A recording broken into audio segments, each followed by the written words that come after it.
Foreword. Mr. E. D. Malone desires to state that both the injunction for restraint and the libel action have been withdrawn unreservedly by Professor G. A. Challenger, who, being satisfied that no criticism or comment in this book is meant in an offensive spirit, has guaranteed that he will place no impediment to its publication and circulation. Chapter 1. There are heroisms all round us. Mr. Hungerton, her father, really was the most tactless person upon earth, a fluffy, feathery, untidy cockatoo of a man, perfectly good-natured, but absolutely centered upon his own silly self. If anything could have driven me from Gladys, it would have been the thought of such a father-in-law.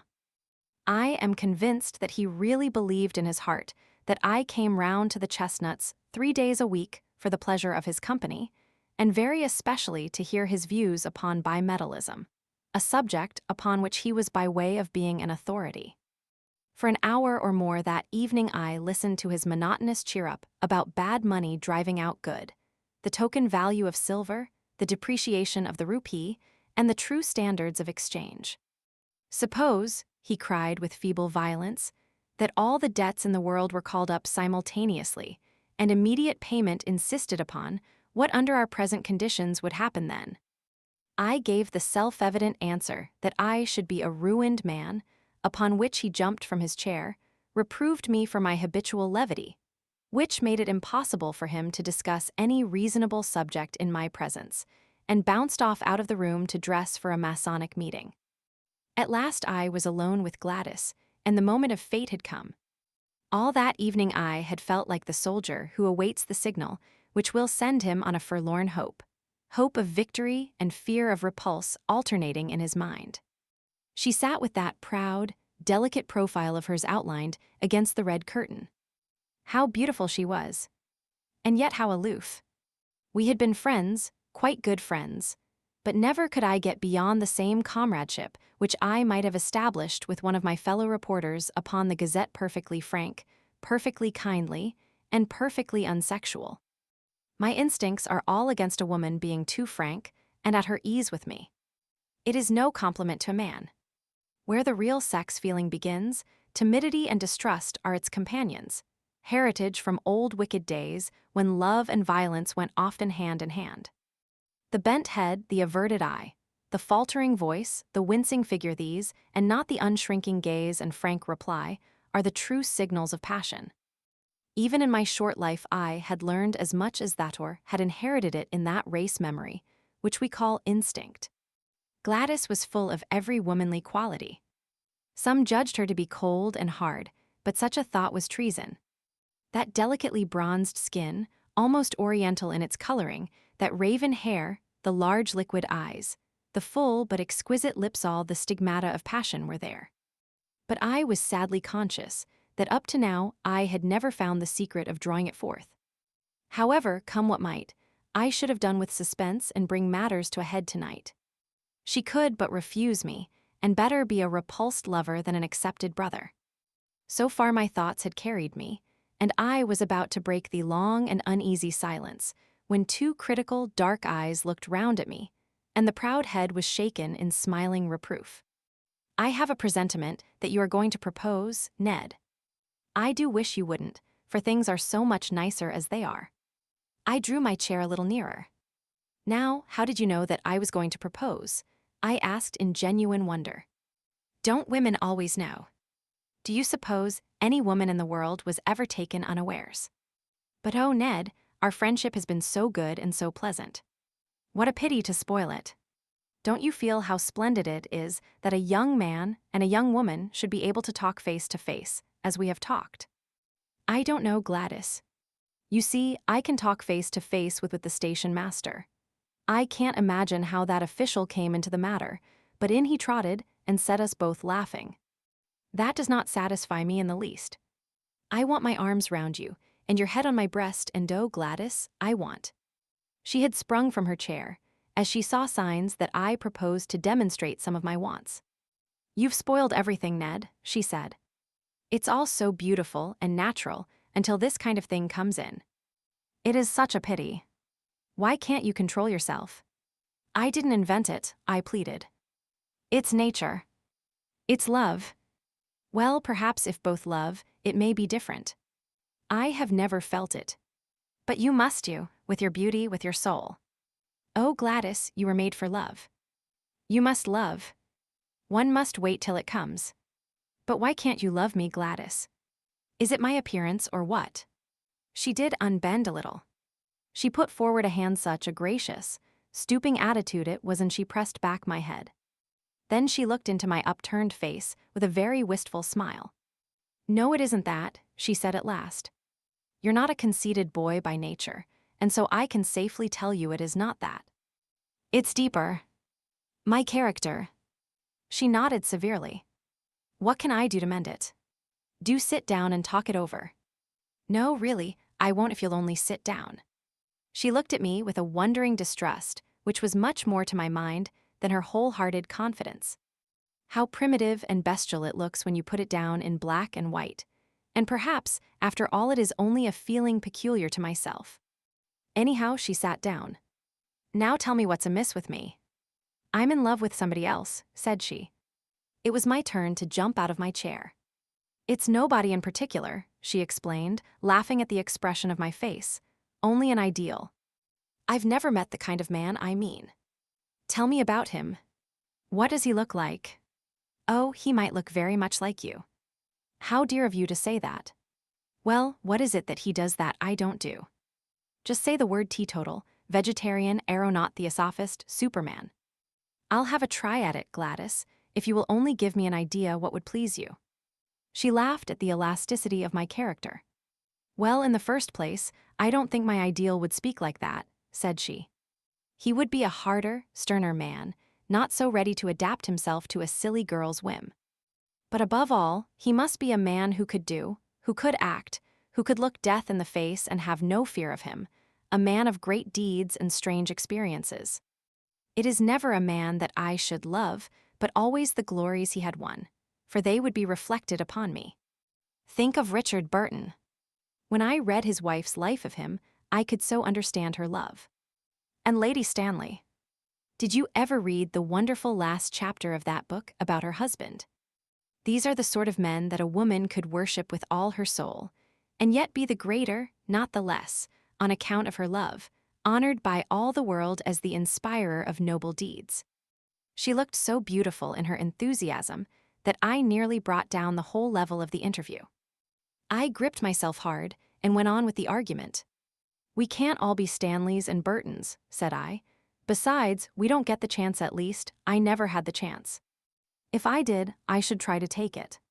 But chances are all around you. It is the mark of the kind of man I mean that he makes his own chances. You can't hold him back. I've never met him, and yet I seem to know him so well. There are heroisms all round us waiting to be done. It's for men to do them, and for women to reserve their love as a reward for such men. Look at that young Frenchman who went up last week in a balloon. It was blowing a gale of wind, but because he was announced to go, he insisted on starting. The wind blew him 1,500 miles in 24 hours, and he fell in the middle of Russia. That was the kind of man I mean. Think of the woman he loved, and how other women must have envied her. That's what I should like to be, envied for my man. I'd have done it to please you. But you shouldn't do it merely to please me. You should do it because you can't help yourself, because it's natural to you, because the man in you is crying out for heroic expression. Now, when you described the Wigan coal explosion last month, could you not have gone down and helped those people, in spite of the choke damp? I did. You never said so. There was nothing worth bucking about. I didn't know. She looked at me with rather more interest. That was brave of you. I had to. If you want to write good copy, you must be where the things are. What a prosaic motive. It seems to take all the romance out of it. But still, whatever your motive, I am glad that you went down that mine. She gave me her hand, but with such sweetness and dignity that I could only stoop and kiss it. I dare say I am merely a foolish woman with a young girl's fancies. And yet it is so real with me, so entirely part of my very self, that I cannot help acting upon it. If I marry, I do want to marry a famous man. Why should you not? I cried. It is women like you who brace men up. Give me a chance and see if I will take it. Besides, as you say, men ought to make their own chances and not wait until they are given. Look at Clive, just a clerk, and he conquered India. By George, I'll do something in the world yet. She laughed at my sudden Irish effervescence. Why not? She said. You have everything a man could have: youth, health, strength, education, energy. I was sorry you spoke. And now I am glad, so glad if it wakens these thoughts in you. And if I do. Her dear hand rested like warm velvet upon my lips. Not another word, sir. You should have been at the office for evening duty half an hour ago, only I hadn't the heart to remind you. Some day, perhaps, when you have won your place in the world, we shall talk it over again. And so it was that I found myself that foggy November evening pursuing the Camberwell tram with my heart glowing within me, and with the eager determination that not another day should elapse before I should find some deed which was worthy of my lady. But who in all this wide world could ever have imagined the incredible shape which that deed was to take, or the strange steps by which I was led to the doing of it? And, after all, this opening chapter will seem to the reader to have nothing to do with my narrative, and yet there would have been no narrative without it, for it is only when a man goes out into the world with the thought that there are heroisms all round him, and with the desire all alive in his heart to follow any which may come within sight of him, that he breaks away as I did from the life he knows, and ventures forth into the wonderful mystic twilight land where lie the great adventures and the great rewards. Behold me, then, at the office of the Daily Gazette, on the staff of which I was a most insignificant unit, with the settled determination that very night, if possible, to find the quest which should be worthy of my Gladys. Was it hardness, was it selfishness, that she should ask me to risk my life for her own glorification? Such thoughts may come to middle age, but never to ardent 23 in the fever of his first love. Chapter 2. Try your luck with Professor Challenger. I always liked McArdle, the crabbed, old, round-backed, red-headed news editor, and I rather hoped that he liked me. Of course, Beaumont was the real boss, but he lived in the rarefied atmosphere of some Olympian height from which he could distinguish nothing smaller than an international crisis or a split in the cabinet. Sometimes we saw him passing in lonely majesty to his inner sanctum, with his eyes staring vaguely and his mind hovering over the Balkans or the Persian Gulf. He was above and beyond us. But McArdle was his first lieutenant, and it was he that we knew. The old man nodded as I entered the room, and he pushed his spectacles far up on his bald forehead. Well, Mr. Malone, from all I hear, you seem to be doing very well, said he in his kindly Scotch accent. I thanked him. The colliery explosion was excellent. So was the Southwark fire. You have the true descriptive touch. What did you want to see me about? To ask a favor.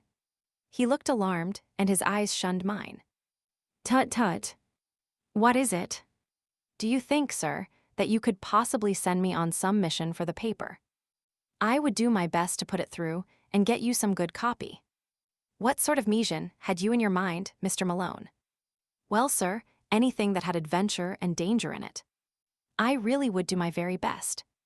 The more difficult it was, the better it would suit me. You seem very anxious to lose your life. To justify my life, sir. Dear me, Mr. Malone, this is very, very exalted. I'm afraid the day for this sort of thing is rather past. The expense of the special mission business hardly justifies the result. And of course, in any case, it would only be an experienced man with a name that would command public confidence who would get such an order. The big blank spaces in the map are all being filled in, and there's no room for romance anywhere. Wait a bit, though, he added, with a sudden smile upon his face. Talking of the blank spaces of the map gives me an idea. What about exposing a fraude modern Munchausen and making him ridiculous? You could show him up as the liar that he is. Man, it would be fine. How does it appeal to you? Anything anywhere, I care nothing. McArdle was plunged in thought for some minutes. I wonder whether you could get on friendly or at least on talking terms with the fellow, he said at last. You seem to have a sort of genius for establishing relations with people's sympathy, I suppose, or animal magnetism, or youthful vitality, or something. I am conscious of it myself. You are very good, sir. So why should you not try your luck with Professor Challenger of Enmore Park? I dare say I looked a little startled. Challenger, I cried. Professor Challenger, the famous zoologist. Wasn't he the man who broke the skull of Blundell, of the Telegraph? The news editor smiled grimly. Do you mind? Didn't you say it was adventures you were after? It is all in the way of business, sir, I answered. Exactly. I don't suppose he can always be so violent as that. I'm thinking that Blundell got him at the wrong moment, maybe, or in the wrong fashion. You may have better luck, or more tact in handling him. There's something in your line there, I am sure, and the Gazette should work it. I really know nothing about him, said I. I only remember his name in connection with the police court proceedings for striking Blundell. I have a few notes for your guidance, Mr. Malone. I've had my eye on the professor for some little time. He took a paper from a drawer. Here is a summary of his record. I give it you briefly.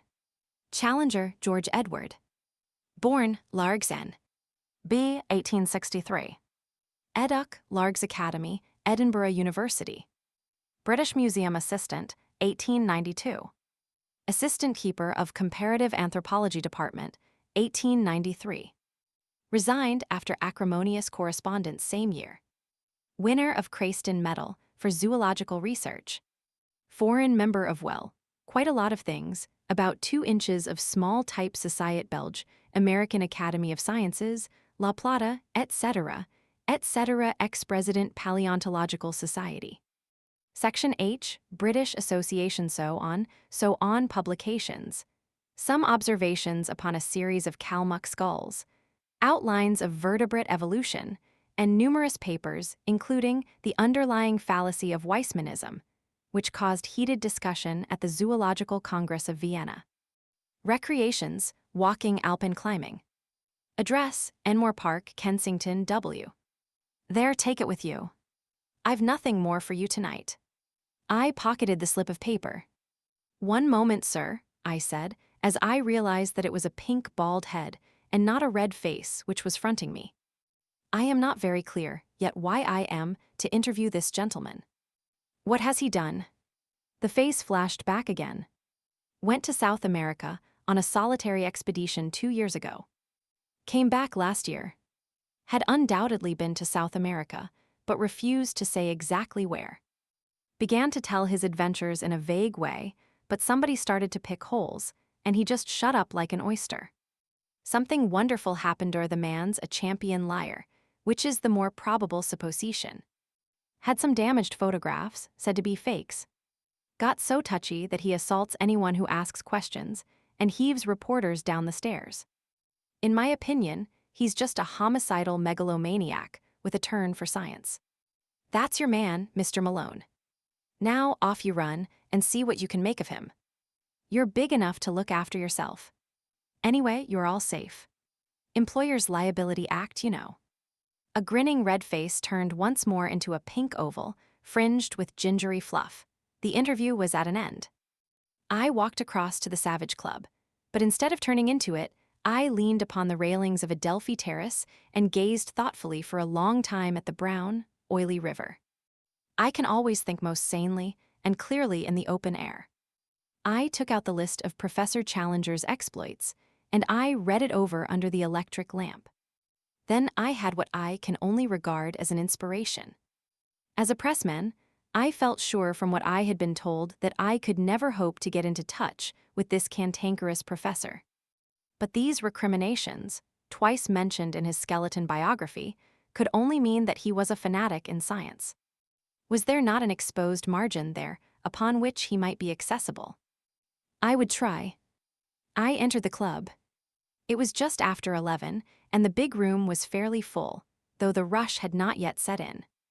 I noticed a tall, thin, angular man seated in an armchair by the fire. He turned as I drew my chair up to him. It was the man of all others whom I should have chosen, Tarp Henry, of the staff of nature, a thin, dry, leathery creature, who was full, to those who knew him, of kindly humanity. I plunged instantly into my subject. What do you know of Professor Challenger? Challenger, he gathered his brows in scientific disapproval. Challenger was the man who came with some cock and bull story from South America. What story? Oh, it was rank nonsense about some queer animals he had discovered. I believe he has retracted since. Anyhow, he has suppressed it all.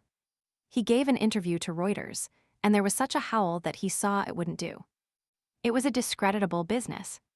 There were one or two folk who were inclined to take him seriously, but he soon choked them off. How? Well, by his insufferable rudeness and impossible behavior. There was poor old Wadley, of the Zoological Institute.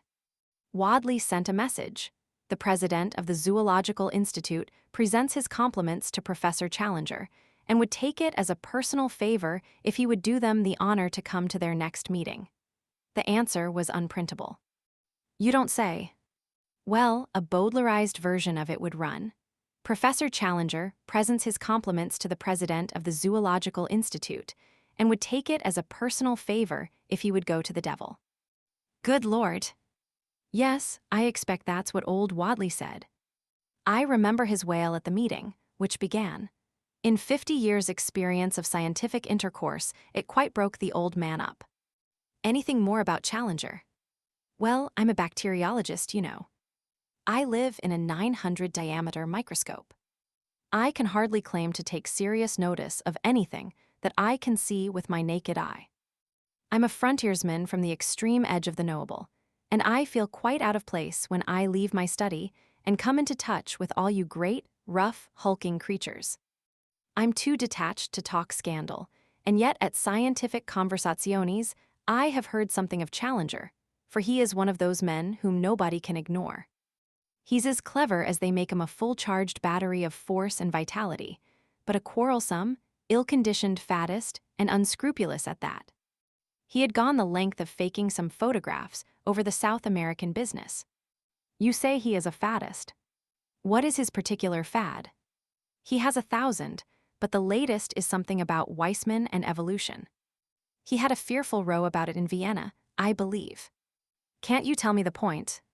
Not at the moment, but a translation of the proceedings exists. We have it filed at the office. Would you care to come? It's just what I want. I have to interview the fellow, and I need some lead up to him. It's really awfully good of you to give me a lift. I'll go with you now, if it is not too late.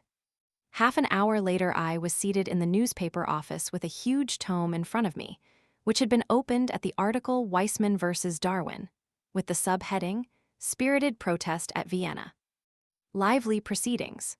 My scientific education having been somewhat neglected, I was unable to follow the whole argument, but it was evident that the English professor had handled his subject in a very aggressive fashion and had thoroughly annoyed his continental colleagues. Protests, uproar, and general appeal to the chairman were three of the first brackets which caught my eye.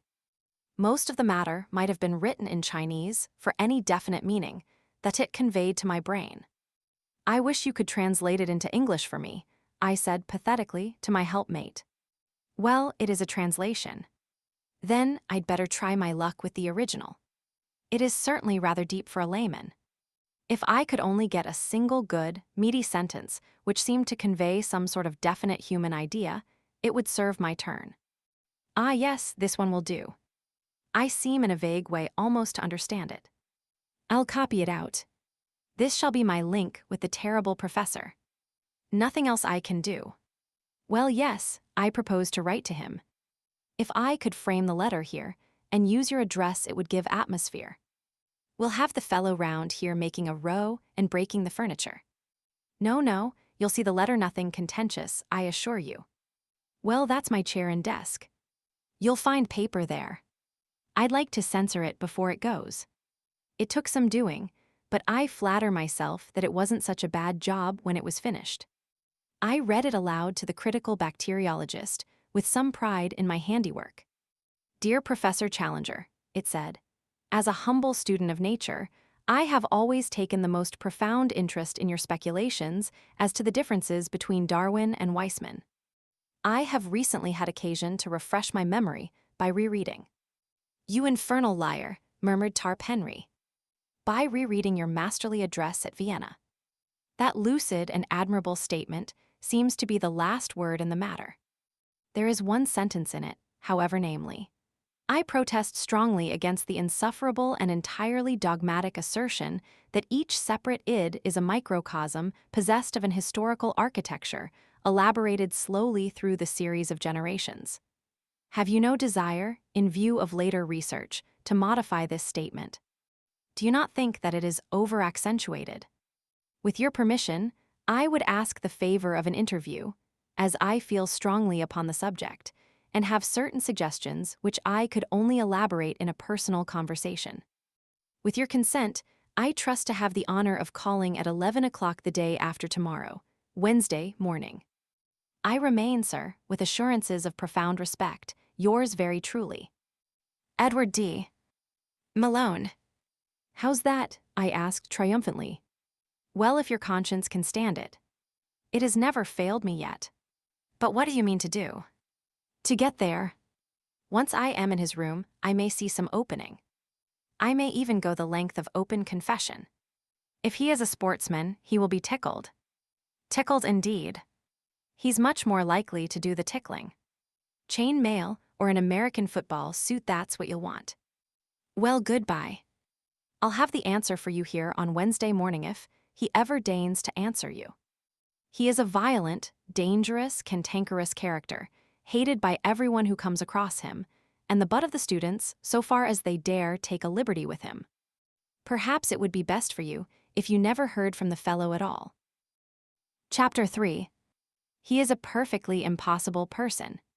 My friend's fear or hope was not destined to be realized. When I called on Wednesday, there was a letter with the West Kensington postmark upon it, and my name scrawled across the envelope in a handwriting which looked like a barbed wire railing. The contents were as follows. Enmore Park, W. Sir, I have duly received your note, in which you claim to endorse my views, although I am not aware that they are dependent upon endorsement either from you or anyone else. You have ventured to use the word speculation with regard to my statement upon the subject of Darwinism, and I would call your attention to the fact that such a word in such a connection is offensive to a degree. The context convinces me, however, that you have sinned rather through ignorance and tactlessness than through malice, so I am content to pass the matter by. You quote an isolated sentence from my lecture, and appear to have some difficulty in understanding it. I should have thought that only a subhuman intelligence could have failed to grasp the point, but if it really needs amplification, I shall consent to see you at the hour named, though visits and visitors of every sort are exceeding distasteful to me. As to your suggestion that I may modify my opinion, I would have you know that it is not my habit to do so after a deliberate expression of my mature views. You will kindly show the envelope of this letter to my man, Austin, when you call, as he has to take every precaution to shield me from the intrusive rascals who call themselves journalists. Yours faithfully, George Edward Challenger. This was the letter that I read aloud to Tarp Henry, who had come down early to hear the result of my venture. His only remark was, "There's some new stuff, cuticura or something, which is better than arnica." Some people have such extraordinary notions of humor. It was nearly 10:30 before I had received my message, but a taxicab took me round in good time for my appointment. It was an imposing porticoed house at which we stopped, and the heavily curtained windows gave every indication of wealth upon the part of this formidable professor. The door was opened by an odd, swarthy, dried-up person of uncertain age, with a dark pilot jacket and brown leather gaiters. I found afterwards that he was the chauffeur, who filled the gaps left by a succession of fugitive butlers. He looked me up and down with a searching light blue eye. "Expected?" he asked. "An appointment. Got your letter." I produced the envelope. "Right," he seemed to be a person of few words. Following him down the passage, I was suddenly interrupted by a small woman who stepped out from what proved to be the dining-room door. She was a bright, vivacious, dark-eyed lady, more French than English in her type. "One moment," she said. "You can wait, Austin." "Step in here, sir." May I ask if you have met my husband before? No, madam, I have not had the honor. Then I apologize to you in advance. I must tell you that he is a perfectly impossible person, absolutely impossible. If you are forewarned, you will be the more ready to make allowances. It is most considerate of you, madam. Get quickly out of the room if he seems inclined to be violent. Don't wait to argue with him. Several people have been injured through doing that. Afterwards, there is a public scandal, and it reflects upon me and all of us. I suppose it wasn't about South America you wanted to see him. I could not lie to a lady. Dear me. That is his most dangerous subject. You won't believe a word he says, I'm sure. I don't wonder. But don't tell him so, for it makes him very violent. Pretend to believe him, and you may get through all right. Remember, he believes it himself. Of that you may be assured. A more honest man never lived. Don't wait any longer, or he may suspect. If you find him dangerous, really dangerous, ring the bell, and hold him off until I come. Even at his worst, I can usually control him. With these encouraging words, the lady handed me over to the taciturn Austin, who had waited like a bronze statue of discretion during our short interview, and I was conducted to the end of the passage. There was a tap at a door, a bull's bellow from within, and I was face to face with the professor. He sat in a rotating chair behind a broad table, which was covered with books, maps, and diagrams. As I entered, his seat spun round to face me. His appearance made me gasp. I was prepared for something strange, but not for so overpowering a personality as this. It was his size which took one's breath away, his size and his imposing presence. His head was enormous, the largest I have ever seen upon a human being. I am sure that his top hat, had I ever ventured to don it, would have slipped over me entirely and rested on my shoulders. He had the face and beard which I associate with an Assyrian bull, the former florid, the latter so black as almost to have a suspicion of blue, spade-shaped and rippling down over his chest. The hair was peculiar, plastered down in front in a long, curving wisp over his massive forehead. The eyes were blue-gray under great black tufts, very clear, very critical, and very masterful. A huge spread of shoulders and a chest like a barrel were the other parts of him which appeared above the table, save for two enormous hands covered with long black hair. This and a bellowing, roaring, rumbling voice made up my first impression of the notorious Professor Challenger. Well, said he with a most insolent stare. What now? I must keep up my deception for at least a little time longer. Otherwise, here was evidently an end of the interview. You were good enough to give me an appointment, sir, said I humbly, producing his envelope. He took my letter from his desk and laid it out before him. Oh, you are the young person who cannot understand plain English, are you? My general conclusions you are good enough to approve, as I understand. Entirely, sir, entirely. I was very emphatic. Dear me. That strengthens my position very much, does it not? Your age and appearance make your support doubly valuable. Well, at least you are better than that herd of swine in Vienna, whose gregarious grunt is, however, not more offensive than the isolated effort of the British hog. He glared at me as the present representative of the beast. They seem to have behaved abominably, said I. I assure you that I can fight my own battles, and that I have no possible need of your sympathy. Put me alone, sir, and with my back to the wall. G. A. C. Is happiest then. Well, sir, let us do what we can to curtail this visit, which can hardly be agreeable to you, and is inexpressibly irksome to me. You had, as I have been led to believe, some comments to make upon the proposition, which I advanced in my thesis. There was a brutal directness about his methods, which made evasion difficult. I must still make play and wait for a better opening. It had seemed simple enough at a distance. Oh, my Irish wits, could they not help me now, when I needed help so sorely? He transfixed me with two sharp, steely eyes. Come, come, he rumbled. I am, of course, a mere student, said I with a fatuous smile, hardly more, I might say, than an earnest inquirer. At the same time, it seemed to me that you were a little severe upon Weissman in this matter. Has not the general evidence since that date tended to to strengthen his position.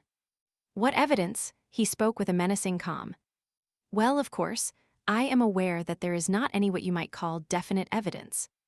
I alluded merely to the trend of modern thought and the general scientific point of view, if I might so express it.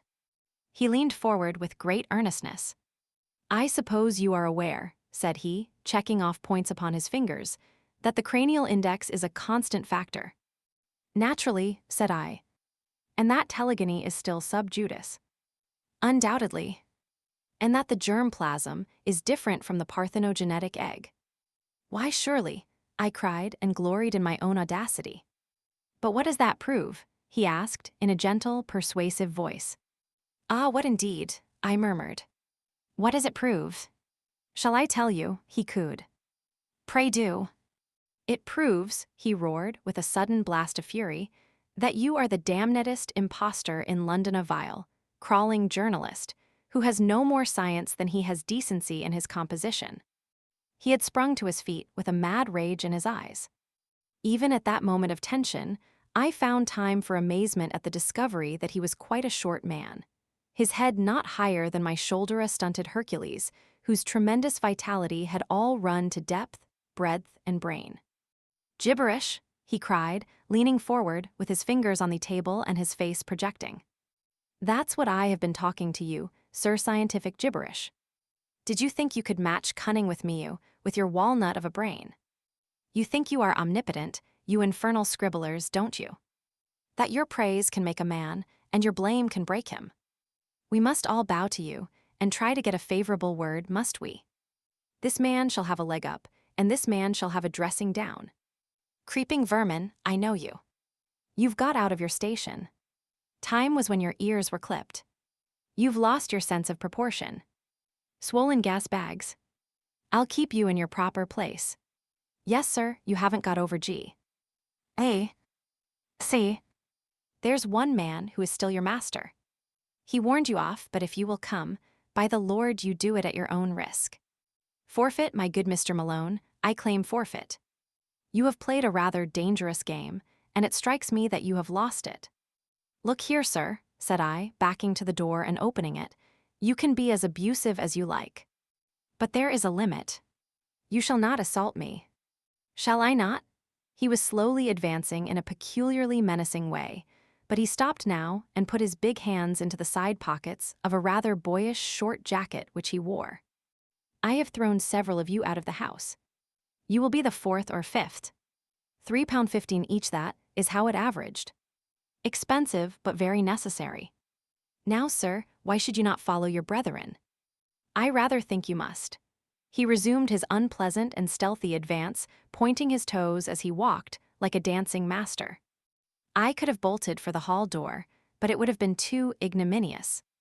Besides, a little glow of righteous anger was springing up within me.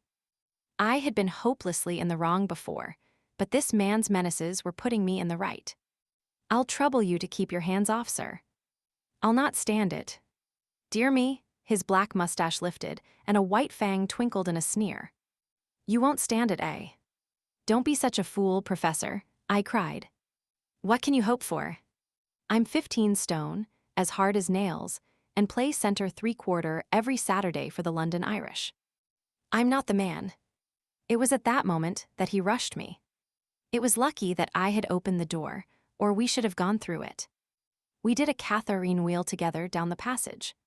Somehow we gathered up a chair upon our way and bounded on with it towards the street. My mouth was full of his beard, our arms were locked, our bodies intertwined, and that infernal chair radiated its legs all round us. The watchful Austin had thrown open the hall door. We went with a back somersault down the front steps. I have seen the two Macs attempt something of the kind at the halls, but it appears to take some practice to do it without hurting oneself. The chair went to matchwood at the bottom, and we rolled apart into the gutter. He sprang to his feet, waving his fists and wheezing like an asthmatic. Had enough, he panted.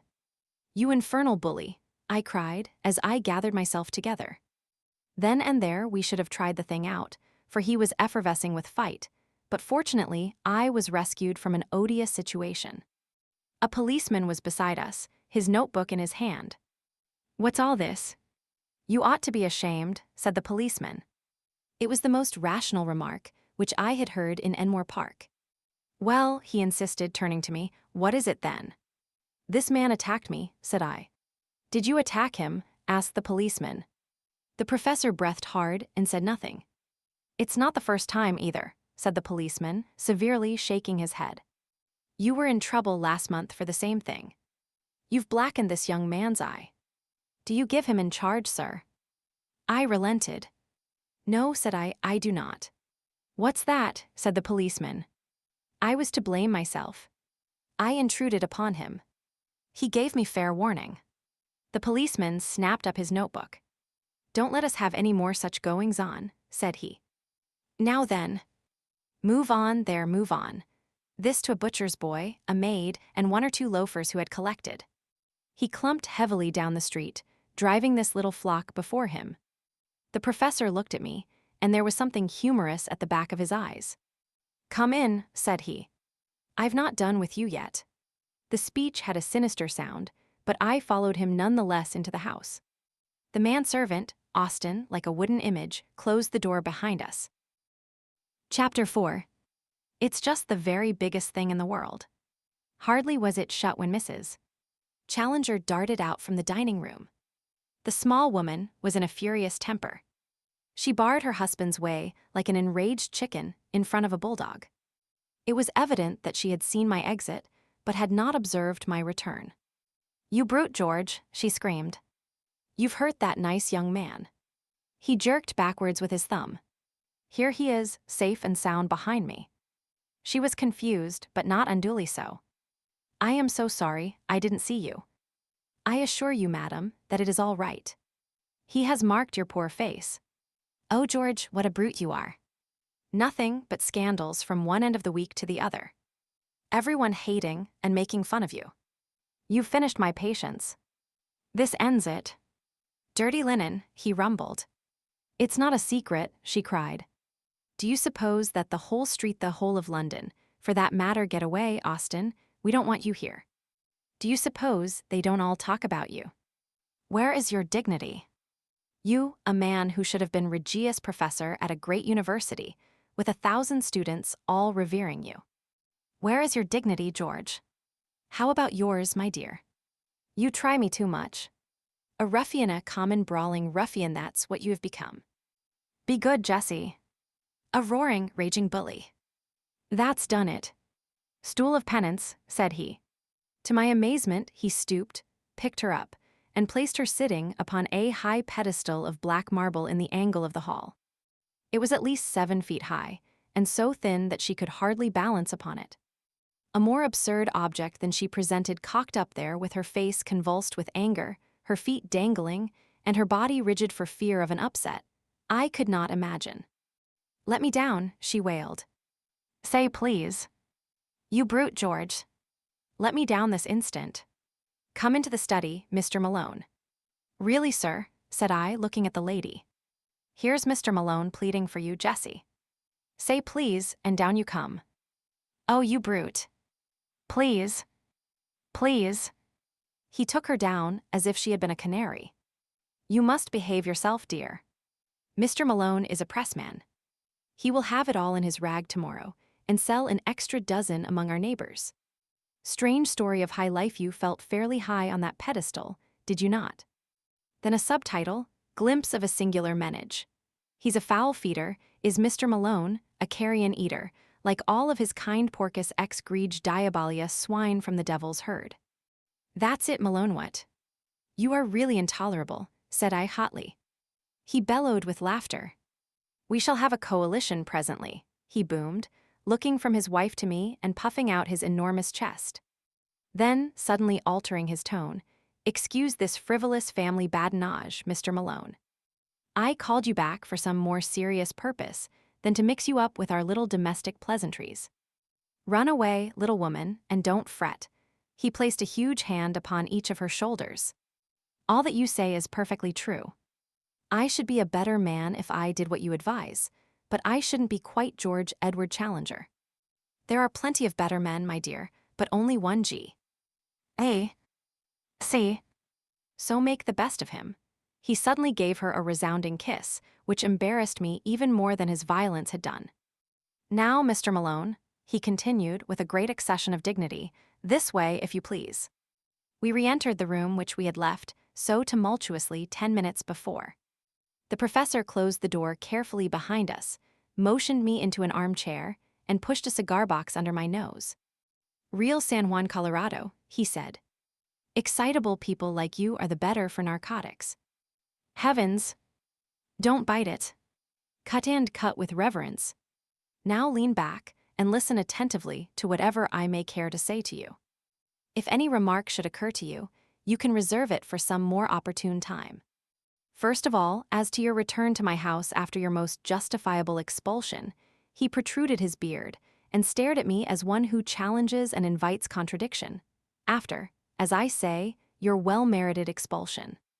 The reason lay in your answer to that most officious policeman, in which I seemed to discern some glimmering of good feeling upon your part more, at any rate, than I am accustomed to associate with your profession. In admitting that the fault of the incident lay with you, you gave some evidence of a certain mental detachment and breadth of view which attracted my favorable notice. The subspecies of the human race to which you unfortunately belong has always been below my mental horizon. Your words brought you suddenly above it. You swam up into my serious notice. For this reason, I asked you to return with me, as I was minded to make your further acquaintance. You will kindly deposit your ash in the small Japanese tray on the bamboo table, which stands at your left elbow. All this he boomed forth like a professor addressing his class. He had swung round his revolving chair so as to face me, and he sat all puffed out like an enormous bullfrog, his head laid back and his eyes half covered by supercilious lids. Now he suddenly turned himself sideways, and all I could see of him was tangled hair with a red, protruding ear. He was scratching about among the litter of papers upon his desk. He faced me presently, with what looked like a very tattered sketchbook in his hand. I am going to talk to you about South America, said he. No comments, if you please. First of all, I wish you to understand that nothing I tell you now is to be repeated in any public way, unless you have my express permission. That permission will, in all human probability, never be given. Is that clear? It is very hard, said I. Surely a judicious account. He replaced the notebook upon the table. That ends it, said he. I wish you a very good morning. No, no, I cried. I submit to any conditions. So far as I can see, I have no choice. None in the world, said he. Well then, I promise. Word of honor. Word of honor. He looked at me with doubt in his insolent eyes. After all, what do I know about your honor? Said he. Upon my word, sir, I cried angrily, you take very great liberties. I have never been so insulted in my life. He seemed more interested than annoyed at my outbreak. Round-headed, he muttered. Brachycephalic, gray-eyed, black-haired, with suggestion of the Negroid. Celtic, I presume. I am an Irishman, sir. Irish. Yes, sir. That, of course, explains it. Let me see, you have given me your promise that my confidence will be respected. That confidence, I may say, will be far from complete. But I am prepared to give you a few indications which will be of interest. In the first place, you are probably aware that 2 years ago I made a journey to South America, one which will be classical in the scientific history of the world. The object of my journey was to verify some conclusions of Wallace and of Bates, which could only be done by observing their reported facts under the same conditions in which they had themselves noted them. If my expedition had no other results, it would still have been noteworthy, but a curious incident occurred to me while there which opened up an entirely fresh line of inquiry. You are aware, or probably, in this half-educated age, you are not aware that the country round some parts of the Amazon is still only partially explored, and that a great number of tributaries, some of them entirely uncharted, run into the main river. It was my business to visit this little-known back country and to examine its fauna, which furnished me with the materials for several chapters for that great and monumental work upon zoology which will be my life's justification. I was returning my work accomplished, when I had occasion to spend a night at a small Indian village at a point where a certain tributary, the name and position of which I withhold, opens into the main river. The natives were Cucama Indians, an amiable but degraded race, with mental powers hardly superior to the average Londoner. Had effected some cures among them upon my way up the river, and had impressed them considerably with my personality, so that I was not surprised to find myself eagerly awaited upon my return. I gathered from their signs that someone had urgent need of my medical services, and I followed the chief to one of his huts. When I entered, I found that the sufferer to whose aid I had been summoned had that instant expired. He was, to my surprise, no Indian but a white man. Indeed, I may say a very white man, for he was flaxen-haired and had some characteristics of an albino. He was clad in rags, was very emaciated, and bore every trace of prolonged hardship. So far as I could understand the account of the natives, he was a complete stranger to them, and had come upon their village through the woods alone and in the last stage of exhaustion. The man's knapsack lay beside the couch, and I examined the contents. His name was written upon a tab within it, Maple White, Lake Avenue, Detroit, Michigan. It is a name to which I am prepared always to lift my hat. It is not too much to say that it will rank level with my own when the final credit of this business comes to be apportioned.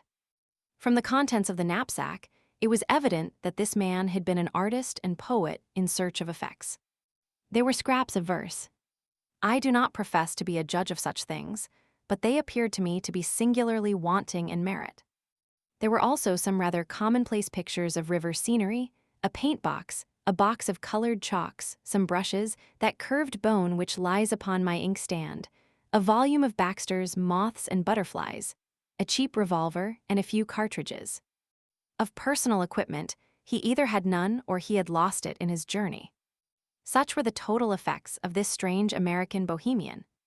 I was turning away from him when I observed that something projected from the front of his ragged jacket.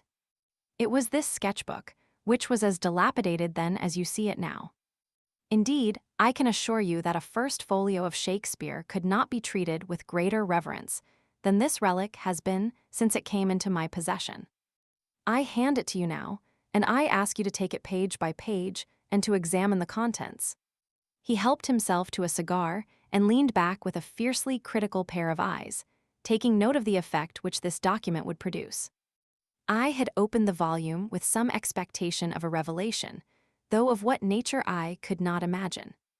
The first page was disappointing, however, as it contained nothing but the picture of a very fat man in a pea jacket, with the legend, Jimmy Culver on the mailboat, written beneath it. There followed several pages, which were filled with small sketches of Indians and their ways. Then came a picture of a cheerful and corpulent ecclesiastic in a shovel hat, sitting opposite a very thin European, and the inscription, "Lunch with Fra Cristofero at Rosario." Studies of women and babies accounted for several more pages, and then there was an unbroken series of animal drawings with such explanations as manatee upon sandbank, turtles and their eggs, black agouti under a meridi palm, the matter disclosing some sort of pig-like animal. And finally came a double page of studies of long-snouted and very unpleasant saurians. I could make nothing of it, and said so to the professor. Surely these are only crocodiles. Alligators. Alligators. There is hardly such a thing as a true crocodile in South America. The distinction between them. I meant that I could see nothing unusual, nothing to justify what you have said. He smiled serenely. "Try the next page," said he. I was still unable to sympathize. It was a full-page sketch of a landscape, roughly tinted in color, the kind of painting which an open-air artist takes as a guide to a future more elaborate effort. There was a pale green foreground of feathery vegetation, which sloped upwards and ended in a line of cliffs dark red in color, and curiously ribbed like some basaltic formations which I have seen. They extended in an unbroken wall right across the background. At one point was an isolated pyramidal rock, crowned by a great tree, which appeared to be separated by a cleft from the main crag. Behind it all, a blue tropical sky. A thin green line of vegetation, fringed the summit of the ruddy cliff. "Well," he asked. "It is no doubt a curious formation," said I, "but I am not geologist enough to say that it is wonderful." "Wonderful," he repeated. "It is unique. It is incredible. No one on Earth has ever dreamed of such a possibility. Now the next." I turned it over and gave an exclamation of surprise. There was a full-page picture of the most extraordinary creature that I had ever seen. It was the wild dream of an opium smoker, a vision of delirium. The head was like that of a fowl, the body that of a bloated lizard. The trailing tail was furnished with upward-turned spikes, and the curved back was edged with a high serrated fringe, which looked like a dozen cockswaddles placed behind each other. In front of this creature was an absurd mannequin, or dwarf in human form, who stood staring at it. "Well, what do you think of that?" cried the professor, rubbing his hands with an air of triumph. "It is monstrous grotesque. But what made him draw such an animal? Trade gin, I should think." "Oh, that's the best explanation you can give, is it?" "Well, sir, what is yours?" "The obvious one, that the creature exists. That is actually sketched from the life." I should have laughed only that I had a vision of our doing another Catherine wheel down the passage. "No doubt," said I, "no doubt, as one humors an imbecile. I confess, however," I added, "that this tiny human figure puzzles me. If it were an Indian, we could set it down as evidence of some pygmy race in America, but it appears to be a European in a sun hat." The professor snorted like an angry buffalo. "You really touch the limit," said he. "You enlarge my view of the possible. Cerebral paresis. Mental inertia. Wonderful." He was too absurd to make me angry. Indeed, it was a waste of energy, for if you were going to be angry with this man, you would be angry all the time. I contented myself with smiling wearily. "It struck me that the man was small," said I. "Look here," he cried, leaning forward and dabbing a great hairy sausage of a finger onto the picture. "You see that plant behind the animal. I suppose you thought it was a dandelion or a Brussels sproutwort. Well, it is a vegetable ivory palm, and they run to about 50 or 60 feet. Don't you see that the man is put in for a purpose? He couldn't really have stood in front of that brute and lived to draw it. He sketched himself in to give a scale of heights. He was, we will say, over 5 feet high. The tree is 10 times bigger, which is what one would expect." "Good heavens," I cried. "Then you think the beast was why, Charing Cross Station would hardly make a kennel for such a brute."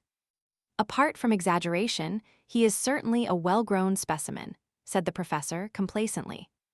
"But," I cried, "surely the whole experience of the human race is not to be set aside on account of a single sketch."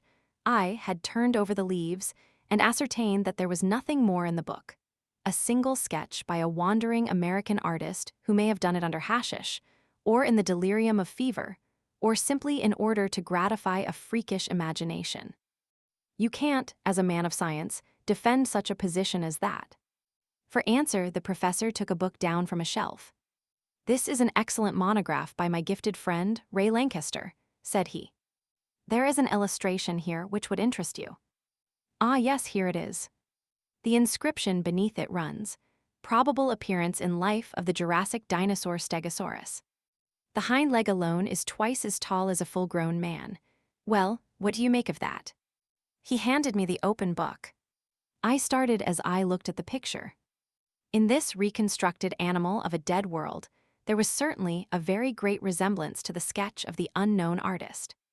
"That is certainly remarkable," said I. "But you won't admit that it is final. Surely it might be a coincidence, or this American may have seen a picture of the kind and carried it in his memory.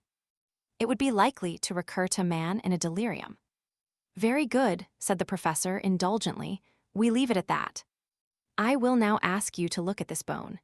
He handed over the one which he had already described as part of the dead man's possessions. It was about 6 inches long, and thicker than my thumb, with some indications of dried cartilage at one end of it.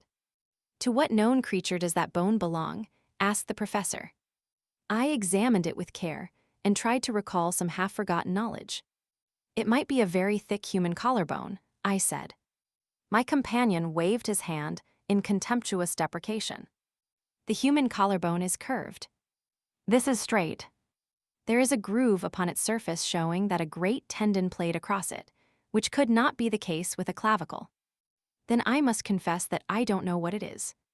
You need not be ashamed to expose your ignorance, for I don't suppose the whole South Kensington staff could give a name to it. He took a little bone the size of a bean out of a pillbox. So far as I am a judge, this human bone is the analog of the one which you hold in your hand. That will give you some idea of the size of the creature. You will observe from the cartilage that this is no fossil specimen, but recent.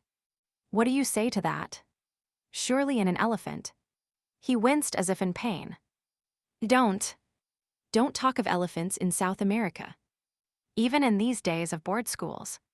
Well, I interrupted, any large South American animal a tapir, for example. You may take it, young man, that I am versed in the elements of my business. This is not a conceivable bone, either of a tapir, or of any other creature known to zoology. It belongs to a very large, a very strong, and, by all analogy, a very fierce animal which exists upon the face of the earth, but has not yet come under the notice of science. You are still unconvinced. I am at least deeply interested. Then your case is not hopeless. I feel that there is reason lurking in you somewhere, so we will patiently grope round for it. We will now leave the dead American and proceed with my narrative. You can imagine that I could hardly come away from the Amazon without probing deeper into the matter. There were indications as to the direction from which the dead traveler had come. Indian legends would alone have been my guide, for I found that rumors of a strange land were common among all the riverine tribes. You have heard, no doubt, of Curupuri. Never. Curupuri is the spirit of the woods, something terrible, something malevolent, something to be avoided.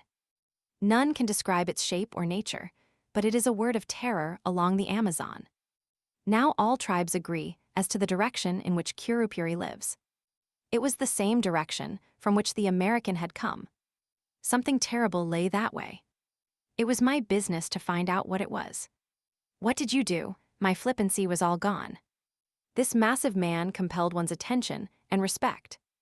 I overcame the extreme reluctance of the natives, a reluctance which extends even to talk upon the subject and by judicious persuasion and gifts. Aided, I will admit, by some threats of coercion, I got two of them to act as guides. After many adventures which I need not describe, and after traveling a distance which I will not mention, in a direction which I withhold, we came at last to a tract of country which has never been described, nor, indeed, visited save by my unfortunate predecessor. Would you kindly look at this? He handed me a photograph half-plate size. The unsatisfactory appearance of it is due to the fact, said he, that on descending the river the boat was upset, and the case which contained the undeveloped films was broken, with disastrous results. Nearly all of them were totally ruined and irreparable loss. This is one of the few which partially escaped. This explanation of deficiencies or abnormalities you will kindly accept. There was talk of faking. I am not in a mood to argue such a point. The photograph was certainly very off-colored. An unkind critic might easily have misinterpreted that dim surface. It was a dull gray landscape, and as I gradually deciphered the details of it, I realized that it represented a long and enormously high line of cliffs, exactly like an immense cataract seen in the distance, with a sloping tree-clad plain in the foreground.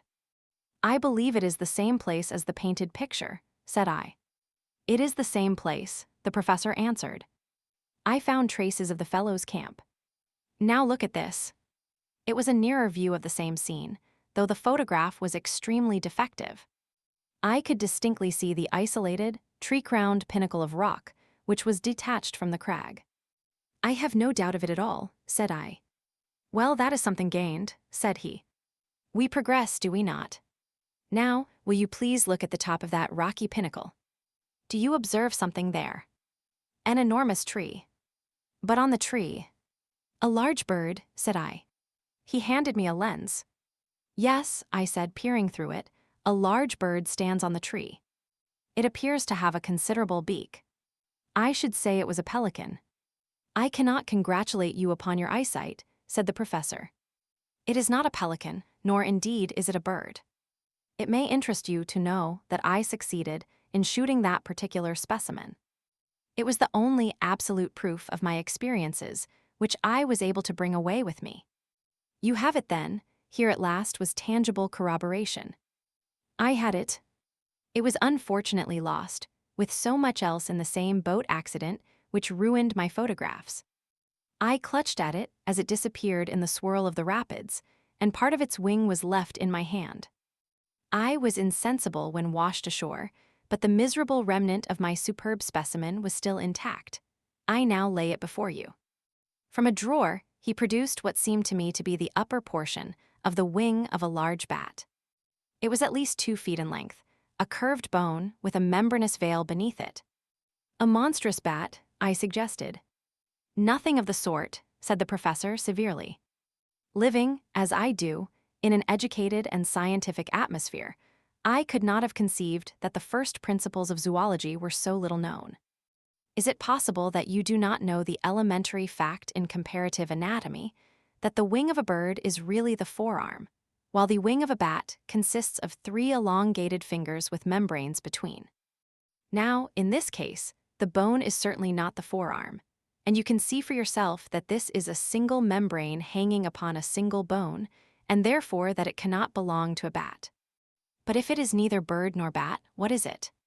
My small stock of knowledge was exhausted. "I really do not know," said I. He opened the standard work to which he had already referred me. "Here," said he, pointing to the picture of an extraordinary flying monster, "is an excellent reproduction of the Dimorphodon or pterodactyl, a flying reptile of the Jurassic period. On the next page is a diagram of the mechanism of its wing. Kindly compare it with the specimen in your hand." A wave of amazement passed over me as I looked. I was convinced. There could be no getting away from it. The cumulative proof was overwhelming. The sketch, the photographs, the narrative, and now the actual specimen, the evidence was complete. I said so warmly, for I felt that the professor was an ill-used man. He leaned back in his chair with drooping eyelids and a tolerant smile, basking in this sudden gleam of sunshine. "It's just the very biggest thing that I ever heard of," said I, though it was my journalistic rather than my scientific enthusiasm that was roused. "It is colossal. You are a Columbus of science who has discovered a lost world. I'm awfully sorry if I seem to doubt you. It was all so unthinkable. But I understand evidence when I see it, and this should be good enough for anyone." The professor purred with satisfaction. "And then, sir, what did you do next?" "It was the wet season, Mr. Malone, and my stores were exhausted. I explored some portion of this huge cliff, but I was unable to find any way to scale it. The pyramidal rock upon which I saw and shot the pterodactyl was more accessible. Being something of a cragsman, I did manage to get halfway to the top of that. From that height, I had a better idea of the plateau upon the top of the crags. It appeared to be very large. Neither to east nor to west could I see any end to the vista of green-capped cliffs. Below it is a swampy, jungly region, full of snakes, insects, and fever. It is a natural protection to this singular country. Did you see any other trace of life?" "No, sir, I did not. But during the week that we lay encamped at the base of the cliff, we heard some very strange noises from above. But the creature that the American drew, how do you account for that? We can only suppose that he must have made his way to the summit and seen it there. We know, therefore, that there is a way up. We know equally that it must be a very difficult one. Otherwise the creatures would have come down and overrun the surrounding country. Surely that is clear. But how did they come to be there?" "I do not think that the problem is a very obscure one," said the professor. "There can only be one explanation. South America is, as you may have heard, a granite continent. At this single point in the interior there has been, in some far distant age, a great, sudden volcanic upheaval. These cliffs, I may remark, are basaltic, and therefore plutonic. An area, as large perhaps as Sussex, has been lifted up en bloc with all its living contents, and cut off by perpendicular precipices of a hardness which defies erosion from all the rest of the continent. What is the result? Why, the ordinary laws of nature are suspended. The various checks which influence the struggle for existence in the world at large are all neutralized or altered. Creatures survive which would otherwise disappear. You will observe that both the pterodactyl and the stegosaurus are Jurassic, and therefore of a great age in the order of life. They have been artificially conserved by those strange accidental conditions. But surely your evidence is conclusive. You have only to lay it before the proper authorities. So in my simplicity, I had imagined, said the professor bitterly. I can only tell you that it was not so, that I was met at every turn by incredulity, born partly of stupidity and partly of jealousy. It is not my nature, sir, to cringe to any man, or to seek to prove a fact if my word has been doubted. After the first I have not condescended to show such corroborative proofs as I possess. The subject became hateful to me, I would not speak of it. When men like yourself, who represent the foolish curiosity of the public, came to disturb my privacy, I was unable to meet them with dignified reserve. By nature I am, I admit, somewhat fiery, and under provocation I am inclined to be violent. I fear you may have remarked it. I nursed my eye and was silent. My wife has frequently remonstrated with me upon the subject, and yet I fancy that any man of honor would feel the same. Tonight, however, I propose to give an extreme example of the control of the will over the emotions. I invite you to be present at the exhibition. He handed me a card from his desk. You will perceive that Mr. Percival Waldron, a naturalist of some popular repute, is announced to lecture at 8:30 at the Zoological Institute's hall upon the record of the ages. I have been specially invited to be present upon the platform and to move a vote of thanks to the lecturer. While doing so, I shall make it my business, with infinite tact and delicacy, to throw out a few remarks which may arouse the interest of the audience and cause some of them to desire to go more deeply into the matter. Nothing contentious, you understand, but only an indication that there are greater deeps beyond. I shall hold myself strongly in leash, and see whether by this self-restraint I attain a more favorable result. And I may come, I asked eagerly. Why surely, he answered cordially. He had an enormously massive genial manner, which was almost as overpowering as his violence. His smile of benevolence was a wonderful thing, when his cheeks would suddenly bunch into 2 red apples between his half-closed eyes and his great black beard. By all means come. It will be a comfort to me to know that I have one ally in the hall, however inefficient and ignorant of the subject he may be. I fancy there will be a large audience, for Waldron, though an absolute charlatan, has a considerable popular following. Now, Mr. Malone, I have given you rather more of my time than I had intended. The individual must not monopolize what is meant for the world. I shall be pleased to see you at the lecture tonight. In the meantime, you will understand that no public use is to be made of any of the material that I have given you. But Mr. McCardle, my news editor, you know will want to know what I have done. Tell him what you like. You can say, among other things, that if he sends anyone else to intrude upon me, I shall call upon him with a riding whip. But I leave it to you that nothing of all this appears in print. Very good. Then the Zoological Institute's hall at 8:30 tonight. I had a last impression of red cheeks, blue rippling beard, and intolerant eyes as he waved me out of the room. Chapter 5. Question. What with the physical shocks incidental to my first interview with Professor Challenger and the mental ones which accompanied the second, I was a somewhat demoralized journalist by the time I found myself in Enmore Park once more. In my aching head, the one thought was throbbing that there really was truth in this man's story, that it was of tremendous consequence, and that it would work up into inconceivable copy for the Gazette when I could obtain permission to use it. A taxicab was waiting at the end of the road, so I sprang into it and drove down to the office. McCardle was at his post as usual. Well, he cried expectantly, what may it run to? I'm thinking, young man, you have been in the wars. Don't tell me that he assaulted you. We had a little difference at first. What a man it is. What did you do? Well, he became more reasonable, and we had a chat. but I got nothing out of him, nothing for publication. I'm not so sure about that. You got a black eye out of him, and that's for publication. We can't have this reign of terror, Mr. Malone. We must bring the man to his bearings. I'll have a leader read on him tomorrow that will raise a blister. Just give me the material, and I will engage to brand the fellow forever. Professor Munchausenhaus that for an inset headline. Sir John Mandeville, Redivivis Cagliostro, the impostors and bullies in history. I'll show him up for the fraud he is. I wouldn't do that, sir. Why not? Because he is not a fraud at all. What? Roared McArdle. You don't mean to say you really believe this stuff of his about mammoths and mastodons and great sea serpents? Well, I don't know about that. I don't think he makes any claims of that kind. But I do believe he has got something new. Then for heaven's sake, man, write it up. I'm longing to, but all I know he gave me in confidence and on condition that I didn't. I condensed into a few sentences the professor's narrative. That's how it stands. McArdle looked deeply incredulous.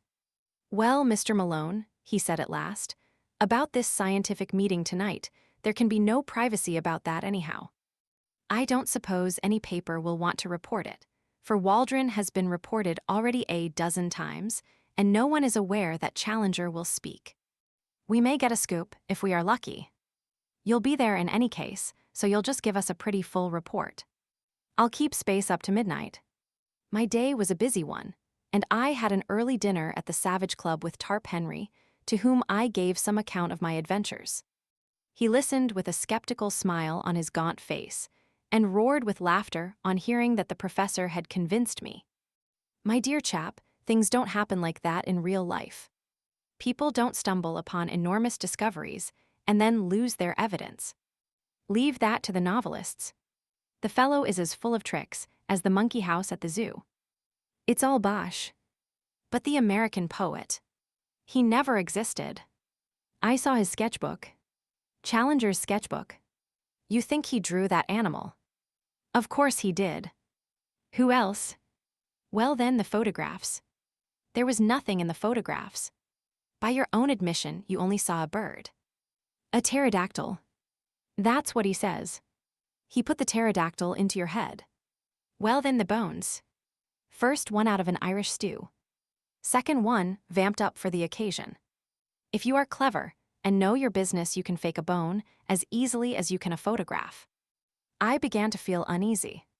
Perhaps, after all, I had been premature in my acquiescence. Then I had a sudden happy thought. Will you come to the meeting? I asked. Tarp Henry looks thoughtful. He is not a popular person, the genial Challenger, said he. A lot of people have accounts to settle with him. I should say he is about the best hated man in London. If the medical students turn out, there will be no end of a rag. I don't want to get into a bear garden. You might at least do him the justice to hear him state his own case. Well, perhaps it's only fair. All right. I'm your man for the evening. When we arrived at the hall, we found a much greater concourse than I had expected.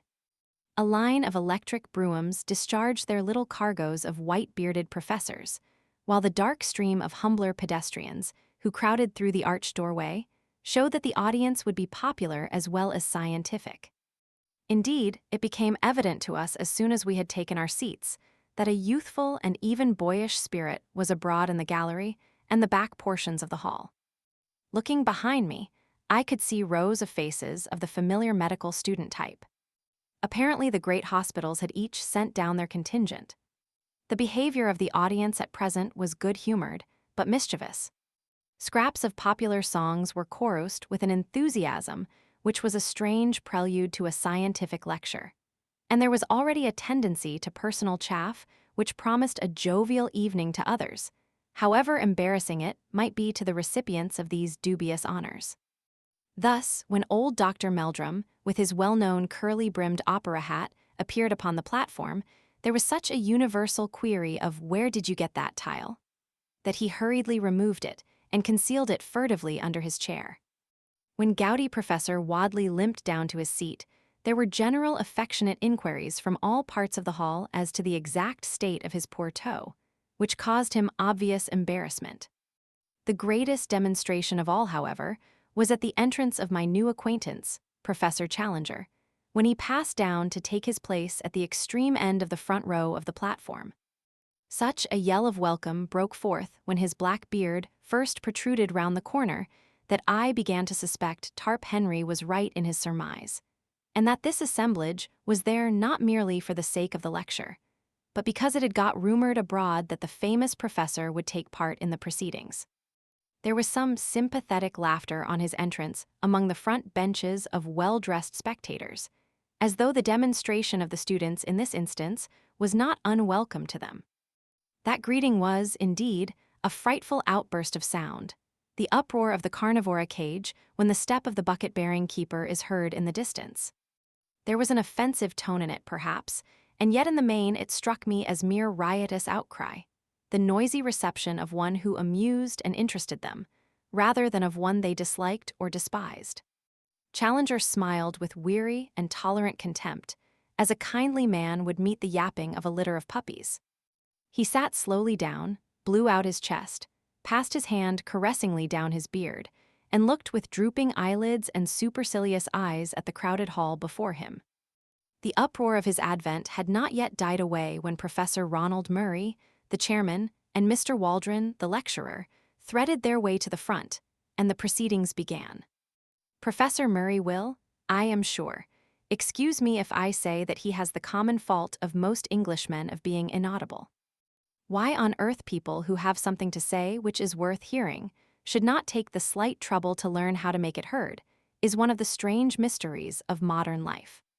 Their methods are as reasonable as to try to pour some precious stuff from the spring to the reservoir through a non-conducting pipe, which could by the least effort be opened.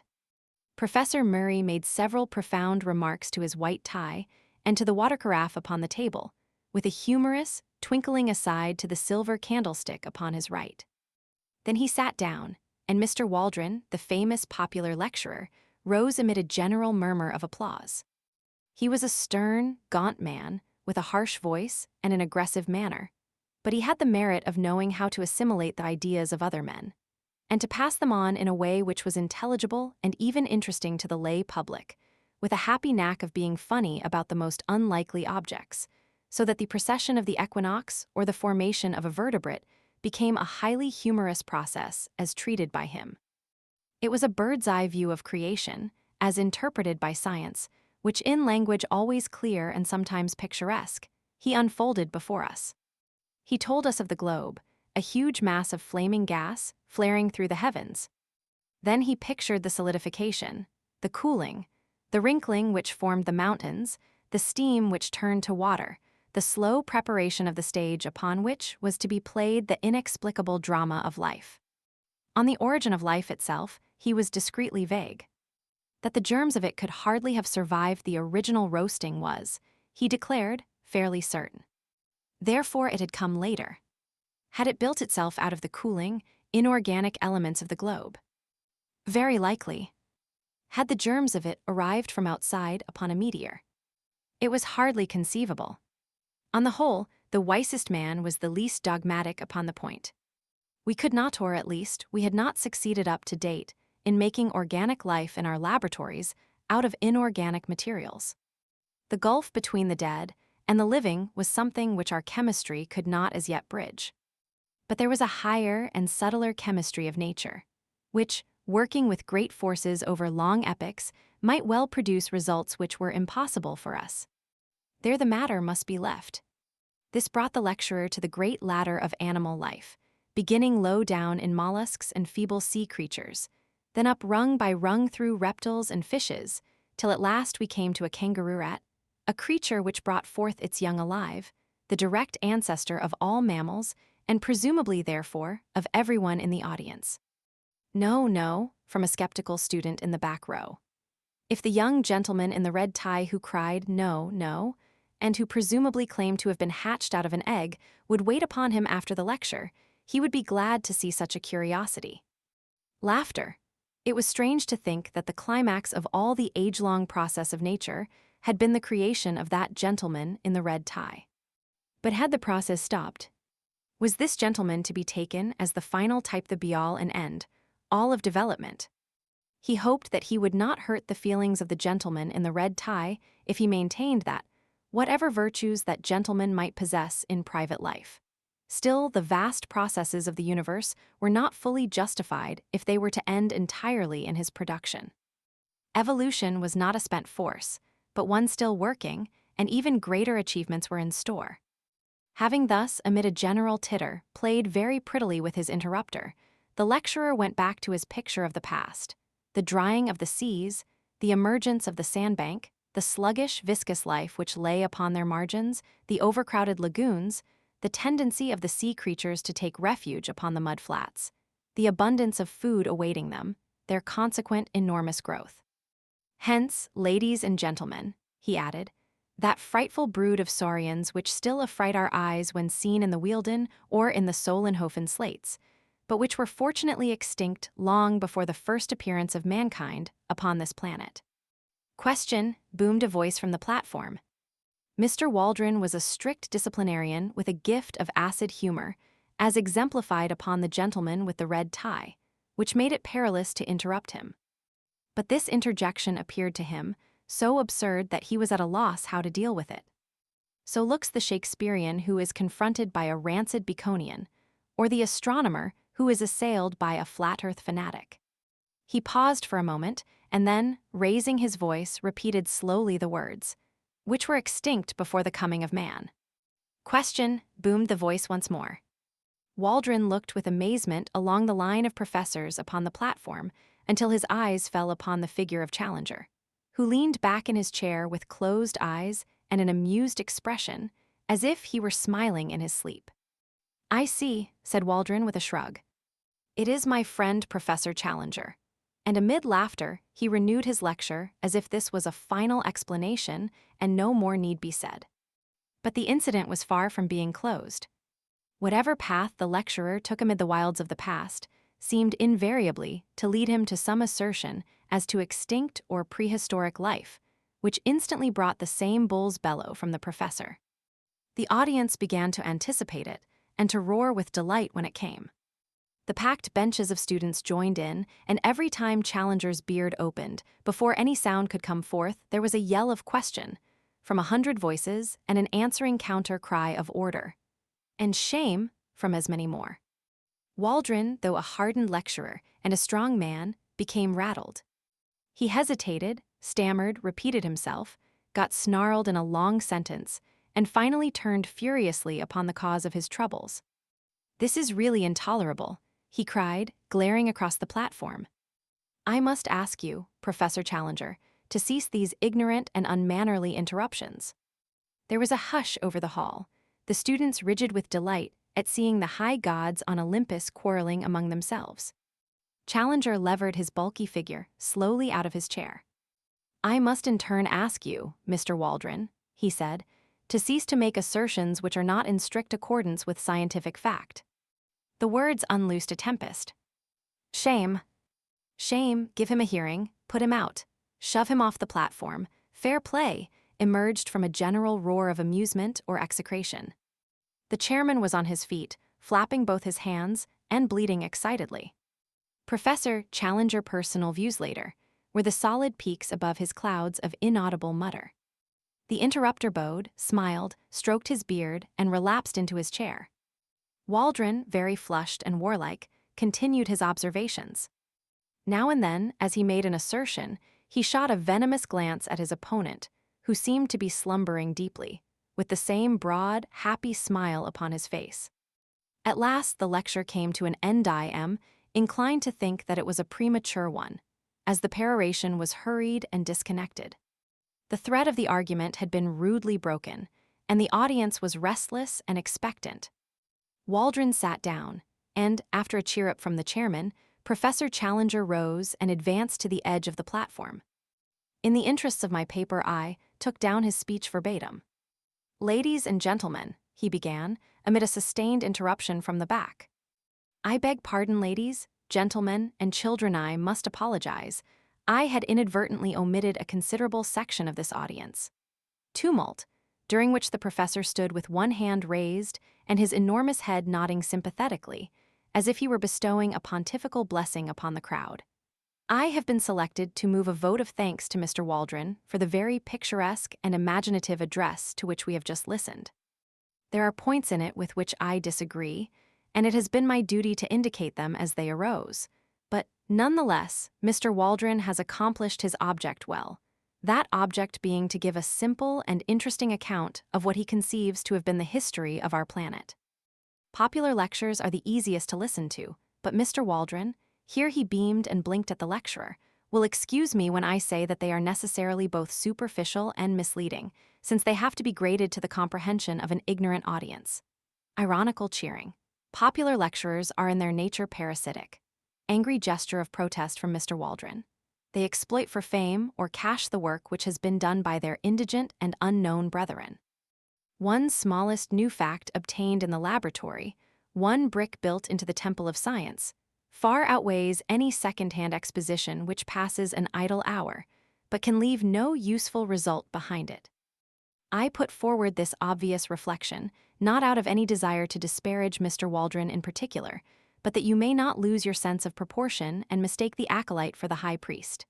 At this point, Mr. Waldron whispered to the chairman, who half rose and said something severely to his water carafe. But enough of this. Loud and prolonged cheers. Let me pass to some subject of wider interest. What is the particular point upon which I, as an original investigator, have challenged our lecturer's accuracy? It is upon the permanence of certain types of animal life upon the earth. I do not speak upon this subject as an amateur, nor, I may add, as a popular lecturer, but I speak as one whose scientific conscience compels him to adhere closely to facts, when I say that Mr. Waldron is very wrong in supposing that, because he has never himself seen a so-called prehistoric animal, therefore these creatures no longer exist.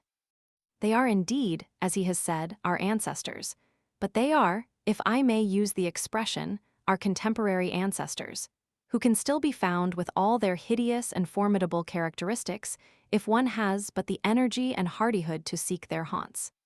Creatures which were supposed to be Jurassic, monsters who would hunt down and devour our largest and fiercest mammals, still exist. Cries of bosh. Prove it. How do you know? Question. How do I know, you ask me? I know because I have visited their secret haunts. I know because I have seen some of them. Applause, uproar, and a voice. Liar. Am I a liar? General hearty and noisy assent.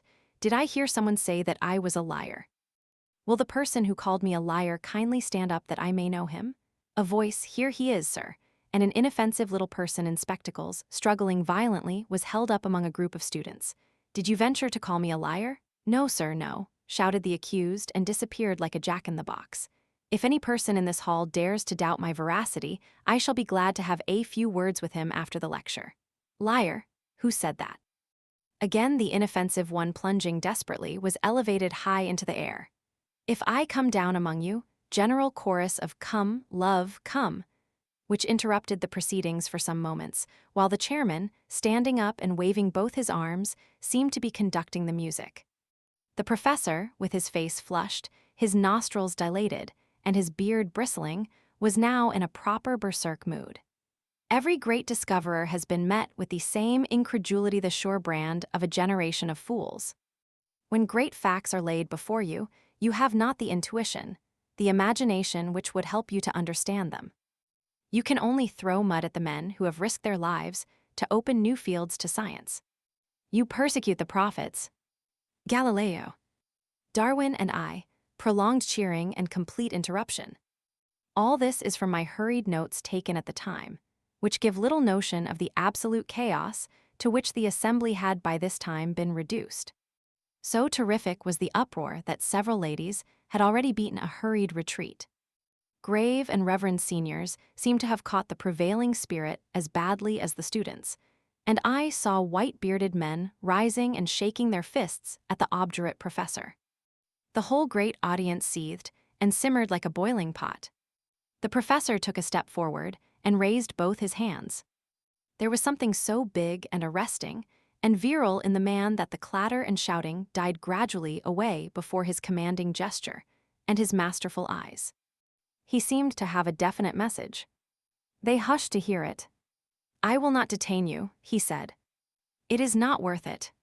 Truth is truth, and the noise of a number of foolish young men and, I fear I must add, of their equally foolish seniors cannot affect the matter. I claim that I have opened a new field of science. You dispute it, cheers, then I put you to the test. Will you accredit one or more of your own number to go out as your representatives and test my statement in your name?" Mr. Summerlee, the veteran professor of comparative anatomy, rose among the audience, a tall, thin, bitter man with the withered aspect of a theologian. He wished, he said, to ask Professor Challenger whether the results to which he had alluded in his remarks had been obtained during a journey to the headwaters of the Amazon made by him 2 years before. Professor Challenger answered that they had. Mr. Summerlee desired to know how it was that Professor Challenger claimed to have made discoveries in those regions, which had been overlooked by Wallace, Bates, and other previous explorers of established scientific repute. Professor Challenger answered that Mr. Summerlee appeared to be confusing the Amazon with the Thames, that it was in reality a somewhat larger river, that Mr. Summerlee might be interested to know that with the Orinoco, which communicated with it, some 50,000 miles of country were opened up, and that in so vast a space it was not impossible for one person to find what another had missed. Mr. Summerlee declared, with an acid smile, that he fully appreciated the difference between the Thames and the Amazon, which lay in the fact that any assertion about the former could be tested, while about the latter it could not. He would be obliged if Professor Challenger would give the latitude and the longitude of the country in which prehistoric animals were to be found.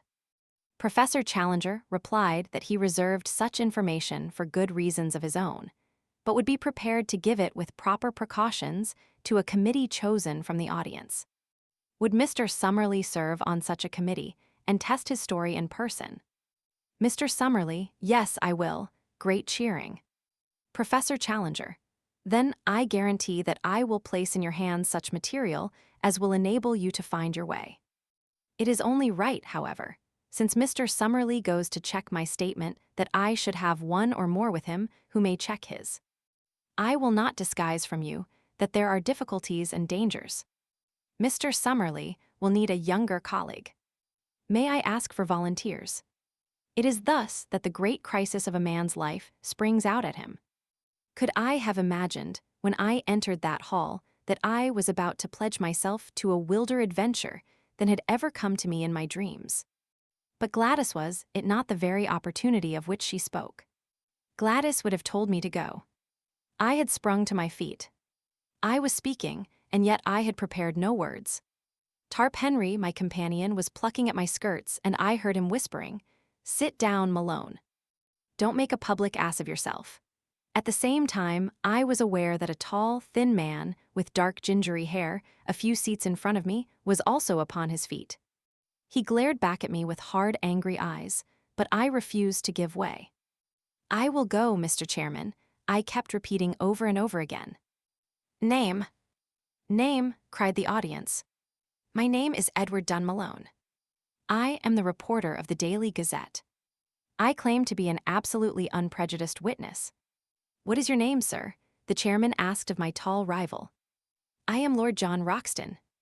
I have already been up the Amazon, I know all the ground, and have special qualifications for this investigation." Lord John Roxton's reputation as a sportsman and a traveler is, of course, world famous, said the chairman. At the same time, it would certainly be as well to have a member of the press upon such an expedition. "Then I move," said Professor Challenger, "that both these gentlemen be elected, as representatives of this meeting, to accompany Professor Summerlee upon his journey to investigate and to report upon the truth of my statements." And so, amid shouting and cheering, our fate was decided, and I found myself borne away in the human current which swirled towards the door, with my mind half-stunned by the vast new project which had risen so suddenly before it. As I emerged from the hall, I was conscious for a moment of a rush of laughing students down the pavement, and of an arm wielding a heavy umbrella, which rose and fell in the midst of them. Then, amid a mixture of groans and cheers, Professor Challenger's electric brougham slid from the curb, and I found myself walking under the silvery lights of Regent Street, full of thoughts of Gladys and of wonder as to my future. Suddenly, there was a touch at my elbow. I turned and found myself looking into the humorous, masterful eyes of the tall, thin man who had volunteered to be my companion on this strange quest. "Mr. Malone, I understand," said he. "We are to be companions, what? My rooms are just over the road, in the Albany. Perhaps you would have the kindness to spare me half an hour, for there are one or two things that I badly want to say to you." Chapter 6. I was the flail of the Lord. Lord John Roxton and I turned down Vigo Street together, and through the dingy portals of the famous aristocratic rookery. At the end of a long drab passage, my new acquaintance pushed open a door and turned on an electric switch. A number of lamps, shining through tinted shades, bathed the whole great room before us in a ruddy radiance. Standing in the doorway and glancing round me, I had a general impression of extraordinary comfort and elegance, combined with an atmosphere of masculine virility.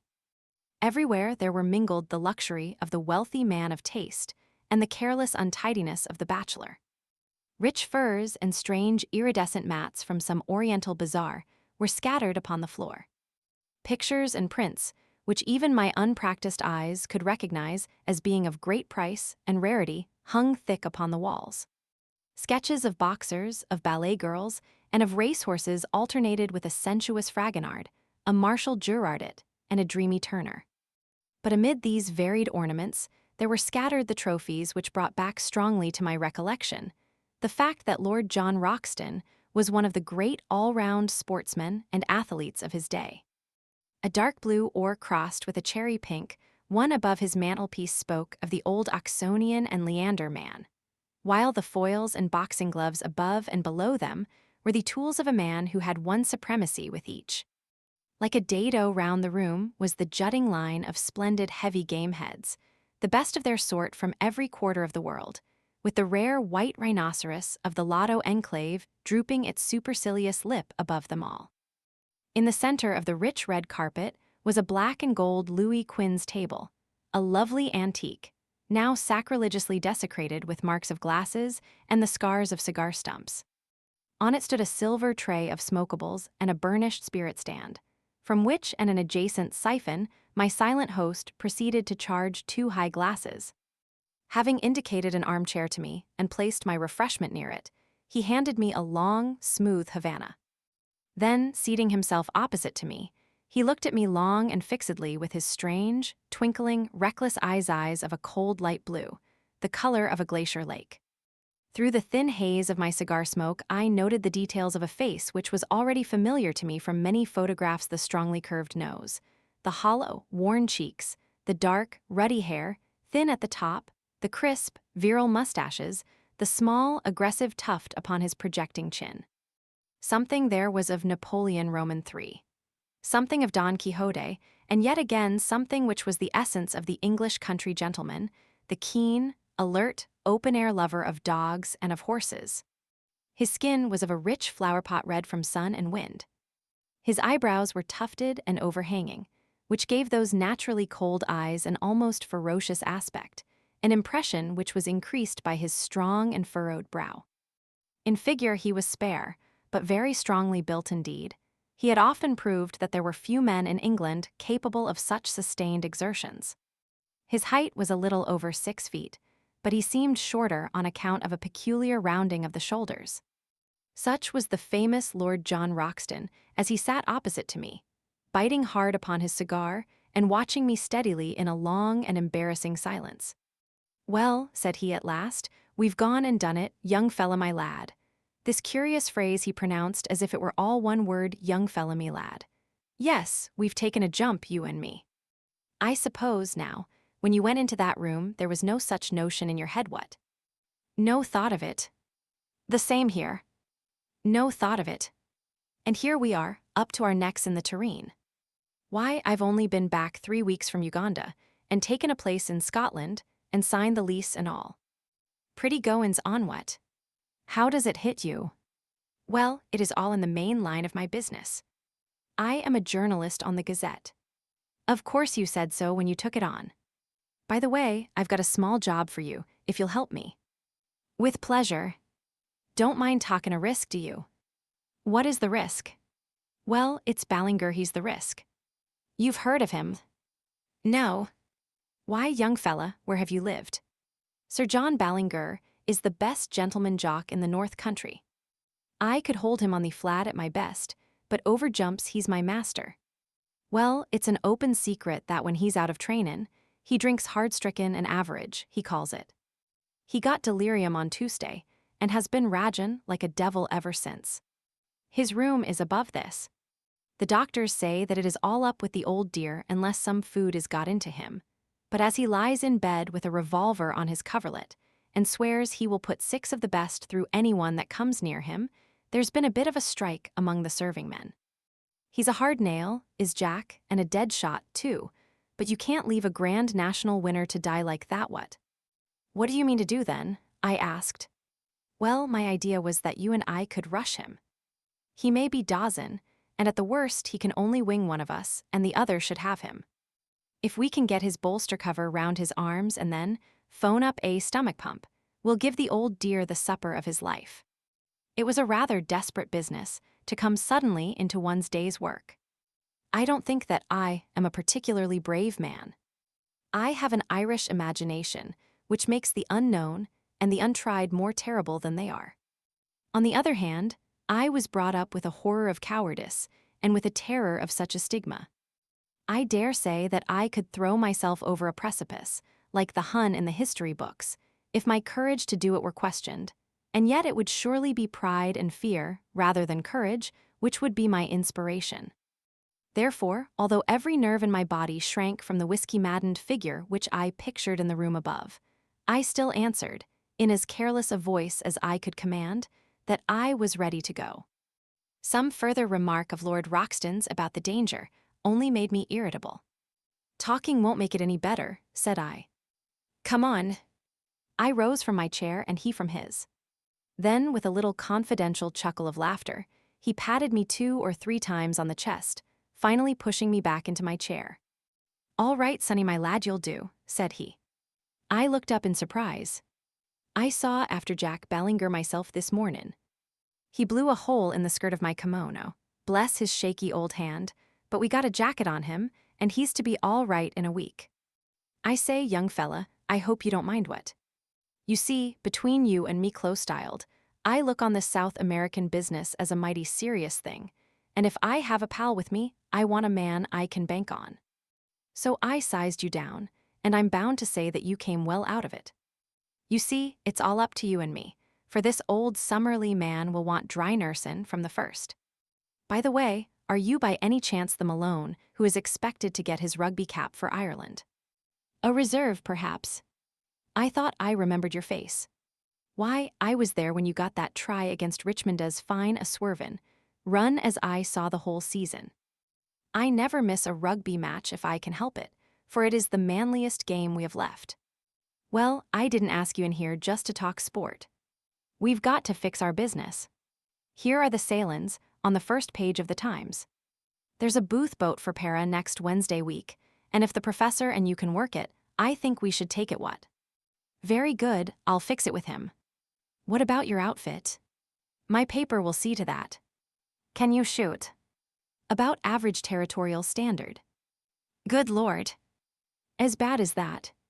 It's the last thing you young fellas think of learnin'. You're all bees without stings, so far as lookin' after the hive goes. You'll look silly, some o' these days, when someone comes along and sneaks the honey. But you'll need to hold your guns straight in South America. For, unless our friend the professor is a madman or a liar, we may see some queer things before we get back. What gun have you? He crossed to an oaken cupboard, and as he threw it open I caught a glimpse of glistening rows of parallel barrels, like the pipes of an organ. I'll see what I can spare you out of my own battery, said he. One by one, he took out a succession of beautiful rifles, opening and shutting them with a snap and a clang, and then patting them as he put them back into the rack as tenderly as a mother would fondle her children.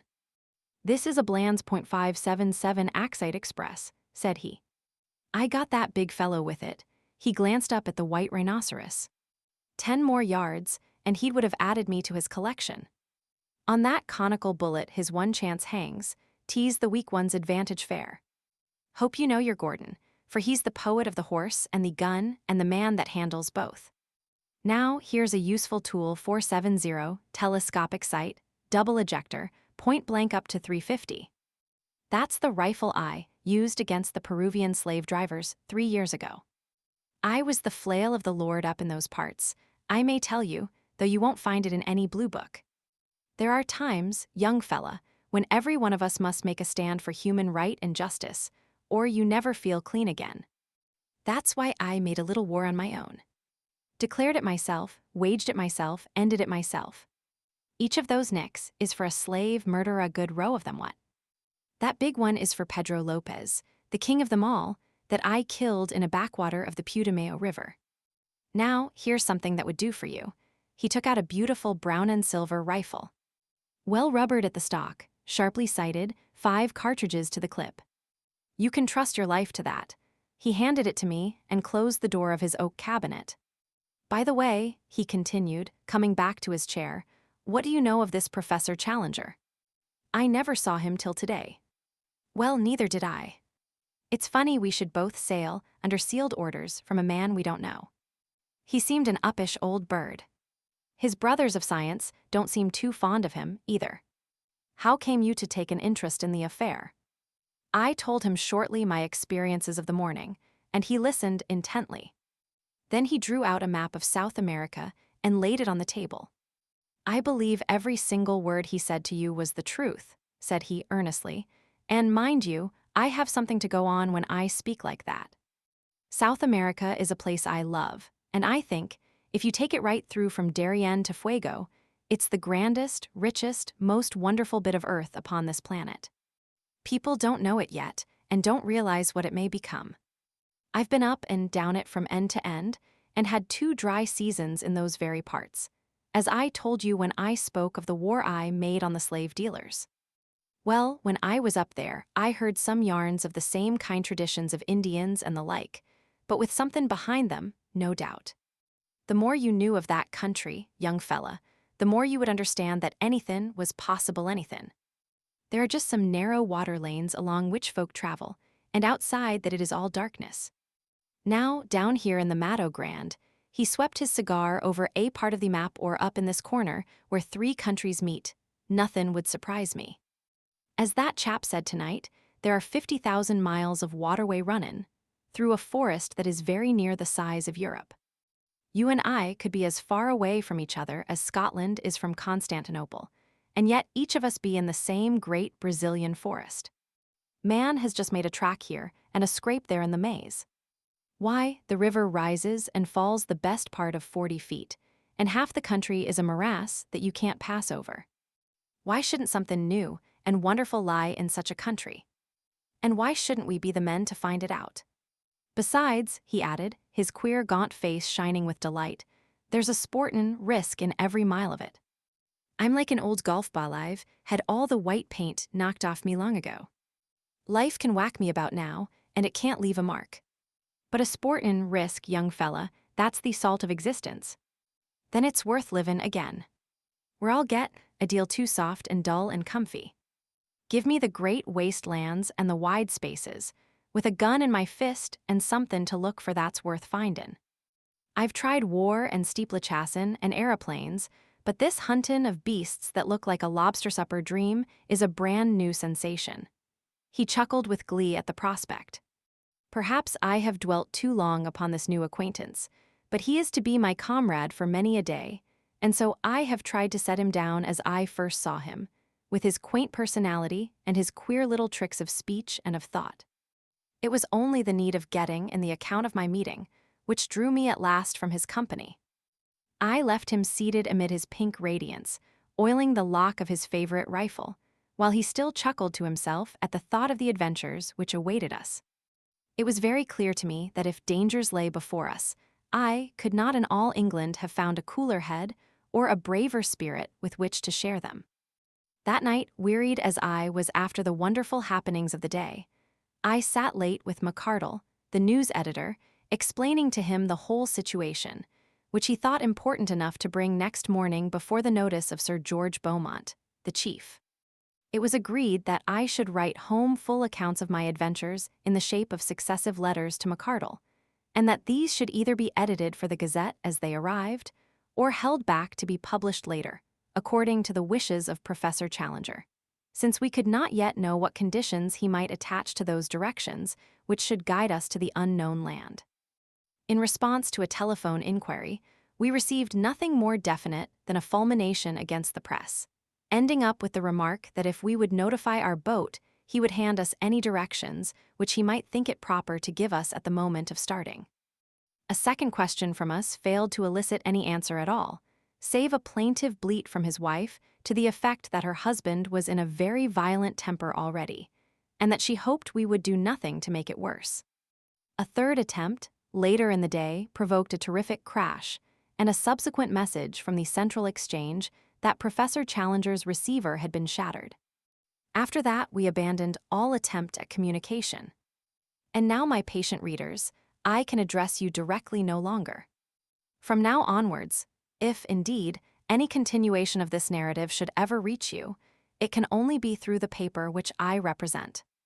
In the hands of the editor, I leave this account of the events which have led up to one of the most remarkable expeditions of all time, so that if I never return to England, there shall be some record as to how the affair came about.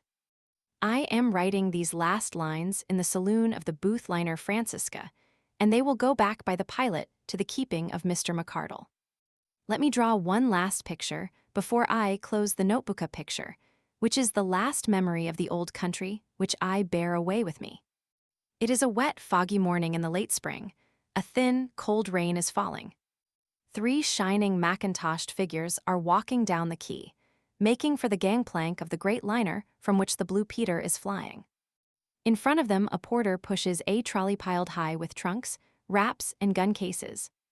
Professor Summerlee, a long, melancholy figure, walks with dragging steps and drooping head, as one who is already profoundly sorry for himself. Lord John Roxton steps briskly, and his thin, eager face beams forth between his hunting cap and his muffler. As for myself, I am glad to have got the bustling days of preparation and the pangs of leave-taking behind me, and I have no doubt that I show it in my bearing. Suddenly, just as we reach the vessel, there is a shout behind us. It is Professor Challenger, who had promised to see us off. He runs after us, a puffing, red-faced, irascible figure. "No, thank you," says he. "I should much prefer not to go aboard. I have only a few words to say to you, and they can very well be said where we are. I beg you not to imagine that I am in any way indebted to you for making this journey. I would have you to understand that it is a matter of perfect indifference to me, and I refuse to entertain the most remote sense of personal obligation. Truth is truth, and nothing which you can report can affect it in any way, though it may excite the emotions and allay the curiosity of a number of very ineffectual people. My directions for your instruction and guidance are in this sealed envelope. You will open it when you reach a town upon the Amazon which is called Manaus, but not until the date and hour which is marked upon the outside. Have I made myself clear? I leave the strict observance of my conditions entirely to your honor. No, Mr. Malone, I will place no restriction upon your correspondence, since the ventilation of the facts is the object of your journey. But I demand that you shall give no particulars as to your exact destination, and that nothing be actually published until your return. Goodbye, sir. You have done something to mitigate my feelings for the loathsome profession to which you unhappily belong. Goodbye, Lord John. Science is, as I understand, a sealed book to you, but you may congratulate yourself upon the hunting field which awaits you. You will, no doubt, have the opportunity of describing in the field how you brought down the rocketing Dimorphodon. And goodbye to you also, Professor Summerlee. If you are still capable of self-improvement, of which I am frankly unconvinced, you will surely return to London a wiser man.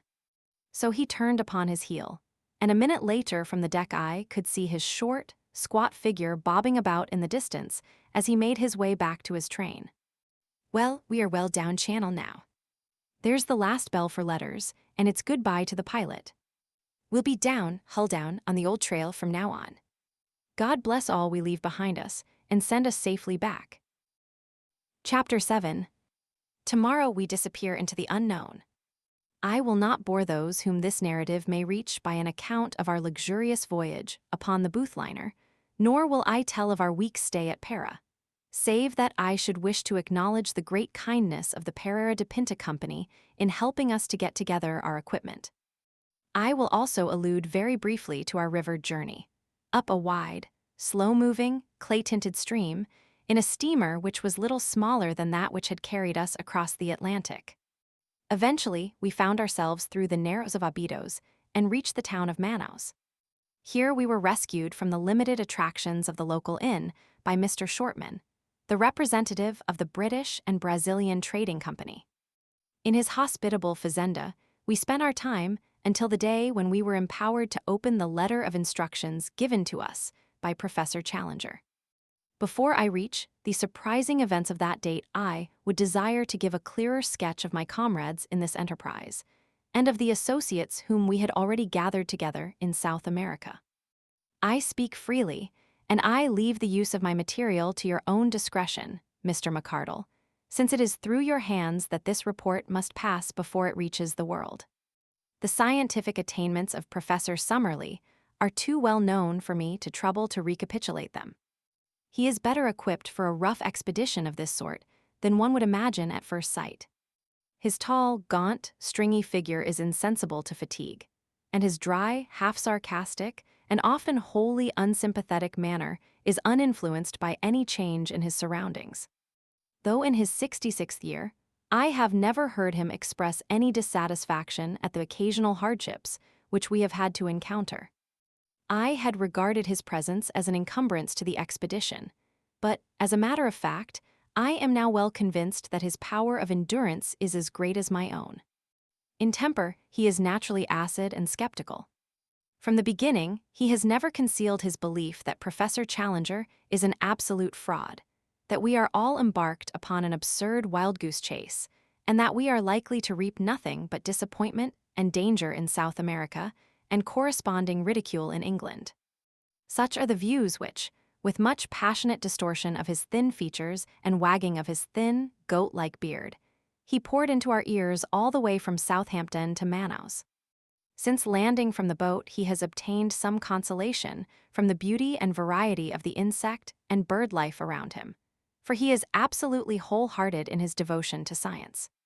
He spends his days flitting through the woods with his shotgun and his butterfly net, and his evenings in mounting the many specimens he has acquired. Among his minor peculiarities are that he is careless as to his attire, unclean in his person, exceedingly absent-minded in his habits, and addicted to smoking a short briar pipe, which is seldom out of his mouth. He has been upon several scientific expeditions in his youth. He was with Robertson in Papua, and the life of the camp and the canoe is nothing fresh to him. Lord John Roxton has some points in common with Professor Summerlee, and others in which they are the very antithesis to each other.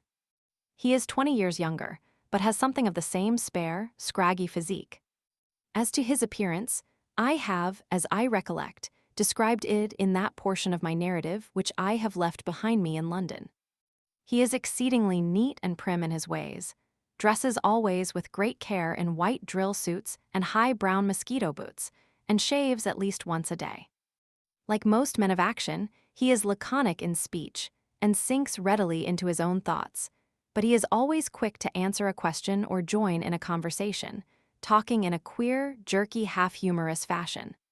His knowledge of the world, and very especially of South America, is surprising, and he has a wholehearted belief in the possibilities of our journey, which is not to be dashed by the sneers of Professor Summerlee. He has a gentle voice and a quiet manner, but behind his twinkling blue eyes there lurks a capacity for furious wrath and implacable resolution, the more dangerous because they are held in leash. He spoke little of his own exploits in Brazil and Peru, but it was a revelation to me to find the excitement which was caused by his presence among the riverine natives, who looked upon him as their champion and protector. The exploits of the Red Chief, as they called him, had become legends among them, but the real facts, as far as I could learn them, were amazing enough. These were that Lord John had found himself some years before in that no-man's land, which is formed by the half-defined frontiers between Peru, Brazil, and Colombia. In this great district, the wild rubber tree flourishes, and has become, as in the Congo, a curse to the natives which can only be compared to their forced labor under the Spaniards upon the old silver mines of Darien. A handful of villainous half-breeds dominated the country, armed such Indians as would support them, and turned the rest into slaves, terrorizing them with the most inhuman tortures in order to force them to gather the India rubber, which was then floated down the river to Para. Lord John Roxton expostulated on behalf of the wretched victims, and received nothing but threats and insults for his pains. He then formally declared war against Pedro Lopez, the leader of the slave drivers, enrolled a band of runaway slaves in his service, armed them, and conducted a campaign which ended by his killing with his own hands the notorious half-breed and breaking down the system which he represented. No wonder that the ginger-headed man with the silky voice and the free and easy manners was now looked upon with deep interest upon the banks of the great South American river, though the feelings he inspired were naturally mixed, since the gratitude of the natives was equaled by the resentment of those who desired to exploit them. One useful result of his former experiences was that he could talk fluently in the língua geral, which is the peculiar talk, 1/3 Portuguese and 2/3 Indian, which is current all over Brazil. I have said before that Lord John Roxton was a South Americamaniac. He could not speak of that great country without ardor, and this ardor was infectious, for, ignorant as I was, he fixed my attention and stimulated my curiosity.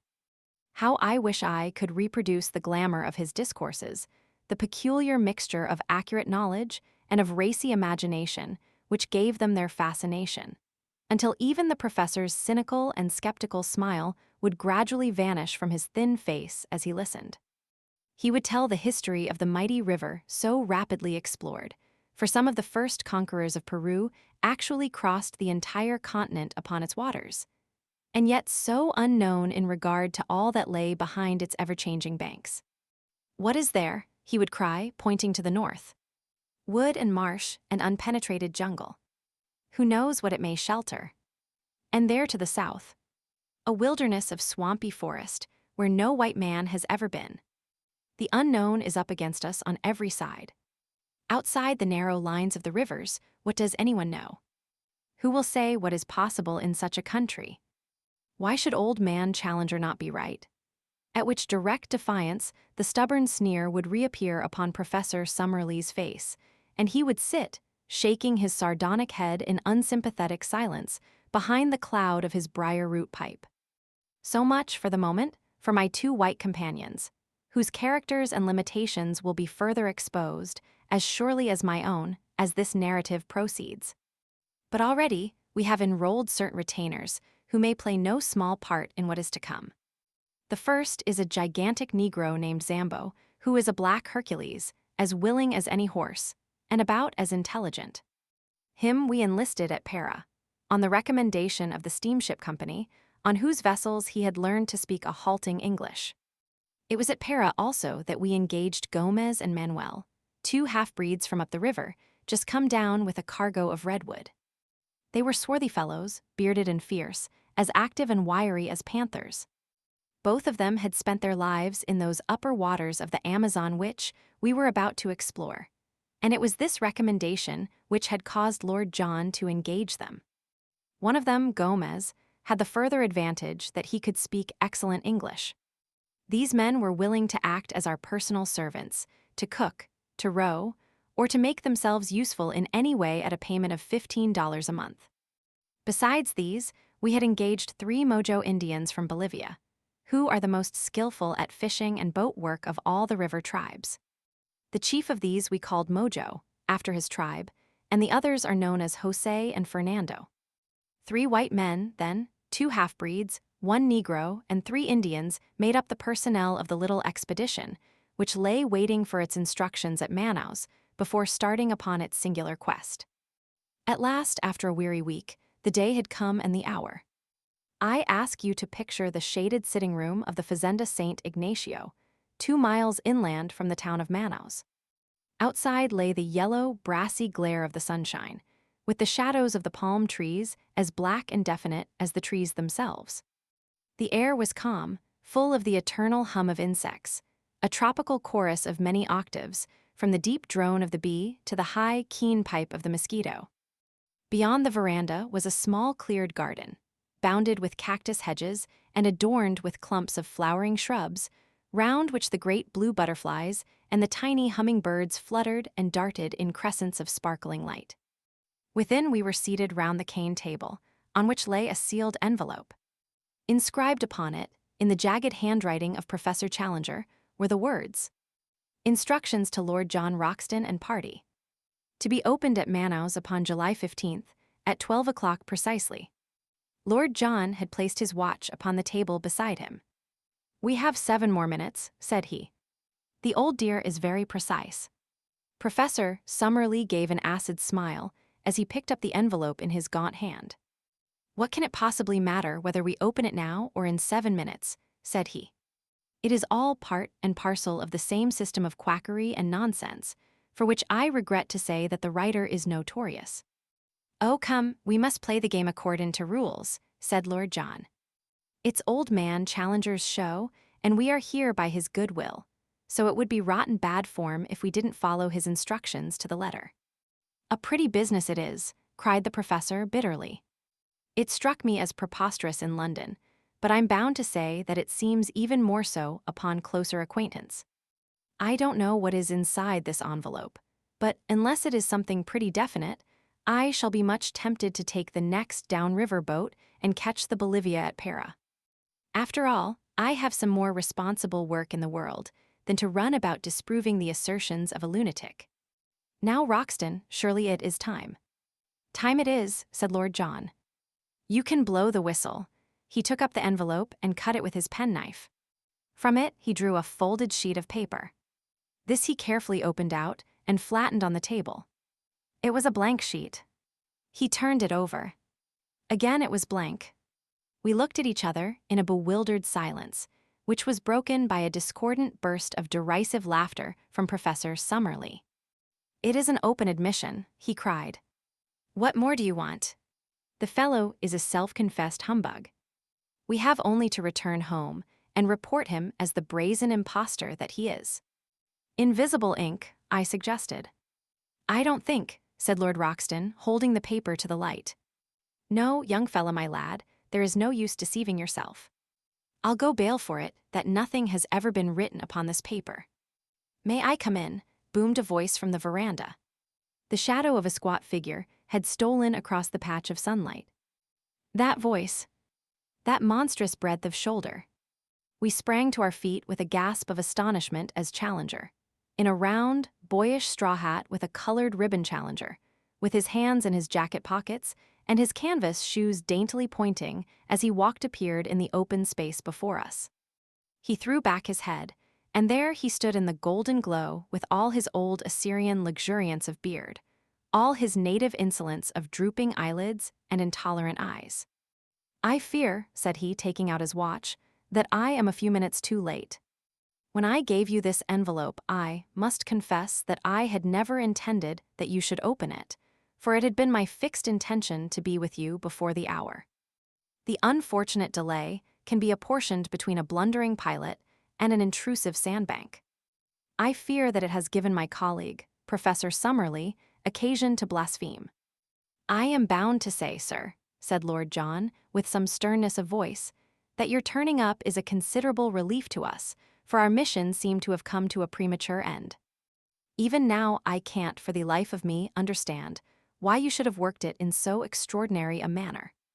Instead of answering, Professor Challenger entered, shook hands with myself and Lord John, bowed with ponderous insolence to Professor Summerlee, and sank back into a basket chair, which creaked and swayed beneath his weight.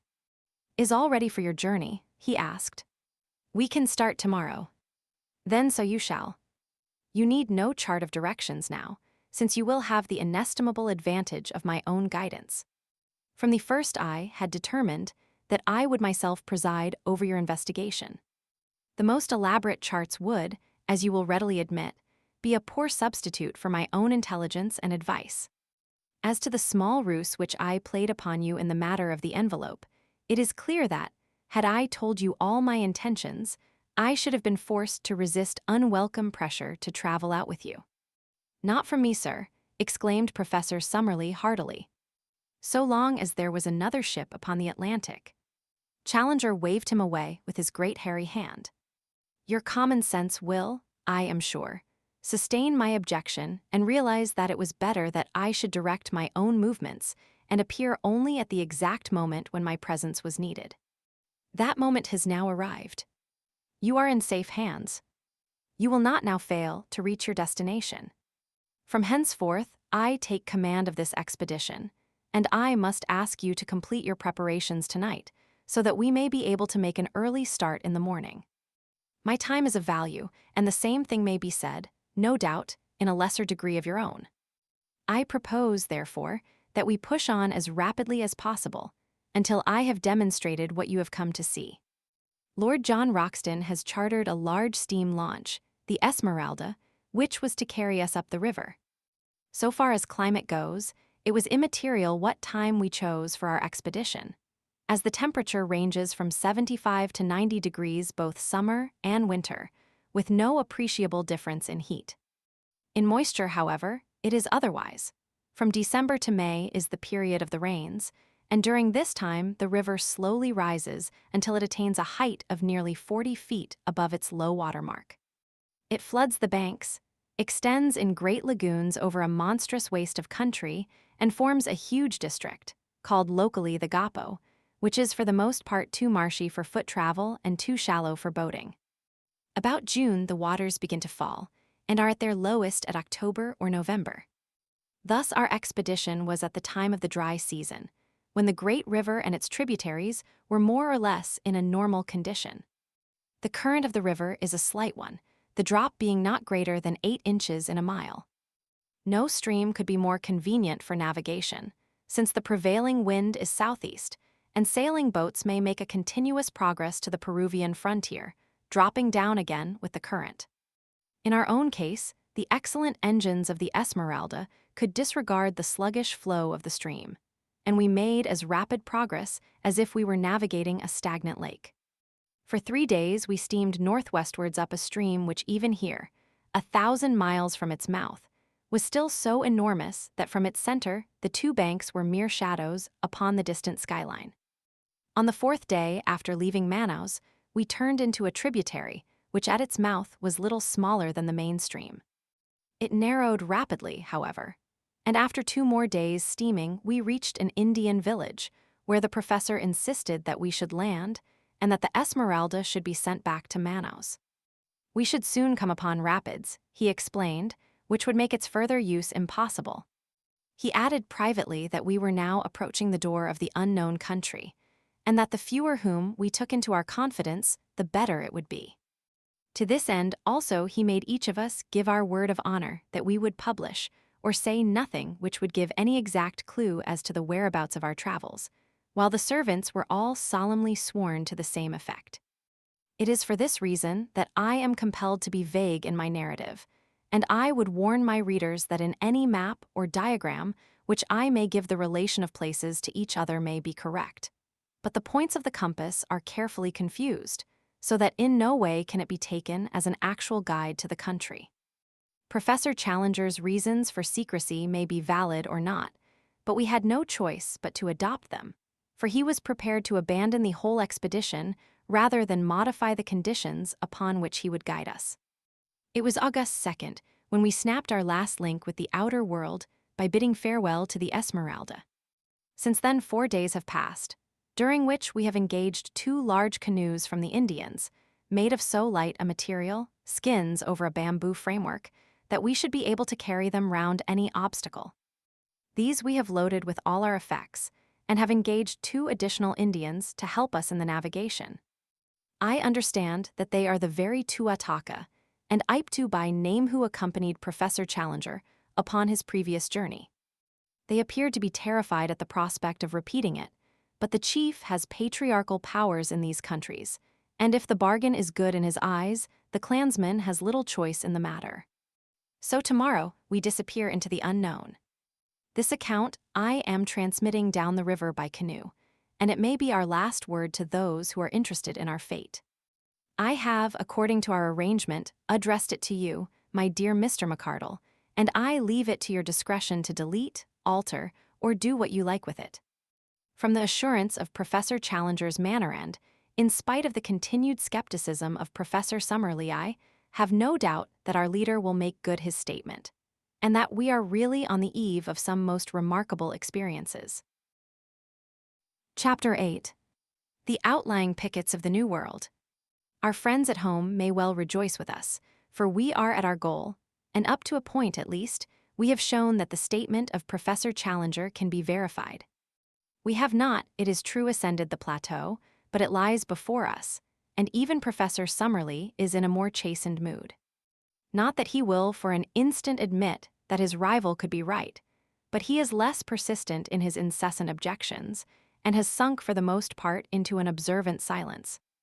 I must hark back, however, and continue my narrative from where I dropped it. We are sending home one of our local Indians who is injured, and I am committing this letter to his charge, with considerable doubts in my mind as to whether it will ever come to hand. When I wrote last, we were about to leave the Indian village, where we had been deposited by the Esmeralda. I have to begin my report by bad news.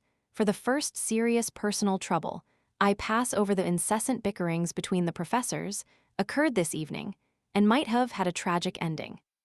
I have spoken of our English-speaking half-breed, Gomez, a fine worker and a willing fellow, but afflicted, I fancy, with the vice of curiosity, which is common enough among such men. On the last evening he seems to have hid himself near the hut in which we were discussing our plans, and, being observed by our huge Negro Zambo, who is as faithful as a dog and has the hatred which all his race bear to the half-breeds, he was dragged out and carried into our presence. Gomez whipped out his knife, however, and but for the huge strength of his captor, which enabled him to disarm him with one hand, he would certainly have stabbed him. The matter has ended in reprimands, the opponents have been compelled to shake hands, and there is every hope that all will be well. As to the feuds of the two learned men, they are continuous and bitter.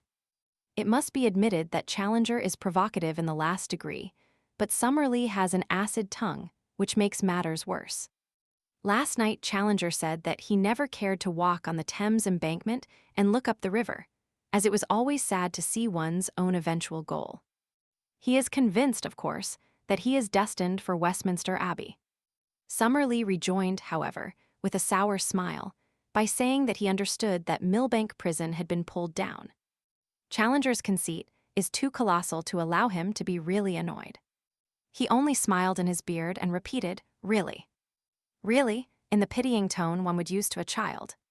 Indeed, they are children, both the one wizened and cantankerous, the other formidable and overbearing, yet each with a brain which has put him in the front rank of his scientific age. Brain, character, so lonely as one sees more of life does one understand how distinct is each. The very next day, we did actually make our start upon this remarkable expedition. We found that all our possessions fitted very easily into the two canoes, and we divided our personnel, 6 in each, taking the obvious precaution in the interests of peace of putting one professor into each canoe. Personally, I was with Challenger, who was in a beatific humor, moving about as one in a silent ecstasy and beaming benevolence from every feature.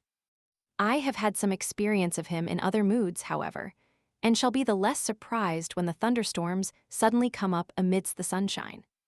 If it is impossible to be at your ease, it is equally impossible to be dull in his company, for one is always in a state of half-tremulous doubt as to what sudden turn his formidable temper may take. For 2 days we made our way up a good-sized river some hundreds of yards broad, and dark in color, but transparent, so that one could usually see the bottom.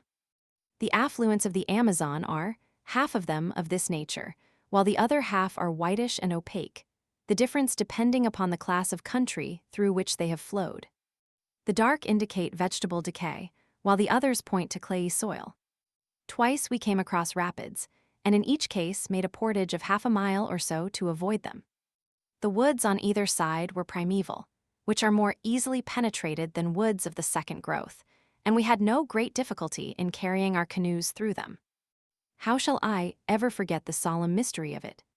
The height of the trees and the thickness of the boles exceeded anything which I in my town-bred life could have imagined, shooting upwards in magnificent columns until, at an enormous distance above our heads, we could dimly discern the spot where they threw out their side branches into Gothic upward curves, which coalesced to form one great matted roof of verdure, through which only an occasional golden ray of sunshine shot downwards to trace a thin, dazzling line of light amidst the majestic obscurity. As we walked noiselessly amid the thick, soft carpet of decaying vegetation, the hush fell upon our souls which comes upon us in the twilight of the abbey, and even Professor Challenger's full-chested notes sank into a whisper. Alone, I should have been ignorant of the names of these giant growths, but our men of science pointed out the cedars, the great silk cotton trees, and the redwood trees, with all that profusion of various plants which has made this continent the chief supplier to the human race of those gifts of nature which depend upon the vegetable world, while it is the most backward in those products which come from animal life.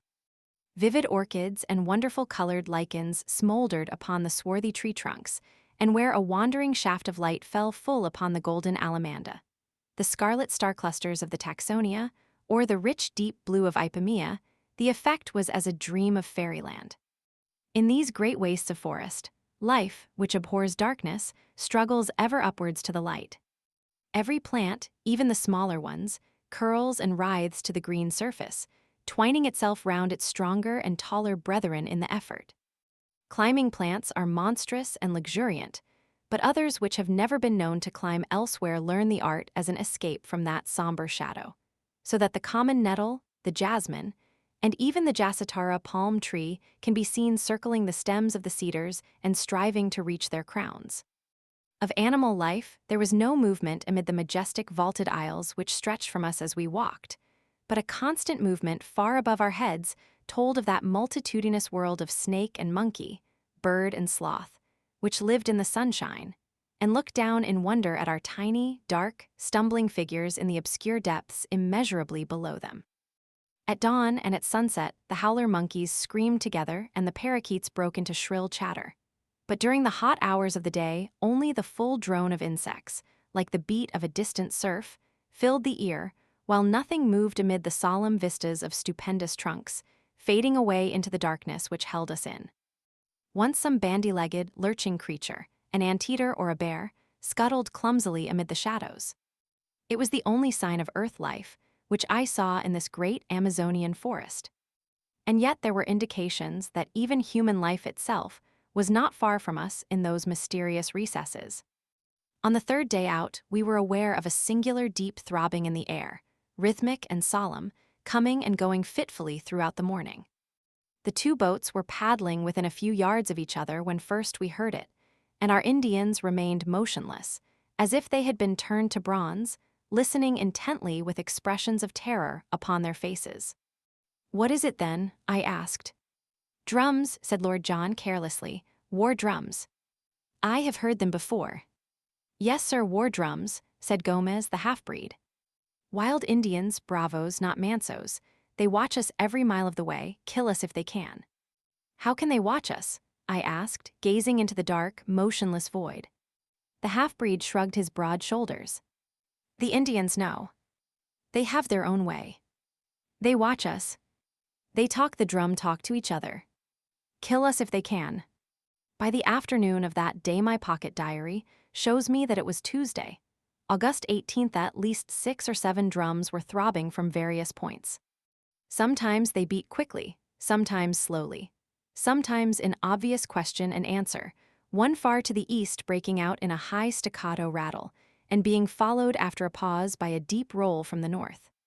There was something indescribably nerve-shaking and menacing in that constant mutter, which seemed to shape itself into the very syllables of the half-breed, endlessly repeated. "We will kill you if we can. We will kill you if we can." No one ever moved in the silent woods. All the peace and soothing of quiet nature lay in that dark curtain of vegetation, but away from behind there came ever the one message from our fellow man. "We will kill you if we can," said the men in the east. "We will kill you if we can," said the men in the north. All day the drums rumbled and whispered, while their menace reflected itself in the faces of our colored companions. Even the hardy, swaggering half-breed seemed cowed. I learned, however, that day once for all that both Summerlee and Challenger possessed that highest type of bravery, the bravery of the scientific mind. Theirs was the spirit which upheld Darwin among the gauchos of the Argentine, or Wallace among the headhunters of Malaya. It is decreed by a merciful nature that the human brain cannot think of two things simultaneously, so that if it be steeped in curiosity as to science, it has no room for merely personal considerations. All day amid that incessant and mysterious menace, our two professors watched every bird upon the wing, and every shrub upon the bank, with many a sharp wordy contention, when the snarl of Summerlee came quick upon the deep growl of Challenger. But with no more sense of danger, and no more reference to drum-beating Indians, than if they were seated together in the smoking room of the Royal Society's Club in St. James's Street. Once only did they condescend to discuss them. "Maranhah or Amajuaca cannibals," said Challenger, jerking his thumb towards the reverberating wood. "No doubt, sir," Summerlee answered. "Like all such tribes, I shall expect to find them of polysynthetic speech and of Mongolian type." "Polysynthetic, certainly," said Challenger indulgently. "I am not aware that any other type of language exists in this continent, and I have notes of more than 100. The Mongolian theory I regard with deep suspicion. I should have thought that even a limited knowledge of comparative anatomy would have helped to verify it," said Summerlee bitterly. Challenger thrust out his aggressive chin until he was all beard and hat trim. "No doubt, sir, a limited knowledge would have that effect. When one's knowledge is exhaustive, one comes to other conclusions." They glared at each other in mutual defiance, while all round rose the distant whisper, "We will kill you if we can." That night we moored our canoes with heavy stones for anchors in the center of the stream, and made every preparation for a possible attack. Nothing came, however, and with the dawn we pushed upon our way, the drum beating dying out behind us. About 3 o'clock in the afternoon, we came to a very steep rapid, more than a mile long, the very one in which Professor Challenger had suffered disaster upon his first journey. I confess that the sight of it consoled me, for it was really the first direct corroboration, slight as it was, of the truth of his story. The Indians carried first our canoes and then our stores through the brushwood, which is very thick at this point, while we four whites, our rifles on our shoulders, walked between them and any danger coming from the woods.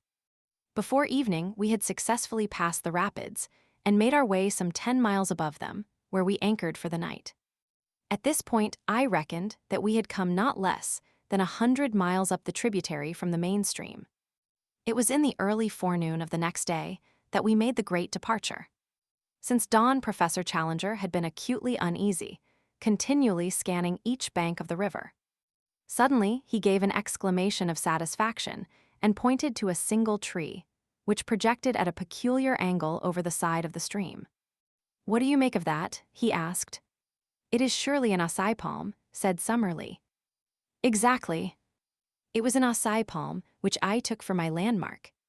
The secret opening is half a mile onwards upon the other side of the river. There is no break in the trees. That is the wonder and the mystery of it. There where you see light green rushes instead of dark green undergrowth, there between the great cottonwoods, that is my private gate into the unknown. Push through and you will understand." It was indeed a wonderful place.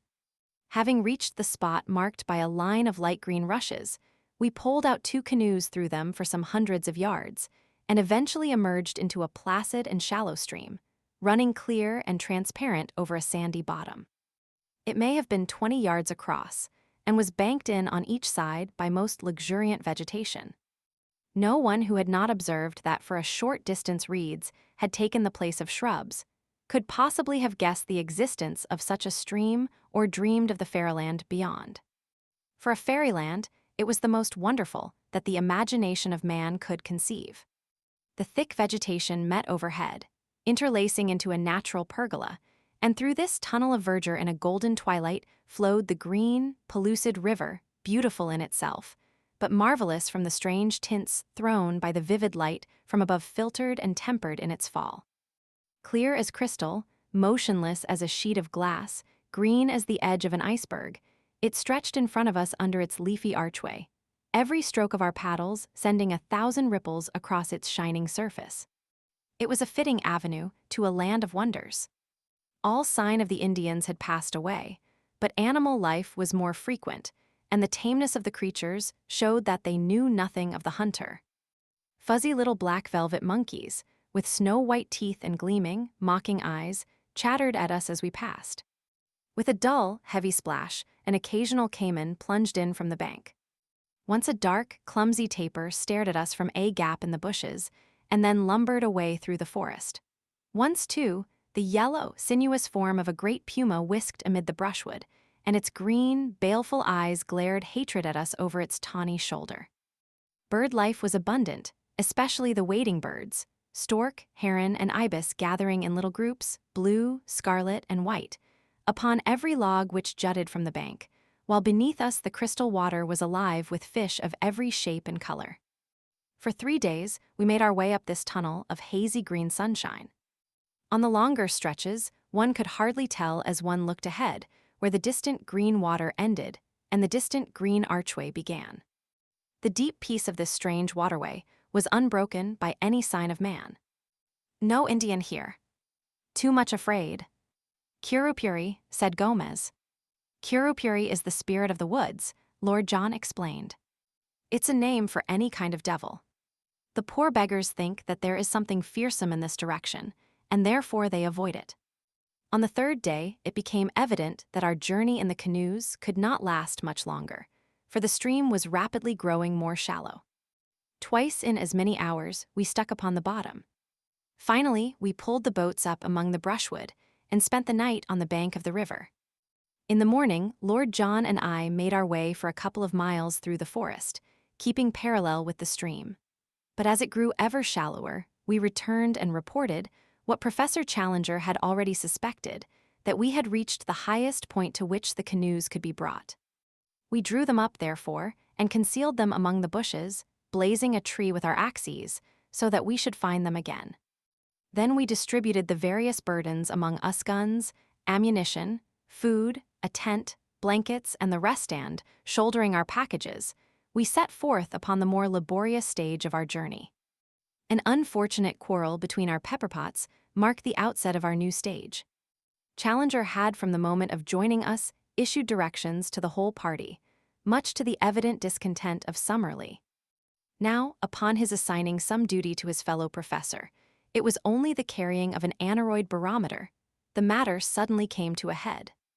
"May I ask, sir," said Summerlee, with vicious calm, "in what capacity you take it upon yourself to issue these orders?" Challenger glared and bristled. "I do it, Professor Summerlee, as leader of this expedition." "I am compelled to tell you, sir, that I do not recognize you in that capacity." "Indeed," Challenger bowed with unwieldy sarcasm. "Perhaps you would define my exact position." "Yes, sir. You are a man whose veracity is upon trial, and this committee is here to try it.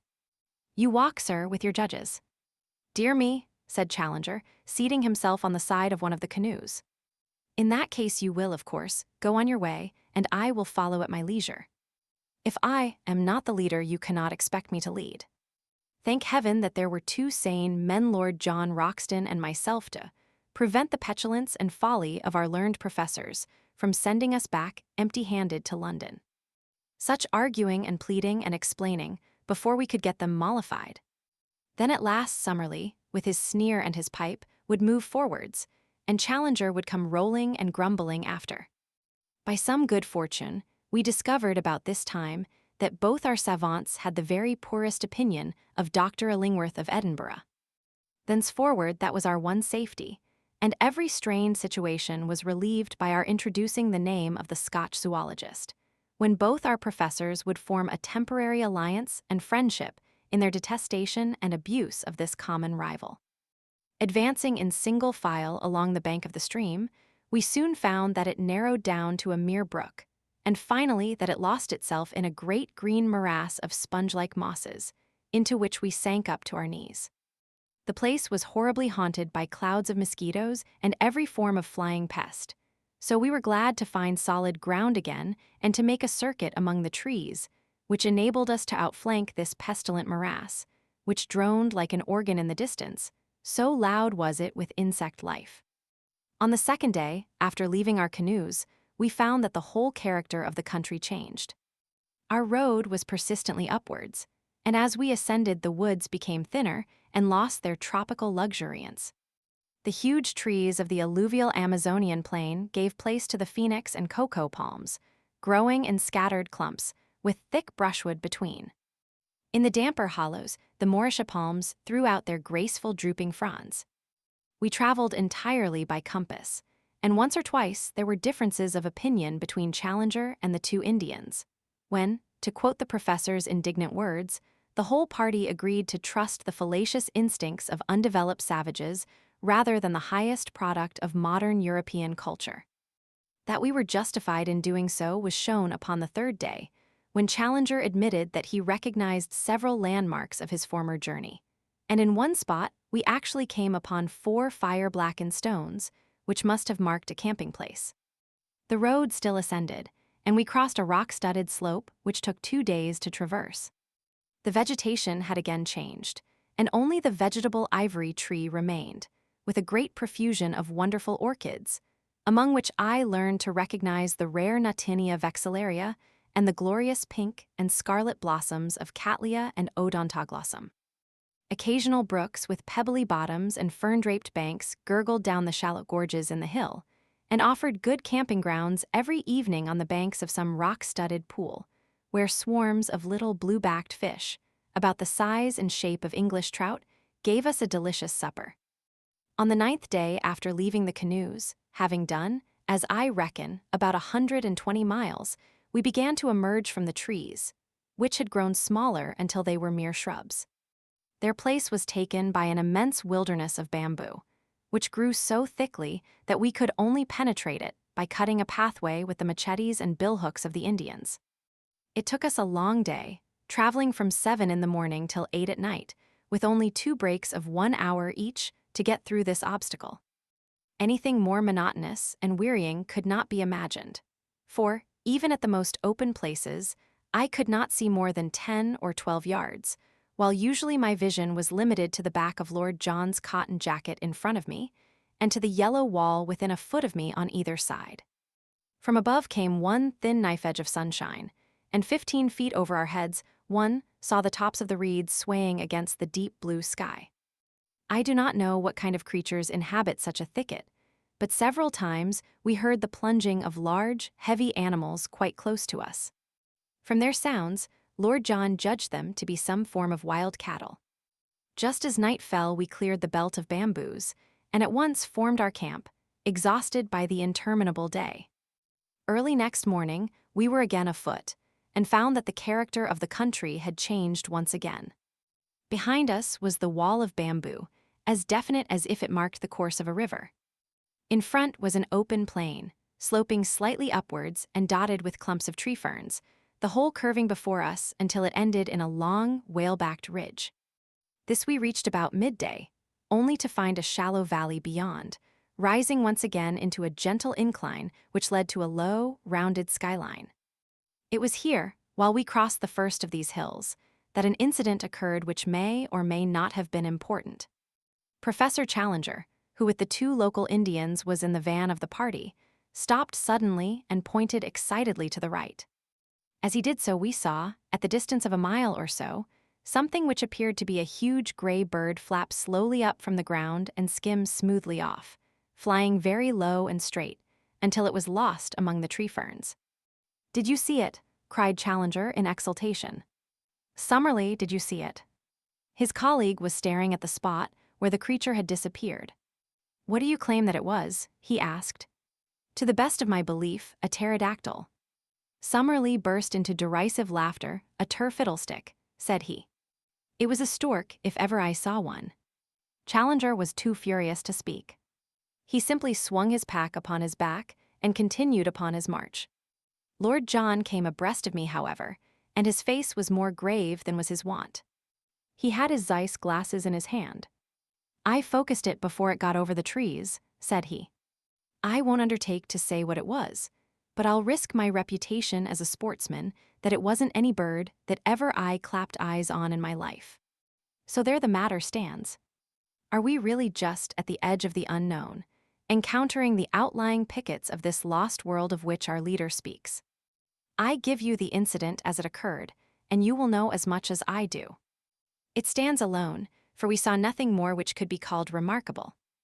And now, my readers, if ever I have any, I have brought you up the broad river, and through the screen of rushes, and down the green tunnel, and up the long slope of palm trees, and through the bamboo brake, and across the plain of tree ferns. At last our destination lay in full sight of us. When we had crossed the second ridge, we saw before us an irregular, palm-studded plain, and then the line of high red cliffs which I have seen in the picture. There it lies, even as I write, and there can be no question that it is the same. At the nearest point, it is about 7 miles from our present camp, and it curves away, stretching as far as I can see. Challenger struts about like a prize peacock, and Summerlee is silent, but still skeptical. Another day should bring some of our doubts to an end. Meanwhile, as Jose, whose arm was pierced by a broken bamboo, insists upon returning, I send this letter back in his charge, and only hope that it may eventually come to hand. I will write again, as the occasion serves. I have enclosed with this a rough chart of our journey, which may have the effect of making the account rather easier to understand. Chapter 9. Who could have foreseen it? A dreadful thing has happened to us. Who could have foreseen it? I cannot foresee any end to our troubles. It may be that we are condemned to spend our whole lives in this strange, inaccessible place. I am still so confused that I can hardly think clearly of the facts of the present or of the chances of the future. To my astounded senses, the one seems most terrible, and the other as black as night. No men have ever found themselves in a worse position, nor is there any use in disclosing to you our exact geographical situation and asking our friends for a relief party. Even if they could send one, our fate will in all human probability be decided long before it could arrive in South America. We are, in truth, as far from any human aid as if we were in the moon. If we are to win through, it is only our own qualities which can save us. I have as companions 3 remarkable men of great brain power and of unshaken courage. There lies our one and only hope. It is only when I look upon the untroubled faces of my comrades that I see some glimmer through the darkness. Outwardly, I trust that I appear as unconcerned as they. Inwardly, I am filled with apprehension. Let me give you, with as much detail as I can, the sequence of events which have led us to this catastrophe. When I finished my last letter, I stated that we were within 7 miles from an enormous line of ruddy cliffs, which encircled, beyond all doubt, the plateau of which Professor Challenger spoke. Their height, as we approached them, seemed to me in some places to be greater than he had stated, running up in parts to at least 1,000 feet, and they were curiously striated, in a manner which is, I believe, characteristic of basaltic upheavals. Something of the sort is to be seen in Salisbury Crags at Edinburgh. The summit showed every sign of a luxuriant vegetation, with bushes near the edge and farther back many high trees. There was no indication of any life that we could see. That night we pitched our camp immediately under the cliffa, most wild and desolate spot. The crags above us were not merely perpendicular, but curved outwards at the top, so that ascent was out of the question. Close to us was the high, thin pinnacle of rock, which I believe I mentioned earlier in this narrative. It is like a broad red church spire, the top of it being level with the plateau, but a great chasm gaping between. On the summit of it, there grew one high tree. Both pinnacle and cliff were comparatively low, some 500 or 600 feet, I should think. It was on that, said Professor Challenger, pointing to this tree, that the pterodactyl was perched. I climbed halfway up the rock before I shot him. I am inclined to think that a good mountaineer like myself could ascend the rock to the top, though he would, of course, be no nearer to the plateau when he had done so. As Challenger spoke of his pterodactyl eye glanced at Professor Summerlee, and for the first time, I seemed to see some signs of a dawning credulity and repentance. There was no sneer upon his thin lips, but on the contrary, a gray, drawn look of excitement and amazement. Challenger saw it too, and reveled in the first taste of victory. "Of course," said he, with his clumsy and ponderous sarcasm, "Professor Summerlee will understand that when I speak of a pterodactyl I mean a stork only. It is the kind of stork which has no feathers, a leathery skin, membranous wings, and teeth in its jaws." He grinned and blinked and bowed until his colleague turned and walked away.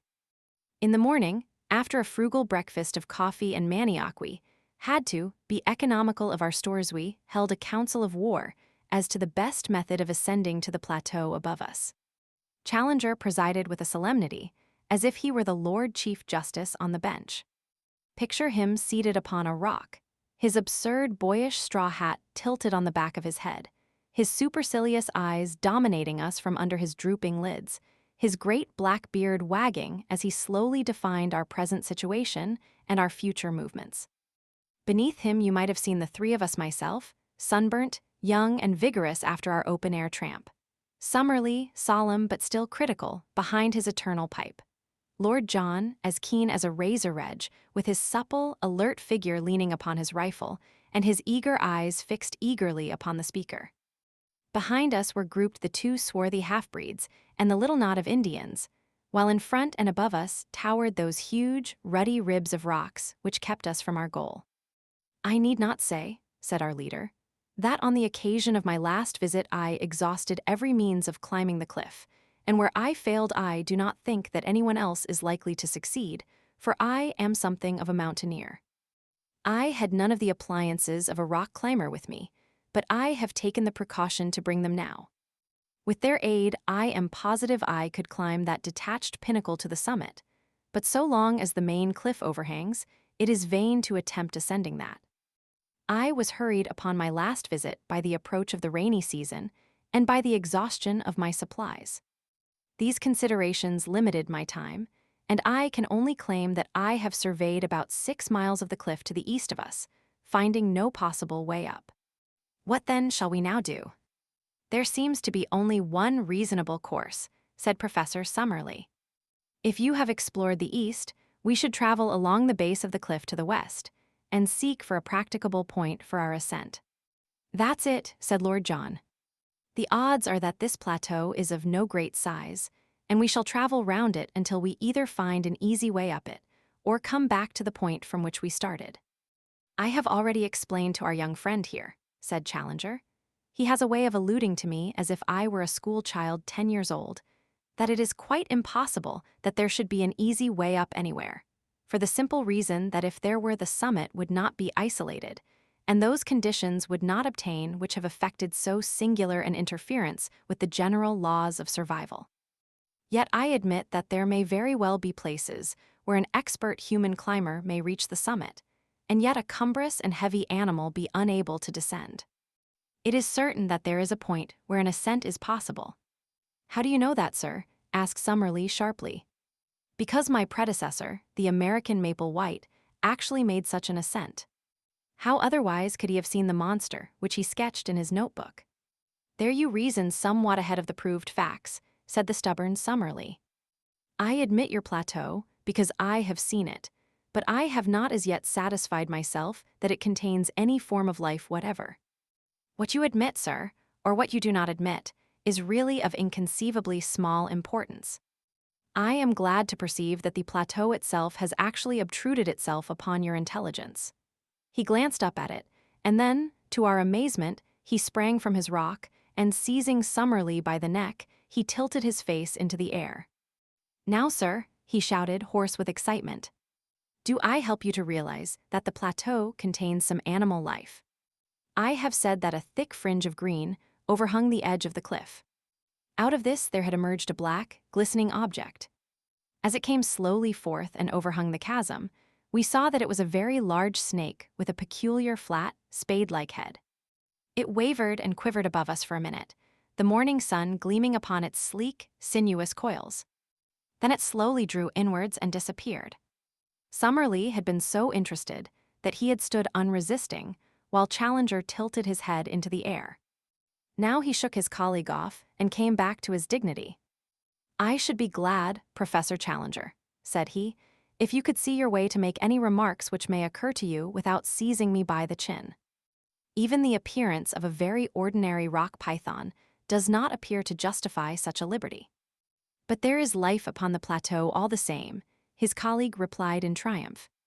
"And now, having demonstrated this important conclusion so that it is clear to anyone, however prejudiced or obtuse, I am of opinion that we cannot do better than break up our camp and travel to westward until we find some means of ascent."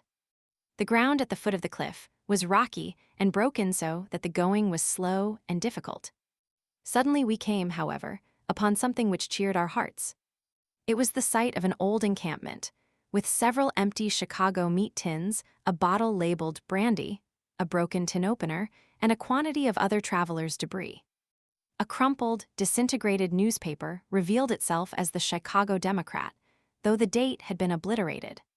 "Not mine," said Challenger. "It must be Maple White's." Lord John had been gazing curiously at a great tree fern which overshadowed the encampment. "I say, look at this," said he. "I believe it is meant for a signpost." A slip of hard wood had been nailed to the tree in such a way as to point to the westward. "Most certainly a signpost," said Challenger. "What else?" "Finding himself upon a dangerous errand, our pioneer has left this sign so that any party which follows him may know the way he has taken. Perhaps we shall come upon some other indications as we proceed."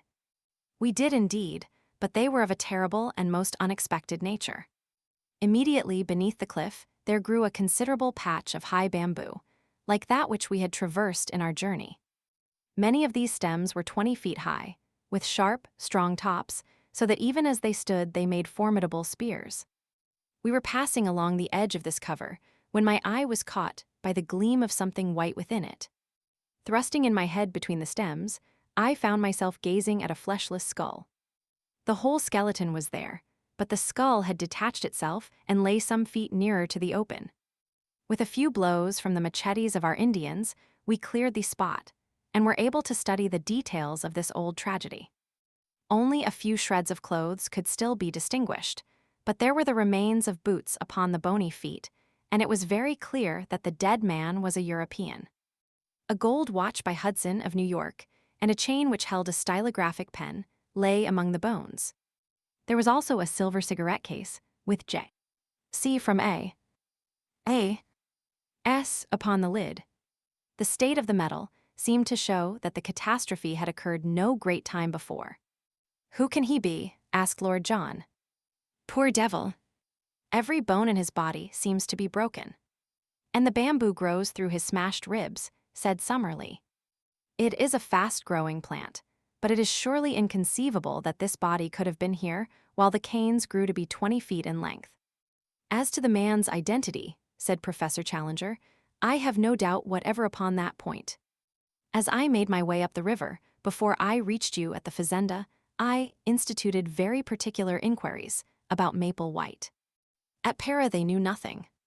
Fortunately, I had a definite clue, for there was a particular picture in his sketchbook which showed him taking lunch with a certain ecclesiastic at Rosario.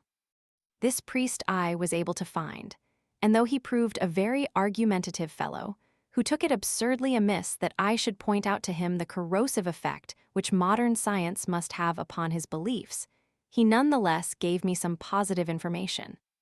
Maple White passed Rosario 4 years ago, or 2 years before I saw his dead body. He was not alone at the time, but there was a friend, an American named James Culver, who remained in the boat and did not meet this ecclesiastic. I think, therefore, that there can be no doubt that we are now looking upon the remains of this James Culver. Nor, said Lord John, is there much doubt as to how he met his death. He has fallen or been chucked from the top, and so been impaled. How else could he come by his broken bones, and how could he have been stuck through by these canes, with their points so high above our heads? A hush came over us as we stood round these shattered remains, and realized the truth of Lord John Roxton's words. The beetling head of the cliff projected over the canebrake. Undoubtedly, he had fallen from above. But had he fallen? Had it been an accident? Or already ominous and terrible possibilities began to form round that unknown land. We moved off in silence and continued to coast round the line of cliffs, which were as even and unbroken as some of those monstrous Antarctic ice fields, which I have seen depicted as stretching from horizon to horizon and towering high above the mastheads of the exploring vessel. In 5 miles we saw no rift or break. And then suddenly we perceived something which filled us with new hope. In a hollow of the rock, protected from rain, there was drawn a rough arrow in chalk, pointing still to the westwards. "Maple White again," said Professor Challenger. He had some presentiment that worthy footsteps would follow close behind him. He had chalk then. A box of colored chalks was among the effects I found in his knapsack. I remember that the white one was worn to a stump. "That is certainly good evidence," said Summerlee. "We can only accept his guidance and follow on to the westward." We had proceeded some 5 more miles when again we saw a white arrow upon the rocks. It was at a point where the face of the cliff was for the first time split into a narrow cleft. Inside the cleft was a second guidance mark, which pointed right up it with the tip somewhat elevated, as if the spot indicated were above the level of the ground. It was a solemn place, for the walls were so gigantic, and the slit of blue sky so narrow and so obscured by a double fringe of verdure, that only a dim and shadowy light penetrated to the bottom. We had had no food for many hours, and were very weary with the stony and irregular journey, but our nerves were too strung to allow us to halt. We ordered the camp to be pitched, however, and, leaving the Indians to arrange it, we four, with the 2 half-breeds, proceeded up the narrow gorge. It was not more than 40 feet across at the mouth, but it rapidly closed until it ended in an acute angle, too straight and smooth for an ascent. Certainly, it was not this which our pioneer had attempted to indicate. We made our way back. The whole gorge was not more than a quarter of a mile deep, and then suddenly the quick eyes of Lord John fell upon what we were seeking. High up above our heads, amid the dark shadows, there was one circle of deeper gloom. Surely it could only be the opening of a cave. The base of the cliff was heaped with loose stones at the spot, and it was not difficult to clamber up. When we reached it, all doubt was removed.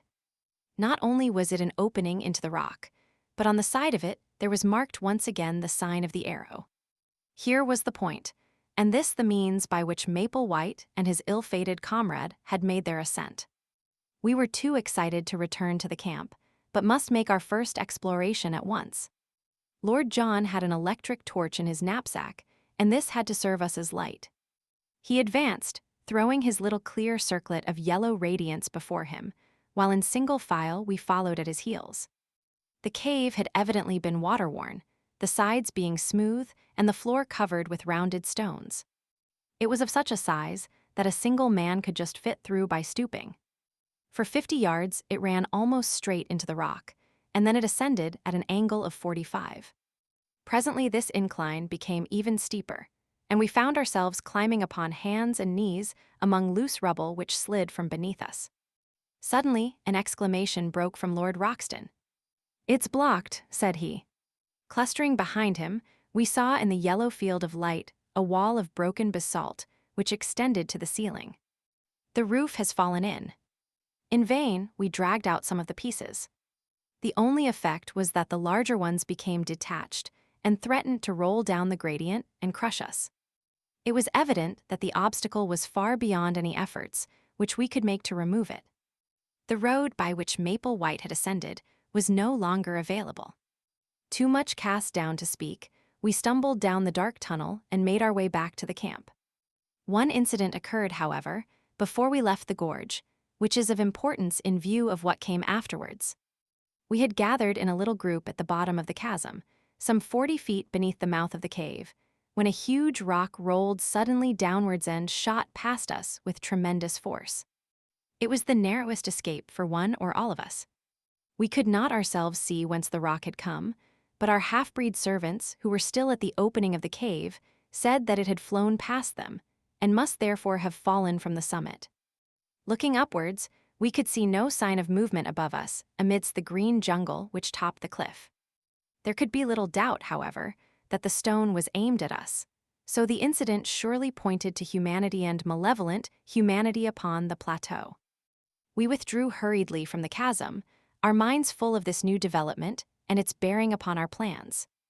The situation was difficult enough before, but if the obstructions of nature were increased by the deliberate opposition of man, then our case was indeed a hopeless one. And yet, as we looked up at that beautiful fringe of verdure only a few hundreds of feet above our heads, there was not one of us who could conceive the idea of returning to London until we had explored it to its depths. On discussing the situation, we determined that our best course was to continue to coast round the plateau in the hope of finding some other means of reaching the top. The line of cliffs, which had decreased considerably in height, had already begun to trend from west to north, and if we could take this as representing the arc of a circle, the whole circumference could not be very great. At the worst, then, we should be back in a few days at our starting point. We made a march that day which totaled some 22 miles, without any change in our prospects. I may mention that our aneroid shows us that, in the continual incline which we have ascended since we abandoned our canoes, we have risen to no less than 3,000 feet above sea level. Hence, there is a considerable change both in the temperature and in the vegetation. We have shaken off some of that horrible insect life which is the bane of tropical travel. A few palms still survive, and many tree ferns, but the Amazonian trees have been all left behind. It was pleasant to see the convolvulus, the passion flower, and the begonia, all reminding me of home, here among these inhospitable rocks. There was a red begonia, just the same color as one that is kept in a pot in the window of a certain villa in Streathambut. I am drifting into private reminiscence. That night I am still speaking of the first day of our circumnavigation of the plateau. A great experience awaited us, and one which forever set at rest any doubt which we could have had as to the wonders so near us. You will realize as you read it, my dear Mr. McArdle, and possibly for the first time, that the paper has not sent me on a wild goose chase, and that there is inconceivably fine copy waiting for the world whenever we have the professor's leave to make use of it. I shall not dare to publish these articles unless I can bring back my proofs to England, or I shall be hailed as the journalistic Munchausen of all time. I have no doubt that you feel the same way yourself, and that you would not care to stake the whole credit of the Gazette upon this adventure, until we can meet the chorus of criticism and skepticism which such articles must of necessity elicit. So this wonderful incident, which would make such a headline for the old paper, must still wait its turn in the editorial drawer. And yet it was all over in a flash, and there was no sequel to it, save in our own convictions. What occurred was this. Lord John had shot an agouti, which is a small, pig-like animal, and, half of it having been given to the Indians, we were cooking the other half upon our fire. There is a chill in the air after dark, and we had all drawn close to the blaze. The night was moonless, but there were some stars, and one could see for a little distance across the plain. Well, suddenly out of the darkness, out of the night, there swooped something with a swish like an aeroplane.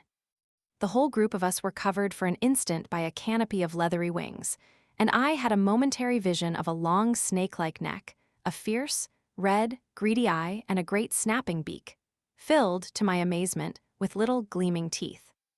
The next instant it was gone, and so was our dinner. A huge black shadow, 20 feet across, skimmed up into the air. For an instant the monster wings blotted out the stars, and then it vanished over the brow of the cliff above us. We all sat in amazed silence round the fire, like the heroes of Virgil when the harpies came down upon them. It was Summerlee who was the first to speak. "Professor Challenger," said he, in a solemn voice which quavered with emotion, "I owe you an apology. Sir, I am very much in the wrong, and I beg that you will forget what is past." It was handsomely said, and the two men for the first time shook hands. So much we have gained by this clear vision of our first pterodactyl. It was worth a stolen supper to bring two such men together. But if prehistoric life existed upon the plateau, it was not superabundant, for we had no further glimpse of it during the next 3 days. During this time, we traversed a barren and forbidding country, which alternated between stony desert and desolate marshes full of many wildfowl, upon the north and east of the cliffs. From that direction, the place is really inaccessible. And, were it not for a hardish ledge which runs at the very base of the precipice, we should have had to turn back. Many times we were up to our waists in the slime and blubber of an old, semi-tropical swamp. To make matters worse, the place seemed to be a favorite breeding place of the Jaracaca snake, the most venomous and aggressive in South America. Again and again, these horrible creatures came writhing and springing towards us across the surface of this putrid bog, and it was only by keeping our shotguns forever ready that we could feel safe from them. One funnel-shaped depression in the morass, of a livid green in color from some lichen which festered in it, will always remain as a nightmare memory in my mind. It seems to have been a special nest of these vermins, and the slopes were alive with them, all writhing in our direction, for it is a peculiarity of the Jaracaca that he will always attack man at first sight. There were too many for us to shoot, so we fairly took to our heels and ran until we were exhausted. I shall always remember, as we looked back, how far behind we could see the heads and necks of our horrible pursuers, rising and falling amid the reeds. Jaracaca Swamp, we named it in the map which we are constructing. The cliffs upon the farther side had lost their ruddy tint, being chocolate brown in color. The vegetation was more scattered along the top of them, and they had sunk to 300 or 400 feet in height, but in no place did we find any point where they could be ascended. If anything, they were more impossible than at the first point where we had met them. Their absolute steepness is indicated in the photograph which I took over the stony desert. Surely, said I, as we discussed the situation, the rain must find its way down somehow. There are bound to be water channels in the rocks. Our young friend has glimpses of lucidity, said Professor Challenger, patting me upon the shoulder. The rain must go somewhere, I repeated. He keeps a firm grip upon actuality. The only drawback is that we have conclusively proved by ocular demonstration that there are no water channels down the rocks. Where then does it go? I persisted. I think it may be fairly assumed that if it does not come outwards, it must run inwards. Then there is a lake in the center. So I should suppose. It is more than likely that the lake may be an old crater, said Summerlee. The whole formation is, of course, highly volcanic. But however that may be, I should expect to find the surface of the plateau slope inwards with a considerable sheet of water in the center, which may drain off, by some subterranean channel, into the marshes of the Jaracaca Swamp. Or evaporation might preserve an equilibrium, remarked Challenger, and the two learned men wandered off into one of their usual scientific arguments, which were as comprehensible as Chinese to the layman. On the 6th day, we completed our first circuit of the cliffs and found ourselves back at the first camp, beside the isolated pinnacle of rock. We were a disconsolate party, for nothing could have been more minute than our investigation, and it was absolutely certain that there was no single point where the most active human being could possibly hope to scale the cliff. The place which Maple White's chalk marks had indicated as his own means of access was now entirely impassable. What were we to do now? Our stores of provisions, supplemented by our guns, were holding out well, but the day must come when they would need replenishment. In a couple of months, the rains might be expected, and we should be washed out of our camp. The rock was harder than marble, and any attempt at cutting a path for so great a height was more than our time or resources would admit. No wonder that we looked gloomily at each other that night, and sought our blankets with hardly a word exchanged. I remember that as I dropped off to sleep, my last recollection was that Challenger was squatting, like a monstrous bullfrog, by the fire, his huge head in his hands, sunk apparently in the deepest thought, and entirely oblivious to the good night which I wished him. But it was a very different Challenger, who greeted us in the morning, a Challenger, with contentment and self-congratulation shining from his whole person. He faced us as we assembled for breakfast with a deprecating false modesty in his eyes, as who should say, "I know that I deserve all that you can say, but I pray you to spare my blushes by not saying it." His beard bristled exultantly, his chest was thrown out, and his hand was thrust into the front of his jacket. So, in his fancy, may he see himself sometimes, gracing the vacant pedestal in Trafalgar Square and adding one more to the horrors of the London streets. Eureka! he cried, his teeth shining through his beard. Gentlemen, you may congratulate me, and we may congratulate each other. The problem is solved. You have found a way up. I venture to think so. And where? For answer, he pointed to the spire-like pinnacle upon our right. Our faces or mine at least fell as we surveyed it. That it could be climbed, we had our companion's assurance. But a horrible abyss lay between it and the plateau. We can never get across, I gasped. We can at least all reach the summit, said he. When we are up, I may be able to show you that the resources of an inventive mind are not yet exhausted.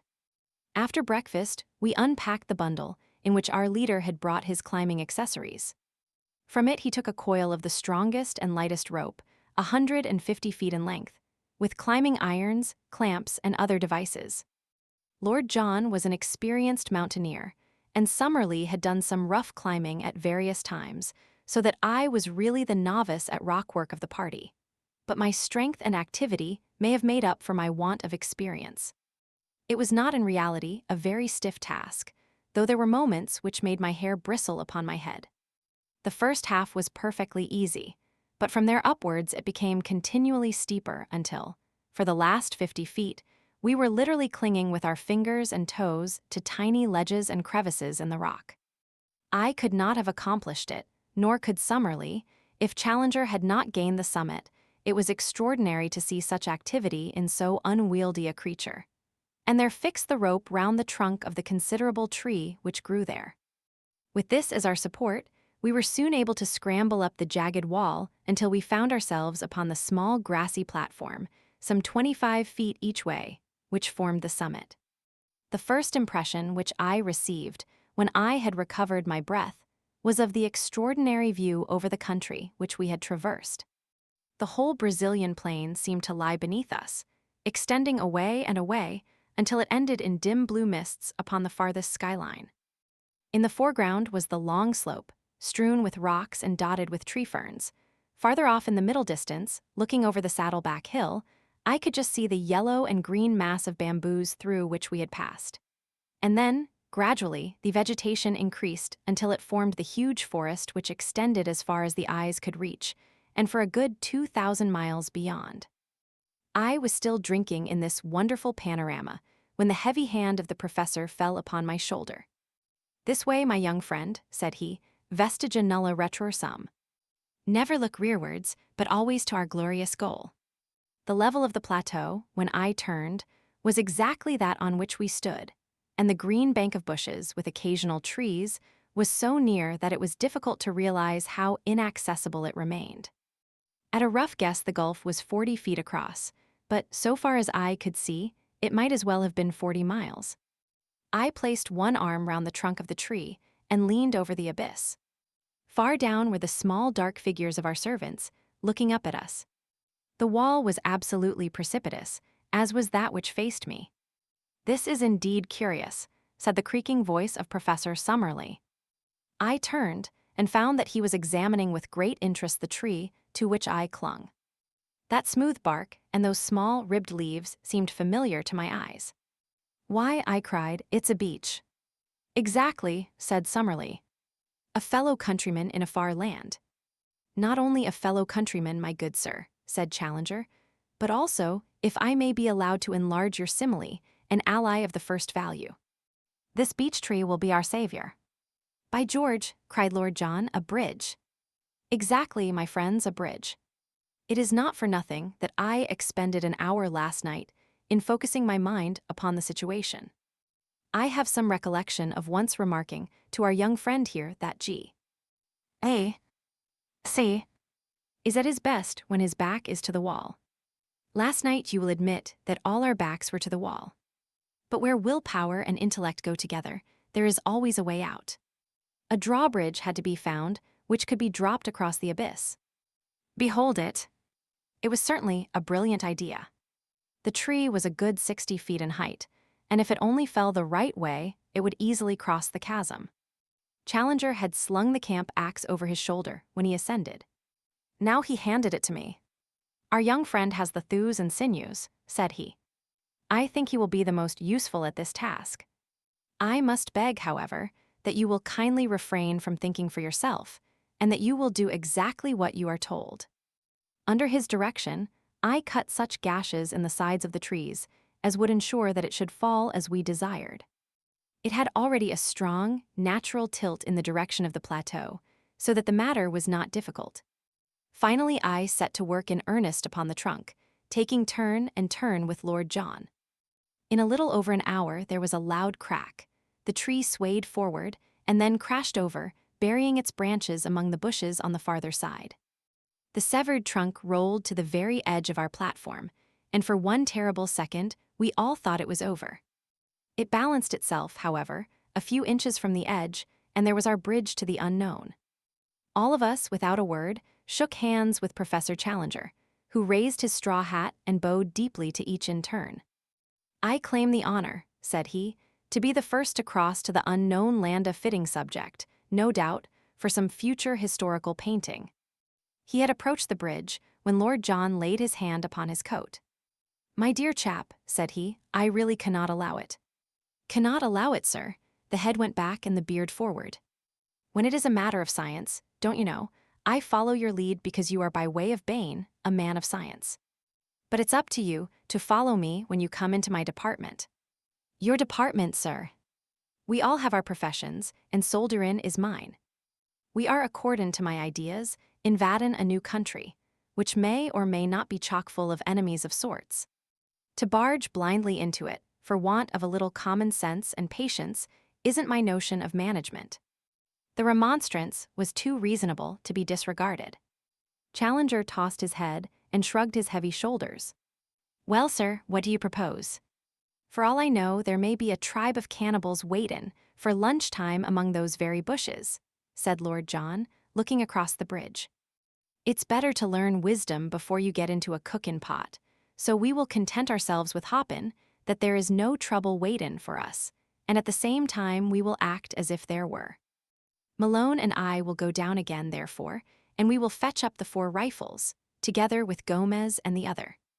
One man can then go across, and the rest will cover him with guns, until he sees that it is safe for the whole crowd to come along." Challenger sat down upon the cut stump and groaned his impatience. But Summerlee and I were of one mind that Lord John was our leader when such practical details were in question. The climb was a more simple thing, now that the rope dangled down the face of the worst part of the ascent. Within an hour we had brought up the rifles and a shotgun. The half-breeds had ascended also, and under Lord John's orders they had carried up a bale of provisions in case our first exploration should be a long one. We had each bandoliers of cartridges. "Now, Challenger, if you really insist upon being the first man in," said Lord John, when every preparation was complete. "I am much indebted to you for your gracious permission," said the angry professor, "for never was a man so intolerant of every form of authority. Since you are good enough to allow it, I shall most certainly take it upon myself to act as pioneer upon this occasion." Seating himself with a leg overhanging the abyss on each side, and his hatchet slung upon his back, Challenger hopped his way across the trunk and was soon at the other side. He clambered up and waved his arms in the air. "At last," he cried, "at last." I gazed anxiously at him, with a vague expectation that some terrible fate would dart at him from the curtain of green behind him. But all was quiet, save that a strange, many-colored bird flew up from under his feet and vanished among the trees. Summerlee was the second. His wiry energy is wonderful in so frail a frame. He insisted upon having 2 rifles slung upon his back, so that both professors were armed when he had made his transit. I came next, and tried hard not to look down into the horrible gulf over which I was passing. Summerlee held out the butt end of his rifle, and an instant later I was able to grasp his hand. As to Lord John, he walked across, actually walked without support. He must have nerves of iron. And there we were, the 4 of us upon the dreamland, the lost world of Maple White.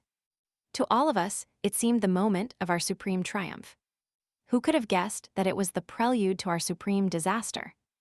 Let me say in a few words how the crushing blow fell upon us. We had turned away from the edge and had penetrated about 50 yards of close brushwood, when there came a frightful rending crash from behind us.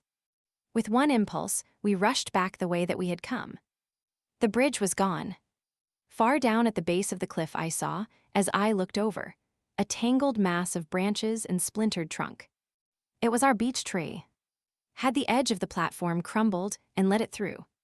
For a moment, this explanation was in all our minds. The next, from the farther side of the rocky pinnacle before us, a swarthy face, the face of Gomez the half-breed, was slowly protruded. Yes, it was Gomez, but no longer the Gomez of the demure smile and the mask-like expression. Here was a face with flashing eyes and distorted features, a face convulsed with hatred and with the mad joy of gratified revenge. "Lord Roxton," he shouted. "Lord John Roxton." "Well," said our companion, "here I am." A shriek of laughter came across the abyss. "Yes, there you are, you English dog, and there you will remain. I have waited and waited, and now has come my chance. You found it hard to get up, you will find it harder to get down. You cursed fools, you are trapped, every one of you." We were too astounded to speak. We could only stand there staring in amazement. A great broken bough upon the grass showed, whence he had gained his leverage to tilt over our bridge. The face had vanished, but presently it was up again, more frantic than before. "We nearly killed you with a stone at the cave," he cried, "but this is better. It is slower and more terrible. Your bones will whiten up there, and none will know where you lie or come to cover them. As you lie dying, think of Lopez, whom you shot 5 years ago on the Putumayo River. I am his brother, and, come what will, I will die happy now, for his memory has been avenged." A furious hand was shaken at us, and then all was quiet. Had the half-breed simply wrought his vengeance, and then escaped, all might have been well with him. It was that foolish, irresistible Latin impulse to be dramatic which brought his own downfall. Roxton, the man who had earned himself the name of the flail of the Lord through 3 countries, was not one who could be safely taunted. The half-breed was descending on the farther side of the pinnacle, but before he could reach the ground, Lord John had run along the edge of the plateau and gained a point from which he could see his man. There was a single crack of his rifle, and though we saw nothing, we heard the scream and then the distant thud of the falling body. Roxton came back to us with a face of granite. "I have been a blind simpleton," said he bitterly. "It's my folly that has brought you all into this trouble. I should have remembered that these people have long memories for blood feuds, and have been more upon my guard. What about the other one? It took 2 of them to lever that tree over the edge. I could have shot him, but I let him go. He may have had no part in it. Perhaps it would have been better if I had killed him, for he must, as you say, have lent a hand. Now that we had the clue to his action, each of us could cast back and remember some sinister act upon the part of the half-breed, his constant desire to know our plans, his arrest outside our tent when he was overhearing them, the furtive looks of hatred which from time to time one or other of us had surprised. We were still discussing it, endeavoring to adjust our minds to these new conditions, when a singular scene in the plain below arrested our attention. A man in white clothes, who could only be the surviving half-breed, was running as one does run when death is the pacemaker. Behind him, only a few yards in his rear, bounded the huge ebony figure of Zambo, our devoted Negro. Even as we looked, he sprang upon the back of the fugitive and flung his arms round his neck. They rolled on the ground together. An instant afterwards, Zambo rose, looked at the prostrate man, and then, waving his hand joyously to us, came running in our direction. The white figure lay motionless in the middle of the great plain. Our 2 traders had been destroyed, but the mischief that they had done lived after them. By no possible means could we get back to the pinnacle. We had been natives of the world, now we were natives of the plateau. The 2 things were separate and apart. There was the plain which led to the canoes. Yonder, beyond the violet, hazy horizon, was the stream which led back to civilization. But the link between was missing. No human ingenuity could suggest a means of bridging the chasm which yawned between ourselves and our past lives. One instant had altered the whole conditions of our existence. It was at such a moment that I learned the stuff of which my 3 comrades were composed. They were grave, it is true, and thoughtful, but of an invincible serenity. For the moment, we could only sit among the bushes in patience and wait the coming of Zambo. Presently, his honest black face topped the rocks, and his Herculean figure emerged upon the top of the pinnacle. "What I do now," he cried. "You tell me and I do it." It was a question which it was easier to ask than to answer. One thing only was clear. He was our one trusty link with the outside world. On no account must he leave us. "No, no," he cried. "I not leave you. Whatever come, you always find me here. But no able to keep Indians. Already they say too much Curupuri live on this place, and they go home. Now you leave them, me no able to keep them." It was a fact that our Indians had shown in many ways of late that they were weary of their journey and anxious to return. We realized that Zambo spoke the truth, and that it would be impossible for him to keep them. "Make them wait till tomorrow, Zambo," I shouted. "Then I can send letter back by them." "Very good, Sar. I promise they wait till tomorrow," said the Negro. "But what I do for you now?" There was plenty for him to do, and admirably the faithful fellow did it. First of all, under our directions, he undid the rope from the tree stump and threw one end of it across to us. It was not thicker than a clothesline, but it was of great strength, and though we could not make a bridge of it, we might well find it invaluable if we had any climbing to do. He then fastened his end of the rope to the package of supplies which had been carried up, and we were able to drag it across. This gave us the means of life for at least a week, even if we found nothing else. Finally, he descended and carried up 2 other packets of mixed goods, a box of ammunition, and a number of other things, all of which we got across by throwing our rope to him and hauling it back. It was evening when he at last climbed down, with a final assurance that he would keep the Indians till next morning. And so it is that I have spent nearly the whole of this, our first night, upon the plateau, writing up our experiences by the light of a single candle lantern. We supped and camped at the very edge of the cliff, quenching our thirst with 2 bottles of Apollinaris which were in one of the cases. It is vital to us to find water, but I think even Lord John himself had had adventures enough for one day, and none of us felt inclined to make the first push into the unknown. We forbore to light a fire or to make any unnecessary sound. Tomorrow, or today rather, for it is already dawn as I write, we shall make our first venture into this strange land. When I shall be able to write again, or if I ever shall write again, I know not. Meanwhile, I can see that the Indians are still in their place, and I am sure that the faithful Zambo will be here presently to get my letter. I only trust that it will come to hand. P.S. The more I think, the more desperate does our position seem. I see no possible hope of our return. If there were a high tree near the edge of the plateau, we might drop a return bridge across, but there is none within 50 yards. Our united strength could not carry a trunk which would serve our purpose. The rope, of course, is far too short that we could descend by it. No, our position is hopeless. Chapter 10. The most wonderful things have happened. The most wonderful things have happened and are continually happening to us. All the paper that I possess consists of 5 old notebooks and a lot of scraps, and I have only the one stylographic pencil. But so long as I can move my hand, I will continue to set down our experiences and impressions. For, since we are the only men of the whole human race to see such things, it is of enormous importance that I should record them whilst they are fresh in my memory, and before that fate which seems to be constantly impending does actually overtake us. Whether Zambo can at last take these letters to the river, or whether I shall myself in some miraculous way carry them back with me, or, finally, whether some daring explorer, coming upon our tracks with the advantage, perhaps, of a perfected monoplane, should find this bundle of manuscript. In any case, I can see that what I am writing is destined to immortality as a classic of true adventure. On the morning after our being trapped upon the plateau by the villainous Gomez, we began a new stage in our experiences. The first incident in it was not such as to give me a very favorable opinion of the place to which we had wandered.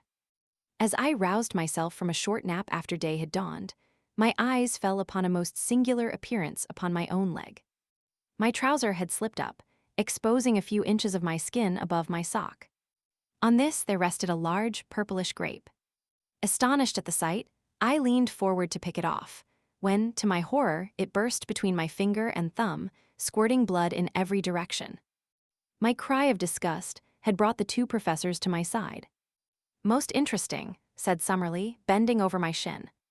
"An enormous blood tick, as yet, I believe, unclassified." "The first fruits of our labors," said Challenger in his booming, pedantic fashion. "We cannot do less than call it Ixodes Maloney.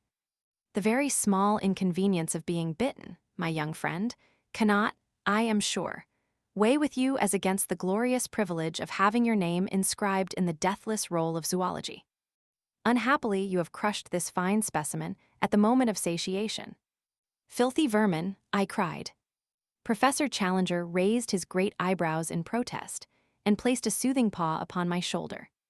"You should cultivate the scientific eye and the detached scientific mind," said he. "To a man of philosophically temperament like myself, the blood tick, with its lancet-like proboscis and its distending stomach, is as beautiful a work of nature as the peacock, or, for that matter, the aurora borealis. It pains me to hear you speak of it in so unappreciative a fashion. No doubt, with due diligence, we can secure some other specimen." "There can be no doubt of that," said Summerlee grimly, "for one has just disappeared behind your shirt collar." Challenger sprang into the air bellowing like a bull, and tore frantically at his coat and shirt to get them off. Summerlee and I laughed so that we could hardly help him. At last we exposed that monstrous torso, 54 inches, by the tailor's tape. His body was all matted with black hair, out of which jungle we picked the wandering tick before it had bitten him. But the bushes round were full of the horrible pests, and it was clear that we must shift our camp. But first of all, it was necessary to make our arrangements with the faithful Negro, who appeared presently on the pinnacle with a number of tins of cocoa and biscuits, which he tossed over to us. Of the stores which remained below, he was ordered to retain as much as would keep him for 2 months. The Indians were to have the remainder as a reward for their services, and as payment for taking our letters back to the Amazon. Some hours later, we saw them in single file far out upon the plain, each with a bundle on his head, making their way back along the path we had come. Zambo occupied our little tent at the base of the pinnacle, and there he remained, our one link with the world below. And now we had to decide upon our immediate movements. We shifted our position from among the tick-laden bushes until we came to a small clearing thickly surrounded by trees upon all sides. There were some flat slabs of rock in the center, with an excellent well close by, and there we sat in cleanly comfort while we made our first plans for the invasion of this new country. Birds were calling among the foliage, especially one, with a peculiar whooping cry, which was new to us, but beyond these sounds, there were no signs of life. Our first care was to make some sort of list of our own stores, so that we might know what we had to rely upon. What with the things we had ourselves brought up, and those which Zambo had sent across on the rope, we were fairly well supplied. Most important of all, in view of the dangers which might surround us, we had our 4 rifles and 1,300 rounds, also a shotgun, but not more than 150 medium pellet cartridges. In the matter of provisions, we had enough to last for several weeks, with a sufficiency of tobacco and a few scientific implements, including a large telescope and a good field glass. All these things we collected together in the clearing, and as a first precaution, we cut down with our hatchet and knives a number of thorny bushes, which we piled round in a circle some 15 yards in diameter. This was to be our headquarters for the time, our place of refuge against sudden danger, and the guardhouse for our stores. Fort Challenger, we called it. It was midday before we had made ourselves secure, but the heat was not oppressive, and the general character of the plateau, both in its temperature and in its vegetation, was almost temperate. The beech, the oak, and even the birch were to be found among the tangle of trees which girt us in. One huge ginkgo tree, topping all the others, shot its great limbs and maidenhair foliage over the fort which we had constructed. In its shade we continued our discussion, while Lord John, who had quickly taken command in the hour of action, gave us his views. "So long as neither man nor beast has seen or heard us, we are safe," said he. "From the time they know we are here, our troubles begin. There are no signs that they have found us out as yet. So our game surely is to lie low for a time and spy out the land. We want to have a good look at our neighbors before we get on visitin' terms. But we must advance, I ventured to remark. By all means, Sonny my boy. We will advance. But with common sense. We must never go so far that we can't get back to our base. Above all, we must never, unless it is life or death, fire off our guns. But you fired yesterday, said Summerlee. Well, it couldn't be helped. However, the wind was strong and blew outwards. It is not likely that the sound could have traveled far into the plateau. By the way, what shall we call this place? I suppose it is up to us to give it a name. There were several suggestions, more or less happy, but Challenger's was final. It can only have one name, said he. It is called after the pioneer who discovered it. It is Maple White Land. Maple White Land it became, and so it is named in that chart which has become my special task. So it will, I trust, appear in the Atlas of the future. The peaceful penetration of Maple White Land was the pressing subject before us.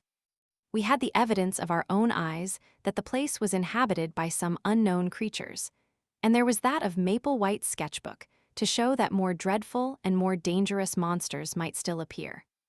That there might also prove to be human occupants, and that they were of a malevolent character was suggested by the skeleton impaled upon the bamboos, which could not have got there had it not been dropped from above.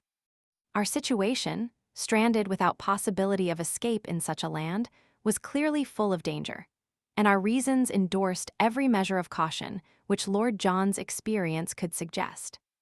Yet it was surely impossible that we should halt on the edge of this world of mystery when our very souls were tingling with impatience to push forward and to pluck the heart from it. We therefore blocked the entrance to our zerba by filling it up with several thorny bushes, and left our camp with the stores entirely surrounded by this protecting hedge. We then slowly and cautiously set forth into the unknown, following the course of the little stream which flowed from our spring, as it should always serve us as a guide on our return. Hardly had we started when we came across signs that there were indeed wonders awaiting us.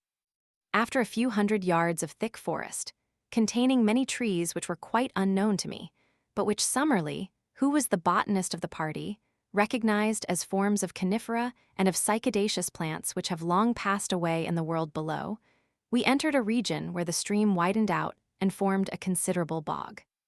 High reeds of a peculiar type grew thickly before us, which were pronounced to be equisitacea, or mare's tails, with tree ferns scattered amongst them, all of them swaying in a brisk wind. Suddenly Lord John, who was walking first, halted with uplifted hand. "Look at this," said he. "By George, this must be the trail of the father of all birds." An enormous three-toed track was imprinted in the soft mud before us. The creature, whatever it was, had crossed the swamp and had passed on into the forest. We all stopped to examine that monstrous spoor. If it were indeed a bird end, what animal could leave such a mark? Its foot was so much larger than an ostrich's that its height upon the same scale must be enormous. Lord John looked eagerly round him and slipped 2 cartridges into his elephant gun. "I'll stake my good name as a shikaree," said he, "that the track is a fresh one. The creature has not passed 10 minutes. Look how the water is still oozing into that deeper print. By Jove! See, here is the mark of a little one." Sure enough, smaller tracks of the same general form were running parallel to the large ones. "But what do you make of this?" cried Professor Summerlee, triumphantly, pointing to what looked like the huge print of a 5-fingered human hand appearing among the 3-toed marks. "Wealden," cried Challenger in an ecstasy. "I've seen them in the Wealden clay. It is a creature walking erect upon 3-toed feet, and occasionally putting one of its 5-fingered forepaws upon the ground. Not a bird, my dear Roxton, not a bird. A beast. No, a reptile dinosaur. Nothing else could have left such a track. They puzzled a worthy Sussex doctor some 90 years ago, but who in the world could have hoped to have seen a sight like that?" His words died away into a whisper, and we all stood in motionless amazement. Following the tracks, we had left the morass and passed through a screen of brushwood and trees. Beyond was an open glade, and in this were 5 of the most extraordinary creatures that I have ever seen. Crouching down among the bushes, we observed them at our leisure. There were, as I say, 5 of them, 2 being adults and 3 young ones. In size, they were enormous. Even the babies were as big as elephants, while the 2 large ones were far beyond all creatures I have ever seen. They had slate-colored skin, which was scaled like a lizard's and shimmered where the sun shone upon it. All 5 were sitting up, balancing themselves upon their broad, powerful tails and their huge 3-toed hind feet, while with their small 5-fingered front feet they pulled down the branches upon which they browsed. I do not know that I can bring their appearance home to you better than by saying that they looked like monstrous kangaroos, 20 feet in length, and with skins like black crocodiles. I do not know how long we stayed motionless gazing at this marvelous spectacle. A strong wind blew towards us, and we were well concealed, so there was no chance of discovery. From time to time, the little ones played round their parents in unwieldy gambols, the great beasts bounding into the air and falling with dull thuds upon the earth. The strength of the parents seemed to be limitless, for one of them, having some difficulty in reaching a bunch of foliage which grew upon a considerable-sized tree, put his forelegs round the trunk and tore it down as if it had been a sapling. The action seemed, as I thought, to show not only the great development of its muscles, but also the small one of its brain, for the whole weight came crashing down upon the top of it, and it uttered a series of shrill yelps to show that, big as it was, there was a limit to what it could endure. The incident made it think, apparently, that the neighborhood was dangerous, for it slowly lurched off through the wood, followed by its mate and its 3 enormous infants. We saw the shimmering slaty gleam of their skins between the tree trunks, and their heads undulating high above the brushwood. Then they vanished from our sight. I looked at my comrades. Lord John was standing at gaze with his finger on the trigger of his elephant gun, his eager hunter's soul shining from his fierce eyes. What would he not give for one such head to place between the 2 crossed oars above the mantelpiece in his snuggery at the Albany? And yet his reason held him in, for all our exploration of the wonders of this unknown land depended upon our presence being concealed from its inhabitants. The 2 professors were in silent ecstasy. In their excitement, they had unconsciously seized each other by the hand and stood like 2 little children in the presence of a marvel. Challenger's cheeks bunched up into a seraphic smile, and Summerlee's sardonic face softening for the moment into wonder and reverence. "Nunc dimittis," he cried at last. "What will they say in England of this?" "My dear Summerlee, I will tell you with great confidence exactly what they will say in England," said Challenger. "They will say that you are an infernal liar and a scientific charlatan, exactly as you and others said of me.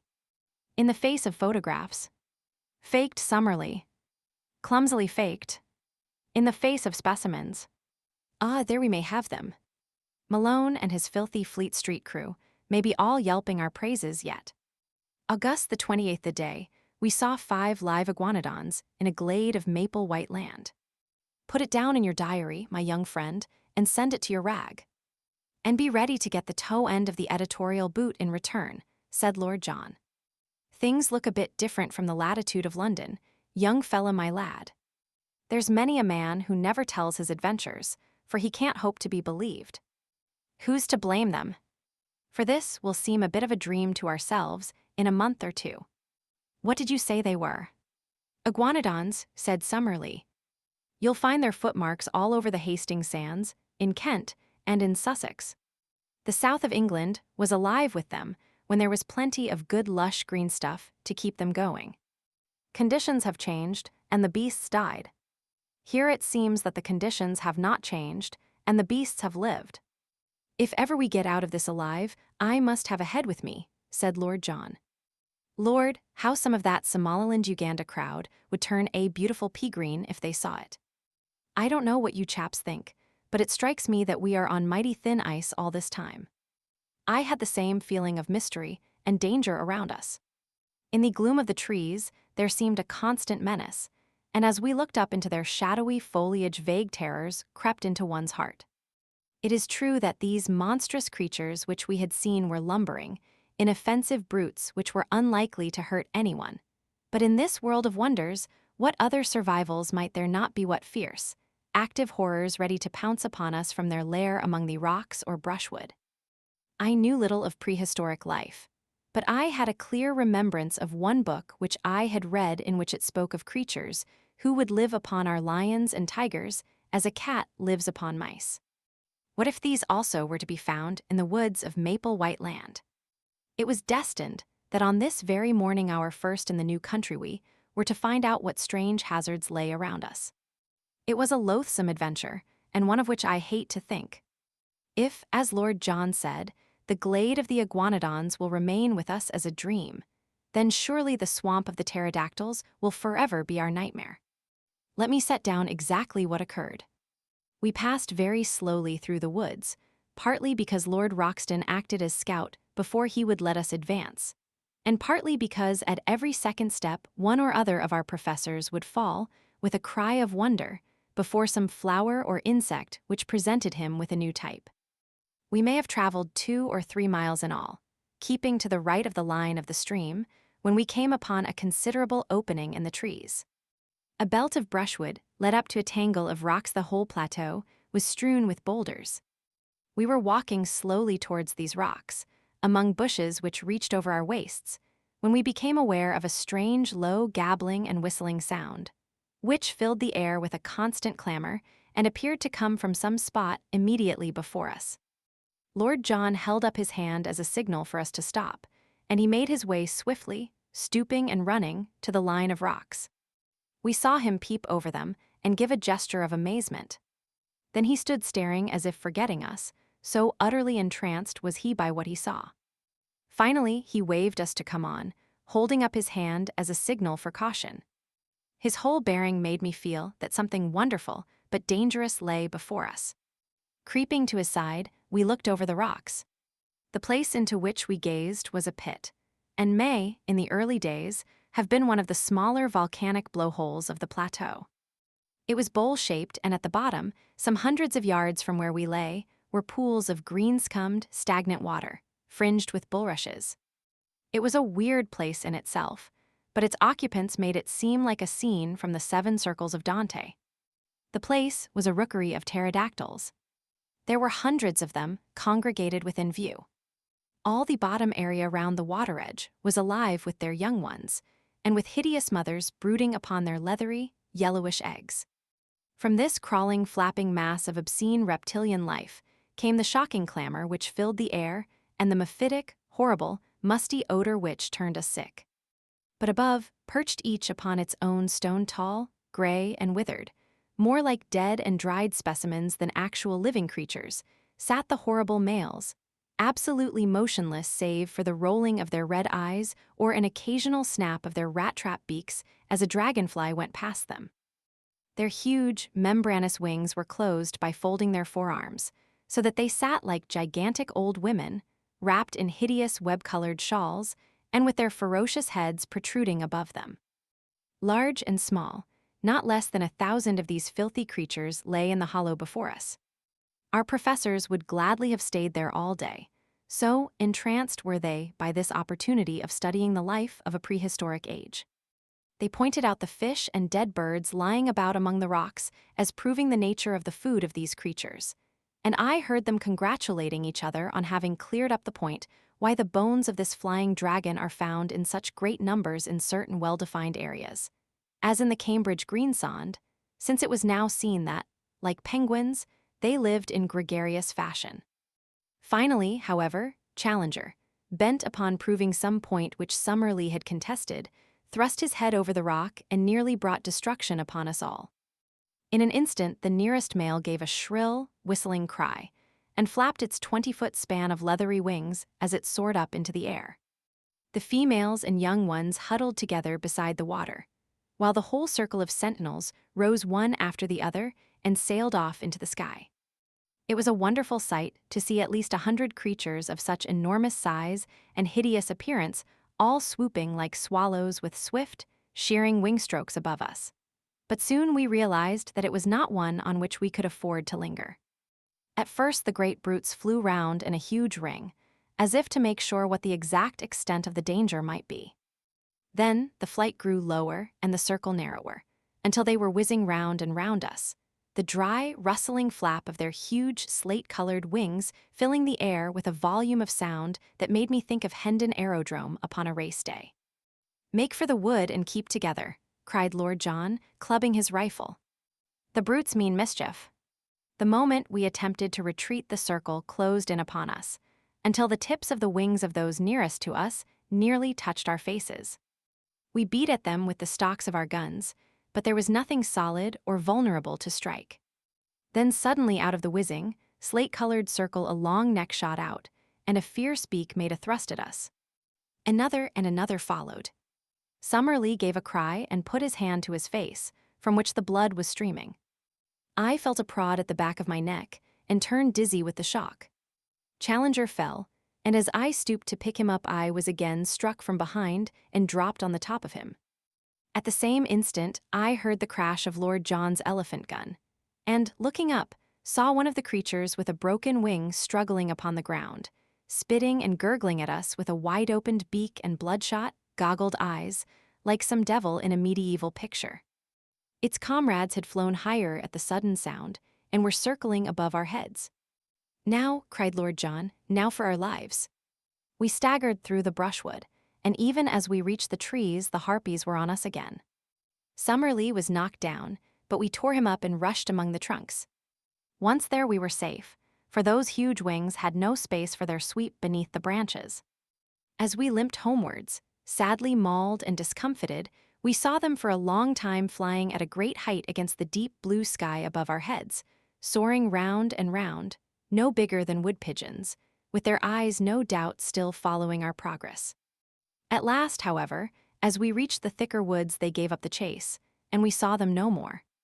"A most interesting and convincing experience," said Challenger, as we halted beside the brook and he bathed a swollen knee. "We are exceptionally well informed, Summerlee, as to the habits of the enraged pterodactyl." Summerlee was wiping the blood from a cut in his forehead, while I was tying up a nasty stab in the muscle of the neck. Lord John had the shoulder of his coat torn away, but the creature's teeth had only grazed the flesh. "It is worth noting," Challenger continued, "that our young friend has received an undoubted stab, while Lord John's coat could only have been torn by a bite. In my own case, I was beaten about the head by their wings, so we have had a remarkable exhibition of their various methods of offense." "It has been touch and go for our lives," said Lord John gravely, "and I could not think of a more rotten sort of death than to be outed by such filthy vermin. I was sorry to fire my rifle, but by Jove, there was no great choice." "We should not be here if you hadn't," said I with conviction. "It may do no harm," said he. "Among these woods, there must be many loud cracks from splitting or falling trees, which would be just like the sound of a gun. But now, if you are of my opinion, we have had thrills enough for one day, and had best get back to the surgical box at the camp for some carbolic. Who knows what venom these beasts may have in their hideous jaws? But surely no man ever had just such a day since the world began. Some fresh surprise was ever in store for us. When, following the course of our brook, we at last reached our glade and saw the thorny barricade of our camp, we thought that our adventures were at an end. But we had something more to think of before we could rest. The gate of Fort Challenger had been untouched, the walls were unbroken, and yet it had been visited by some strange and powerful creature in our absence. No footmark showed a trace of its nature, and only the overhanging branch of the enormous ginkgo tree suggested how it might have come and gone. But of its malevolent strength, there was ample evidence in the condition of our stores. They were strewn at random all over the ground, and one tin of meat had been crushed into pieces so as to extract the contents. A case of cartridges had been shattered into matchwood, and one of the brass shells lay shredded into pieces beside it. Again, the feeling of vague horror came upon our souls, and we gazed round with frightened eyes at the dark shadows which lay around us, in all of which some fearsome shape might be lurking. How good it was when we were hailed by the voice of Zambo, and, going to the edge of the plateau, saw him sitting grinning at us upon the top of the opposite pinnacle. "All well, Massa Challenger, all well," he cried. "Me stay here. No fear. You always find me when you want." His honest black face, and the immense view before us, which carried us halfway back to the affluent of the Amazon, helped us to remember that we really were upon this earth in the 20th century, and had not by some magic been conveyed to some raw planet in its earliest and wildest state. How difficult it was to realize that the violet line upon the far horizon was well advanced to that great river upon which huge steamers ran, and folk talked of the small affairs of life, while we, marooned among the creatures of a bygone age, could but gaze towards it and yearn for all that it meant. One other memory remains with me of this wonderful day, and with it I will close this letter. The two professors, their tempers aggravated no doubt by their injuries, had fallen out as to whether our assailants were of the genus Pterodactylus or Dimorphodon, and high words had ensued. To avoid their wrangling, I moved some little way apart, and was seated smoking upon the trunk of a fallen tree, when Lord John strolled over in my direction. "I say, Malone," said he, "do you remember that place where those beasts were?" "Very clearly." "A sort of volcanic pit, was it not?" "Exactly," said I. "Did you notice the soil?" "Rocks." "But round the water where the reeds were?" "It was a bluish soil." "It looked like clay." "Exactly. A volcanic tube full of blue clay." "What of that?" I asked.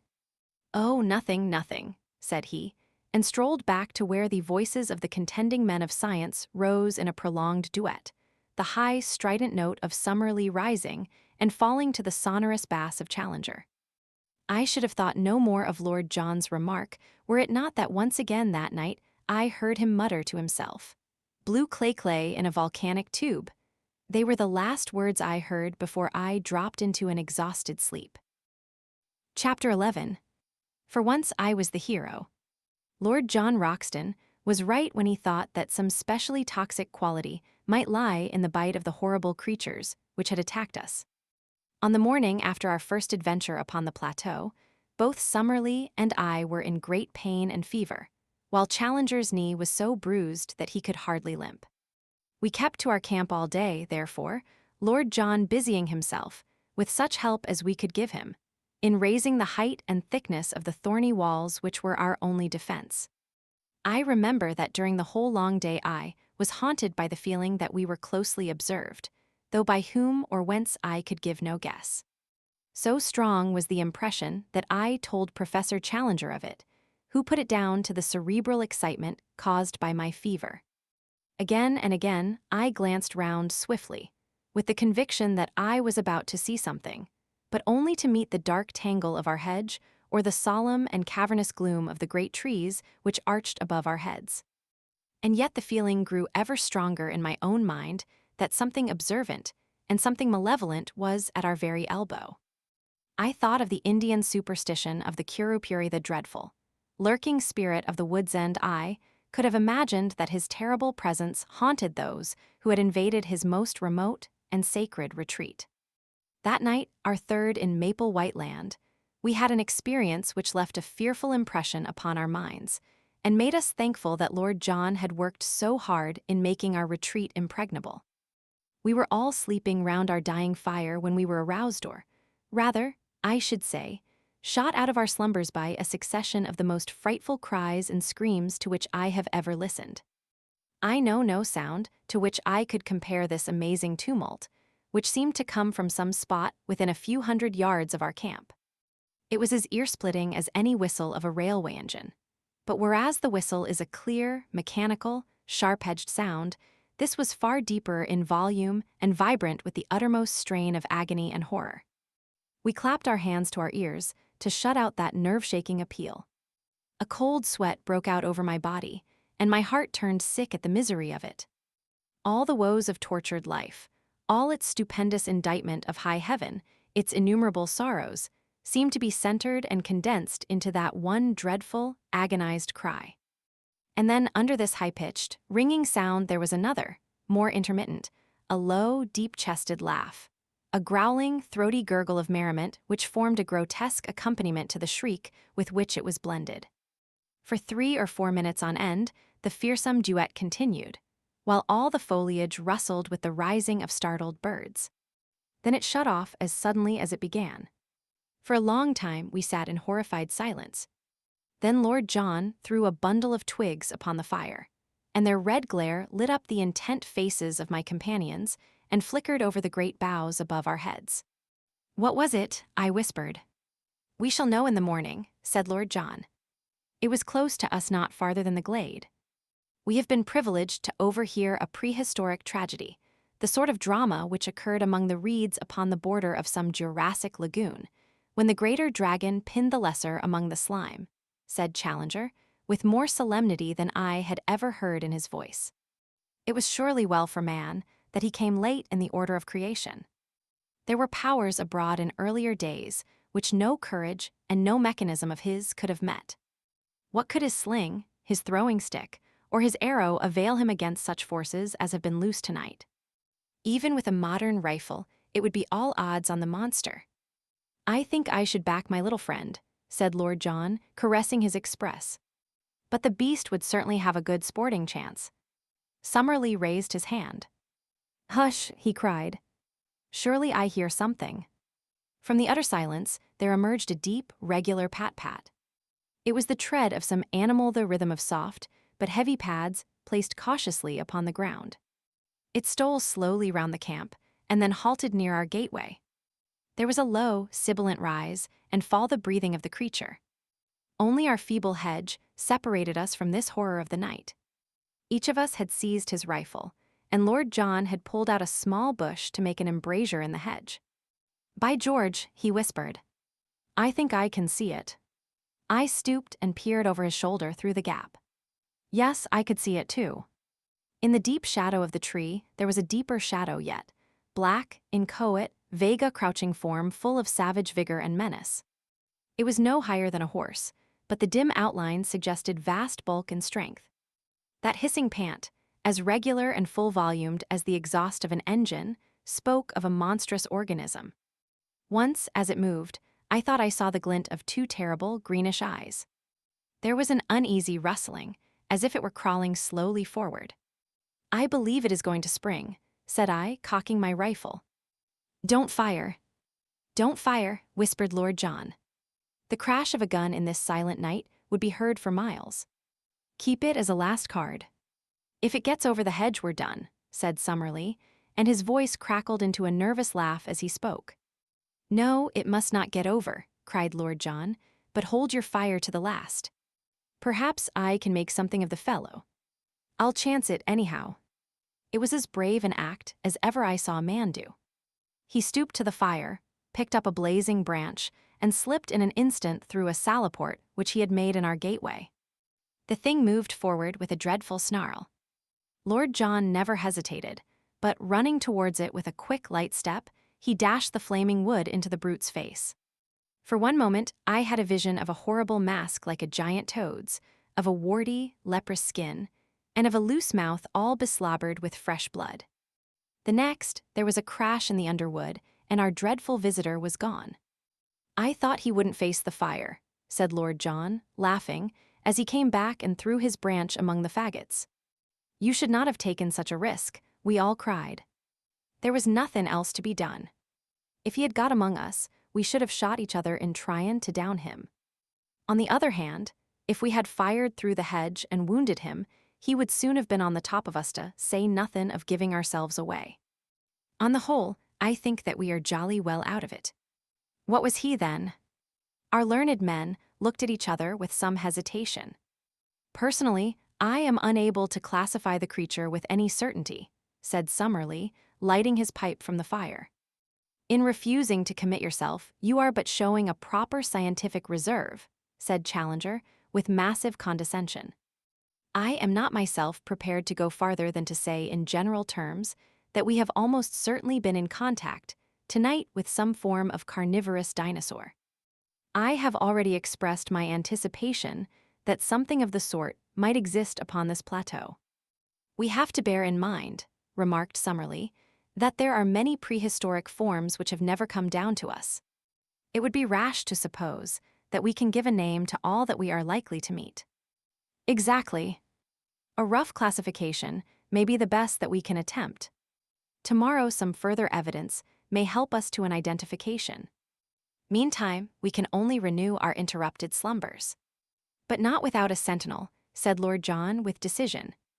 We can't afford to take chances in a country like this. 2-hour spells in the future, for each of us. Then I'll just finish my pipe in starting the first one, said Professor Summerlee, and from that time onwards we never trusted ourselves again without a watchman. In the morning, it was not long before we discovered the source of the hideous uproar which had aroused us in the night. The Iguanodon glade was the scene of a horrible butchery.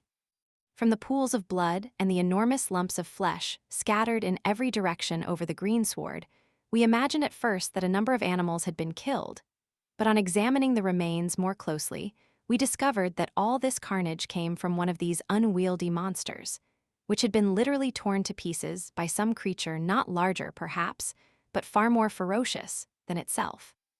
Our two professors sat in absorbed argument, examining piece after piece, which showed the marks of savage teeth and of enormous claws.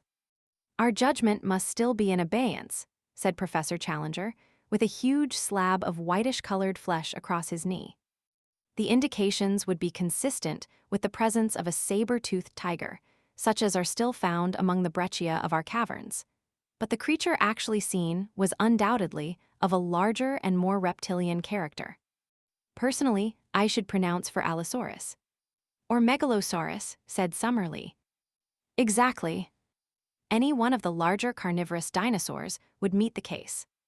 Among them are to be found all the most terrible types of animal life that have ever cursed the earth or blessed a museum. He laughed sonorously at his own conceit, for though he had little sense of humor, the crudest pleasantry from his own lips moved him always to roars of appreciation. The less noise the better, said Lord Roxton curtly. We don't know who or what may be near us. If this fella comes back for his breakfast and catches us here, we won't have so much to laugh at. By the way, what is this mark upon the iguanodon's hide? On the dull, scaly, slate-colored skin somewhere above the shoulder, there was a singular black circle of some substance which looked like asphalt. None of us could suggest what it meant, though Summerlee was of opinion that he had seen something similar upon one of the young ones 2 days before. Challenger said nothing, but looked pompous and puffy, as if he could if he would, so that finally Lord John asked his opinion direct. If your lordship will graciously permit me to open my mouth, I shall be happy to express my sentiments, said he, with elaborate sarcasm. I am not in the habit of being taken to task in the fashion which seems to be customary with your lordship. I was not aware that it was necessary to ask your permission before smiling at a harmless pleasantry. It was not until he had received his apology that our touchy friend would suffer himself to be appeased. When at last his ruffled feelings were at ease, he addressed us at some length from his seat upon a fallen tree, speaking, as his habit was, as if he were imparting most precious information to a class of 1,000. With regard to the marking, said he, I am inclined to agree with my friend and colleague, Professor Summerlee, that the stains are from asphalt.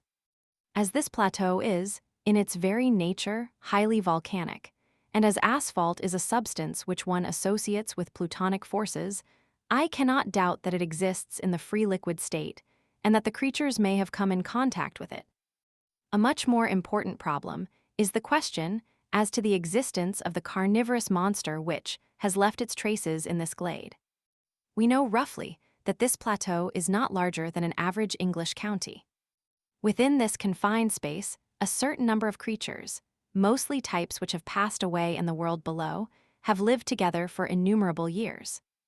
Now, it is very clear to me that in so long a period one would have expected that the carnivorous creatures, multiplying unchecked, would have exhausted their food supply and have been compelled to either modify their flesh-eating habits or die of hunger.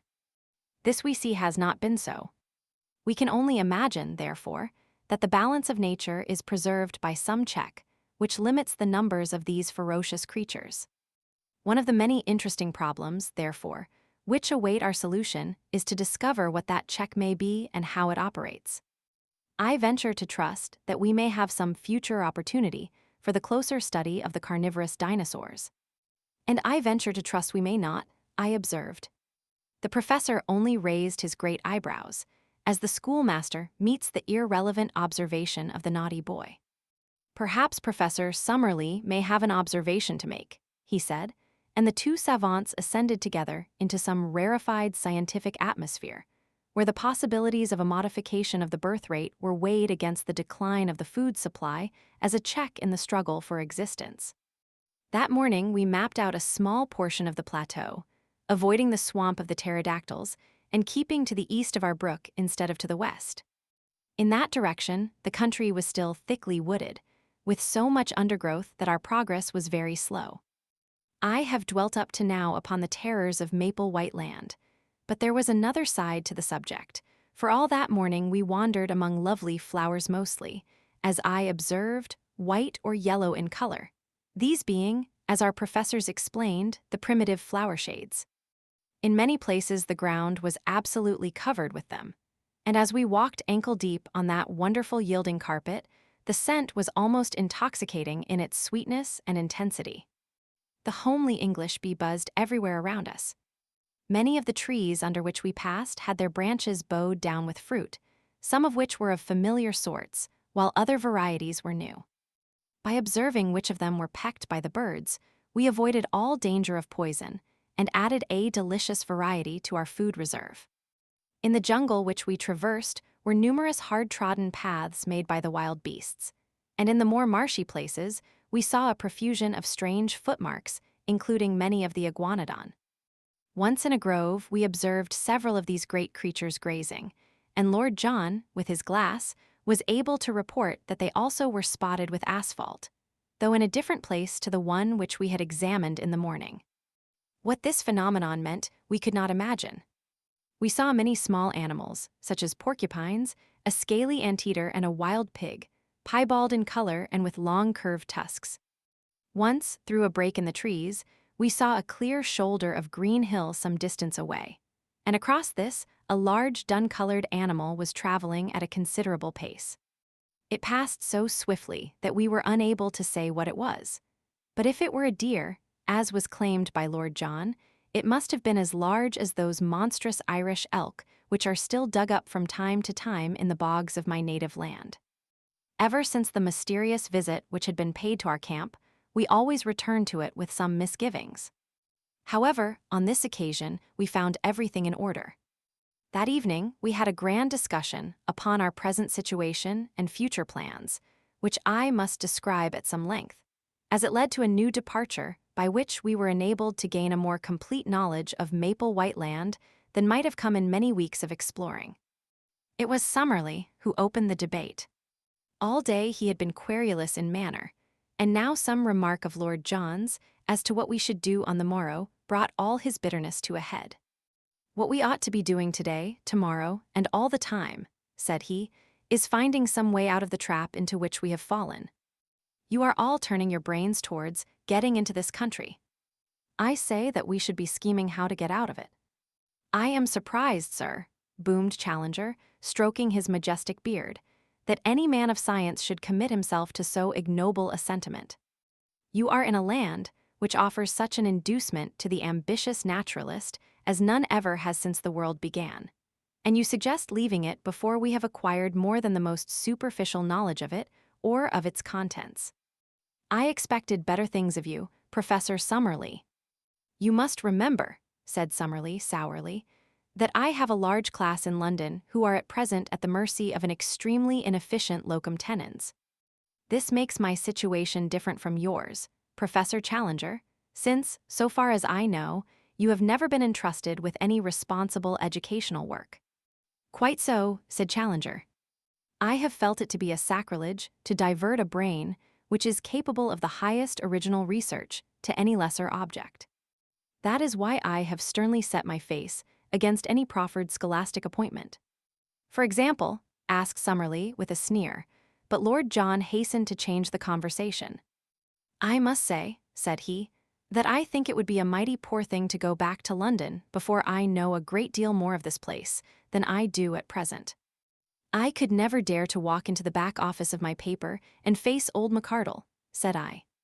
"You will excuse the frankness of this report, will you not, sir? He'd never forgive me for leaving such unexhausted copy behind me. Besides, so far as I can see, it is not worth discussing, since we can't get down, even if we wanted." Our young friend makes up for many obvious mental lacunae by some measure of primitive common sense, remarked Challenger. The interests of his deplorable profession are immaterial to us, but, as he observes, we cannot get down in any case, so it is a waste of energy to discuss it. It is a waste of energy to do anything else, growled Summerlee from behind his pipe. Let me remind you that we came here upon a perfectly definite mission, entrusted to us at the meeting of the Zoological Institute in London. That mission was to test the truth of Professor Challenger's statements.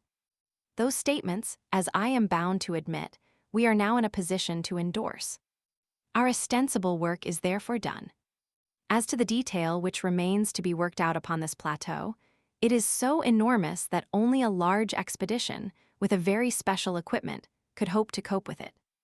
Should we attempt to do so ourselves, the only possible result must be that we shall never return with the important contribution to science which we have already gained. Professor Challenger has devised means for getting us on to this plateau when it appeared to be inaccessible. I think that we should now call upon him to use the same ingenuity in getting us back to the world from which we came. I confess that as Summerlee stated his view, it struck me as altogether reasonable. Even Challenger was affected by the consideration that his enemies would never stand confuted if the confirmation of his statements should never reach those who had doubted them. The problem of the descent is at first sight a formidable one, said he, and yet I cannot doubt that the intellect can solve it. I am prepared to agree with our colleague that a protracted stay in Maple White Land is at present inadvisable, and that the question of our return will soon have to be faced. I absolutely refuse to leave, however, until we have made at least a superficial examination of this country and are able to take back with us something in the nature of a chart. Professor Summerlee gave a snort of impatience. We have spent 2 long days in exploration, said he, and we are no wiser as to the actual geography of the place than when we started. It is clear that it is all thickly wooded, and it would take months to penetrate it and to learn the relations of one part to another. If there were some central peak it would be different, but it all slopes downwards, so far as we can see. The farther we go, the less likely it is that we will get any general view.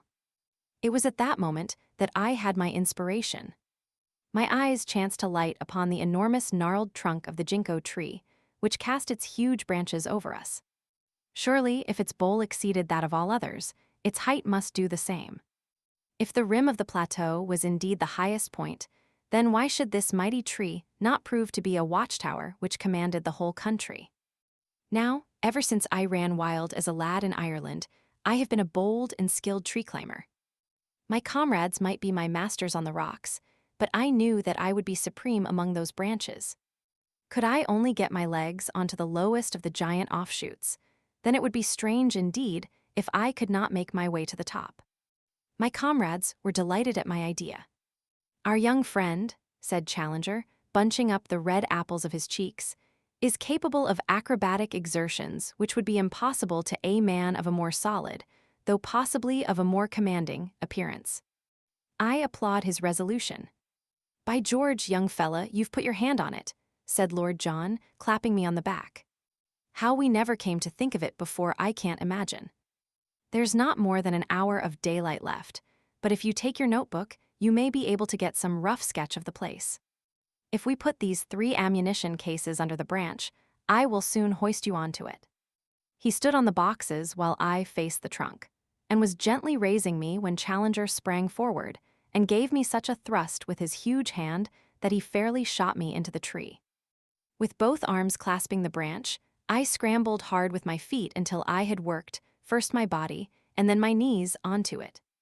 There were 3 excellent offshoots, like huge rungs of a ladder, above my head, and a tangle of convenient branches beyond, so that I clambered onwards with such speed that I soon lost sight of the ground and had nothing but foliage beneath me.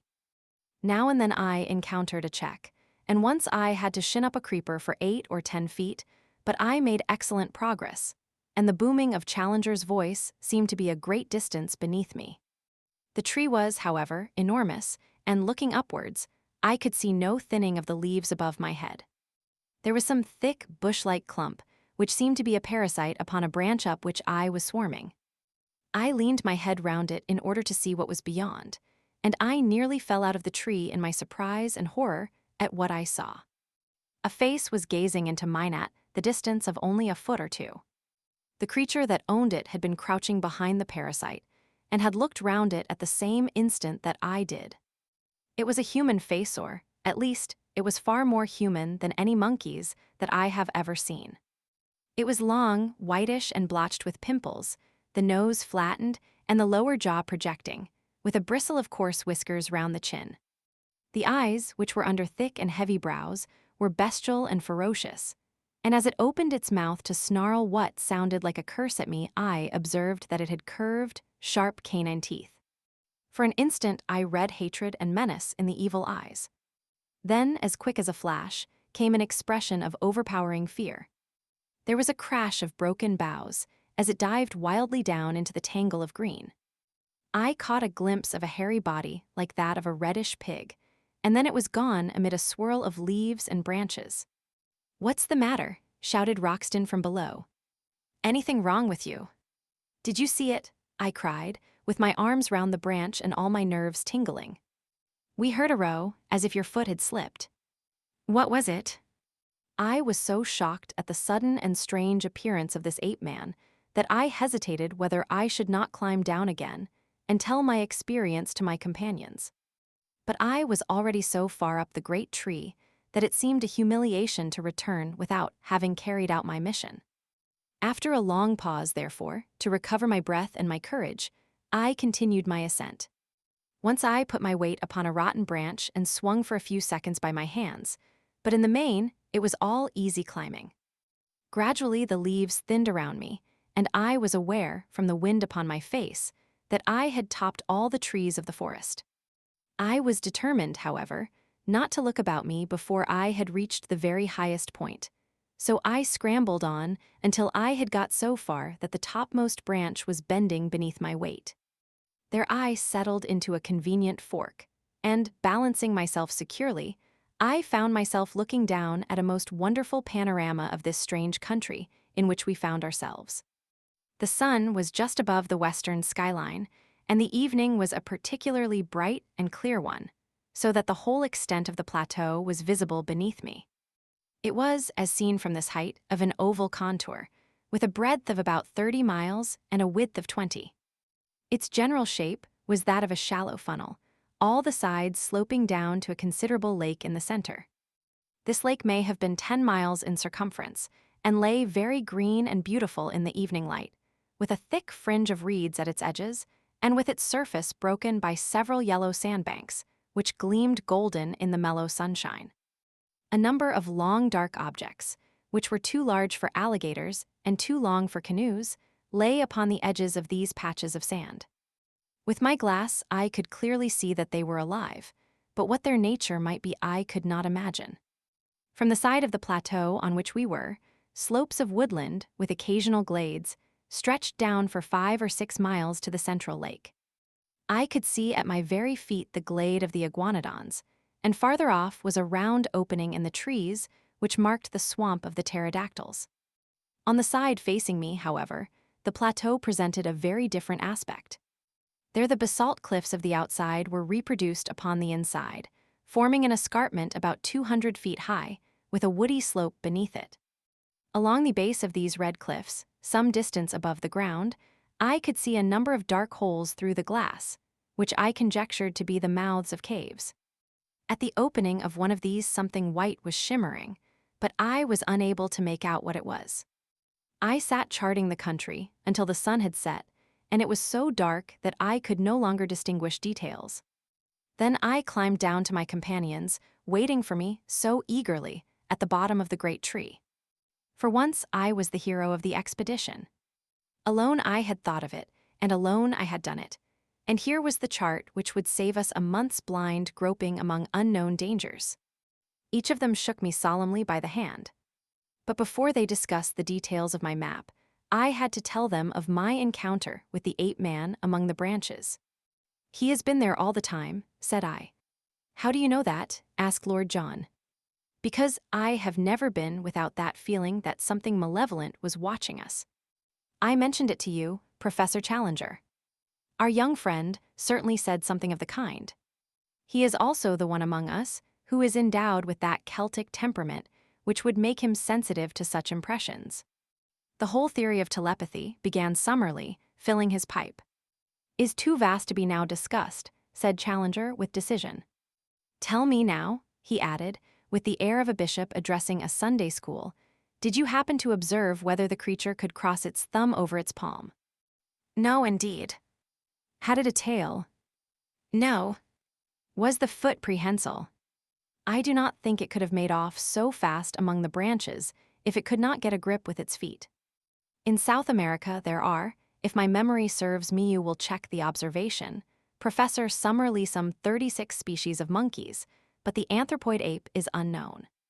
It is clear, however, that he exists in this country, and that he is not the hairy, gorilla-like variety, which is never seen out of Africa or the East.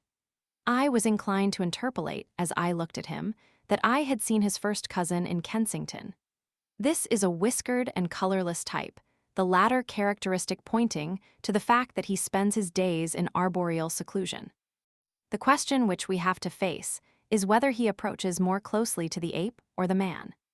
In the latter case, he may well approximate to what the vulgar have called the missing link. The solution of this problem is our immediate duty. It is nothing of the sort, said Summerlee abruptly. Now that, through the intelligence and activity of Mr. Malone, I cannot help quoting the words, we have got our chart, our one and only immediate duty is to get ourselves safe and sound out of this awful place. The flesh pots of civilization, groaned Challenger. The ink pots of civilization, sir. It is our task to put on record what we have seen, and to leave the further exploration to others. You all agreed as much before Mr. Malone got us the chart. Well, said Challenger, I admit that my mind will be more at ease when I am assured that the result of our expedition has been conveyed to our friends. How we are to get down from this place, I have not as yet an idea. I have never yet encountered any problem, however, which my inventive brain was unable to solve, and I promise you that tomorrow I will turn my attention to the question of our descent. And so, the matter was allowed to rest. But that evening, by the light of the fire and of a single candle, the first map of the lost world was elaborated. Every detail which I had roughly noted from my watchtower was drawn out in its relative place. Challenger's pencil hovered over the great blank which marked the lake. What shall we call it? He asked. Why should you not take the chance of perpetuating your own name? Said Summerlee with his usual touch of acidity. I trust, sir, that my name will have other and more personal claims upon posterity, said Challenger severely. Any ignoramus can hand down his worthless memory by imposing it upon a mountain or a river. I need no such monument. Summerlee, with a twisted smile, was about to make some fresh assault when Lord John hastened to intervene. It's up to you, young fella, to name the lake, said he. You saw it first, and by George, if you choose to put Lake Malone on it, no one has a better right. By all means. Let our young friend give it a name, said Challenger. Then, said I, blushing, I dare say, as I said it, let it be named Lake Gladys. Don't you think the central lake would be more descriptive? Remarked Summerlee. I should prefer Lake Gladys. Challenger looked at me sympathetically and shook his great head in mock disapproval. Boys will be boys, said he. Lake Gladys let it be. Chapter 12. It was dreadful in the forest. I have said, or perhaps I have not said, for my memory plays me sad tricks these days, that I glowed with pride when 3 such men as my comrades thanked me for having saved, or at least greatly helped, the situation. As the youngster of the party, not merely in years, but in experience, character, knowledge, and all that goes to make a man, I had been overshadowed from the first. And now I was coming into my own. I warmed at the thought. Alas, for the pride which goes before a fall. That little glow of self-satisfaction, that added measure of self-confidence, were to lead me on that very night to the most dreadful experience of my life, ending with a shock which turns my heart sick when I think of it. It came about in this way. I had been unduly excited by the adventure of the tree, and sleep seemed to be impossible. Summerlee was on guard, sitting hunched over our small fire, a quaint, angular figure, his rifle across his knees and his pointed, goat-like beard wagging with each weary nod of his head. Lord John lay silent, wrapped in the South American poncho which he wore, while Challenger snored with a roll and rattle which reverberated through the woods. The full moon was shining brightly, and the air was crisply cold. What a night for a walk! And then suddenly came the thought, why not? Suppose I stole softly away, suppose I made my way down to the central lake, suppose I was back at breakfast with some record of the place, would I, not in that case, be thought an even more worthy associate? Then, if Summerlee carried the day and some means of escape were found, we should return to London with first-hand knowledge of the central mystery of the plateau, to which I alone, of all men, would have penetrated. I thought of Gladys. With her, there are heroisms all round us. I seemed to hear her voice as she said it. I thought also of McArdle.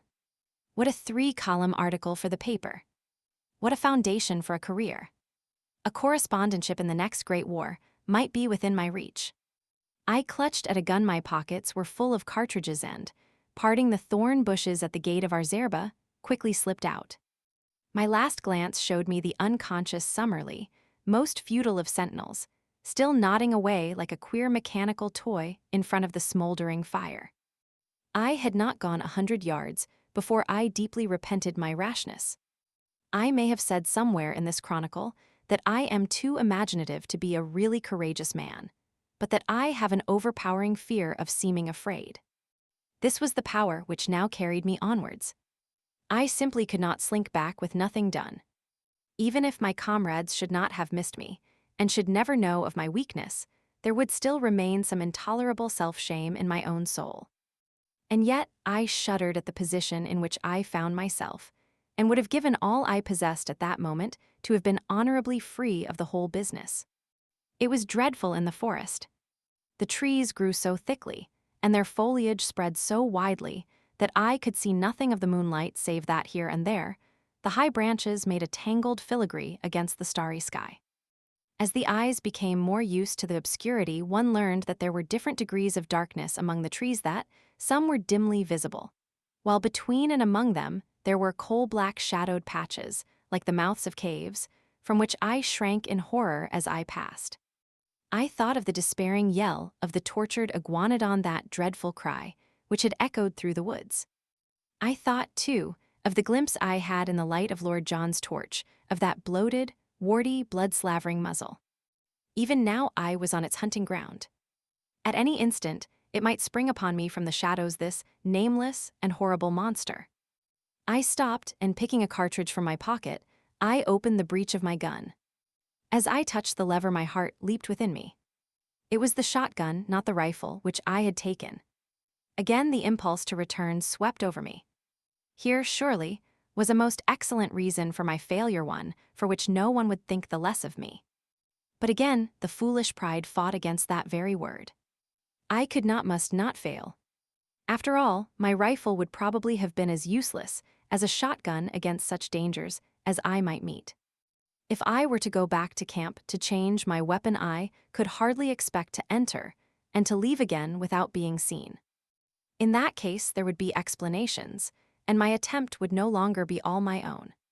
After a little hesitation, then, I screwed up my courage and continued upon my way, my useless gun under my arm. The darkness of the forest had been alarming, but even worse was the white, still flood of moonlight in the open glade of the iguanodons. Hid among the bushes, I looked out at it.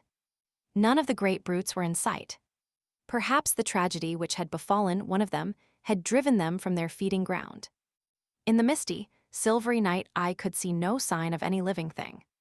Taking courage, therefore, I slipped rapidly across it, and among the jungle on the farther side, I picked up once again the brook which was my guide. It was a cheery companion, gurgling and chuckling as it ran, like the dear old trout stream in the West Country where I have fished at night in my boyhood. So long as I followed it down, I must come to the lake, and so long as I followed it back, I must come to the camp. Often I had to lose sight of it on account of the tangled brushwood, but I was always within earshot of its tinkle and splash. As one descended the slope, the woods became thinner, and bushes, with occasional high trees, took the place of the forest. I could make good progress, therefore, and I could see without being seen. I passed close to the pterodactyl swamp, and as I did so, with a dry, crisp, leathery rattle of wings, one of these great creatures, it was 20 feet at least from tip to tip, rose up from somewhere near me and soared into the air. As it passed across the face of the moon, the light shone clearly through the membranous wings, and it looked like a flying skeleton against the white, tropical radiance. I crouched low among the bushes, for I knew from past experience that with a single cry, the creature could bring 100 of its loathsome mates about my ears. It was not until it had settled again that I dared to steal onwards upon my journey. The night had been exceedingly still, but as I advanced I became conscious of a low, rumbling sound, a continuous murmur, somewhere in front of me. This grew louder as I proceeded, until at last it was clearly quite close to me. When I stood still, the sound was constant, so that it seemed to come from some stationary cause. It was like a boiling kettle or the bubbling of some great pot. Soon I came upon the source of it, for in the center of a small clearing I found a lake, or a pool rather, for it was not larger than the basin of the Trafalgar Square fountain, of some black, pitch-like stuff, the surface of which rose and fell in great blisters of bursting gas. The air above it was shimmering with heat, and the ground round was so hot that I could hardly bear to lay my hand on it. It was clear that the great volcanic outburst which had raised this strange plateau so many years ago had not yet entirely spent its forces. Blackened rocks and mounds of lava I had already seen everywhere peeping out from amid the luxuriant vegetation which draped them. But this asphalt pool in the jungle was the first sign that we had of actual existing activity on the slopes of the ancient crater. I had no time to examine it further, for I had need to hurry if I were to be back in camp in the morning. It was a fearsome walk, and one which will be with me so long as memory holds. In the great moonlight clearings, I slunk along among the shadows on the margin. In the jungle, I crept forward, stopping with a beating heart whenever I heard, as I often did, the crash of breaking branches as some wild beast went past. Now and then great shadows loomed up for an instant, and were gone, great, silent shadows, which seemed to prowl upon padded feet. How often I stopped with the intention of returning, and yet every time my pride conquered my fear, and sent me on again until my object should be attained. At last, my watch showed that it was 1 in the morning. I saw the gleam of water amid the openings of the jungle, and 10 minutes later I was among the reeds upon the borders of the central lake. I was exceedingly dry, so I lay down and took a long draught of its waters, which were fresh and cold. There was a broad pathway with many tracks upon it at the spot which I had found, so that it was clearly one of the drinking places of the animals. Close to the water's edge, there was a huge isolated block of lava. Up this I climbed, and lying on the top, I had an excellent view in every direction. The first thing which I saw filled me with amazement. When I described the view from the summit of the great tree, I said that on the farther cliff I could see a number of dark spots, which appeared to be the mouths of caves. Now, as I looked up at the same cliffs, I saw discs of light in every direction, ruddy, clearly defined patches, like the portholes of a liner in the darkness. For a moment, I thought it was the lava glow from some volcanic action, but this could not be so. Any volcanic action would surely be down in the hollow, and not high among the rocks. What then was the alternative? It was wonderful, and yet it must surely be. These ruddy spots must be the reflection of fires within the cave's fires, which could only be lit by the hand of man. There were human beings, then, upon the plateau. How gloriously my expedition was justified. Here was news indeed for us to bear back with us to London. For a long time I lay and watched these red, quivering blotches of light. I suppose they were 10 miles off from me, yet even at that distance one could observe how, from time to time, they twinkled or were obscured as someone passed before them. What would I not have given to be able to crawl up to them, to peep in, and to take back some word to my comrades as to the appearance and character of the race who lived in so strange a place? It was out of the question for the moment, And yet surely we could not leave the plateau until we had some definite knowledge upon the point. Lake Gladys, my own lake, lay like a sheet of quicksilver before me, with a reflected moon shining brightly in the center of it. It was shallow, for in many places I saw low sandbanks protruding above the water. Everywhere upon the still surface I could see signs of life, sometimes mere rings and ripples in the water, sometimes the gleam of a great silver-sided fish in the air, sometimes the arched, slate-colored back of some passing monster. Once upon a yellow sandbank I saw a creature like a huge swan, with a clumsy body and a high, flexible neck, shuffling about upon the margin. Presently it plunged in, and for some time I could see the arched neck and darting head undulating over the water. Then it dived, and I saw it no more. My attention was soon drawn away from these distant sights, and brought back to what was going on at my very feet. Two creatures like large armadillos had come down to the drinking place, and were squatting at the edge of the water, their long, flexible tongues like red ribbons shooting in and out as they lapped. A huge deer, with branching horns, a magnificent creature which carried itself like a king, came down with its doe and two fawns and drank beside the armadillos. No such deer exist anywhere else upon earth, for the moose or elks which I have seen would hardly have reached its shoulders. Presently it gave a warning snort, and was off with its family among the reeds, while the armadillos also scuttled for shelter. A newcomer, a most monstrous animal, was coming down the path.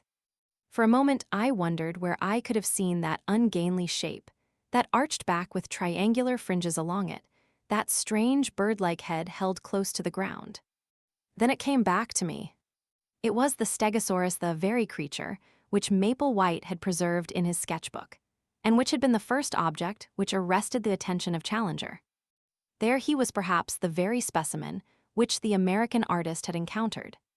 The ground shook beneath his tremendous weight, and his gulpings of water resounded through the still night. For 5 minutes he was so close to my rock that by stretching out my hand, I could have touched the hideous waving hackles upon his back. Then he lumbered away and was lost among the boulders. Looking at my watch, I saw that it was 2:30 o'clock, and high time, therefore, that I started upon my homeward journey. There was no difficulty about the direction in which I should return, for all along I had kept the little brook upon my left, and it opened into the central lake within a stone's throw of the boulder upon which I had been lying. I set off, therefore, in high spirits, for I felt that I had done good work and was bringing back a fine budget of news for my companions. Foremost of all, of course, were the sight of the fiery caves, and the certainty that some troglodytic race inhabited them. But besides that, I could speak from experience of the central lake. I could testify that it was full of strange creatures, and I had seen several land forms of primeval life which we had not before encountered. I reflected, as I walked, that few men in the world could have spent a stranger night, or added more to human knowledge in the course of it. I was plodding up the slope, turning these thoughts over in my mind, and had reached a point which may have been halfway to home, when my mind was brought back to my own position by a strange noise behind me. It was something between a snore and a growl, low, deep, and exceedingly menacing. Some strange creature was evidently near me, but nothing could be seen, so I hastened more rapidly upon my way. I had traversed 1/2 mile or so, when suddenly the sound was repeated, still behind me, but louder and more menacing than before. My heart stood still within me as it flashed across me that the beast, whatever it was, must surely be after me. My skin grew cold, and my hair rose at the thought. That these monsters should tear each other to pieces was a part of the strange struggle for existence, but that they should turn upon modern man, that they should deliberately track and hunt down the predominant human, was a staggering and fearsome thought. I remembered again the blood-beslobbered face which we had seen in the glare of Lord John's torch, like some horrible vision from the deepest circle of Dante's hell. With my knees shaking beneath me, I stood and glared with starting eyes down the moonlit path which lay behind me. All was quiet as in a dream landscape. Silver clearings and the black patches of the bushes, nothing else could I see. Then from out of the silence, imminent and threatening, there came once more that low, throaty croaking, far louder and closer than before. There could no longer be a doubt. Something was on my trail and was closing in upon me every minute. I stood like a man paralyzed, still staring at the ground which I had traversed. Then suddenly I saw it. There was movement among the bushes at the far end of the clearing, which I had just traversed. A great dark shadow disengaged itself and hopped out into the clear moonlight. I say hopped advisedly, for the beast moved like a kangaroo, springing along in an erect position upon its powerful hind legs, while its front ones were held bent in front of it. It was of enormous size and power, like an erect elephant, but its movements, in spite of its bulk, were exceedingly alert. For a moment, as I saw its shape, I hoped that it was an iguanodon, which I knew to be harmless. But, ignorant as I was, I soon saw that this was a very different creature. Instead of the gentle, deer-shaped head of the great three-toed leaf-eater, this beast had a broad, squat, toad-like face like that which had alarmed us in our camp. His ferocious cry and the horrible energy of his pursuit both assured me that this was surely one of the great flesh-eating dinosaurs, the most terrible beasts which have ever walked this earth. As the huge brute loped along, it dropped forward upon its forepaws and brought its nose to the ground every 20 yards or so. It was smelling out my trail. Sometimes, for an instant, it was at fault.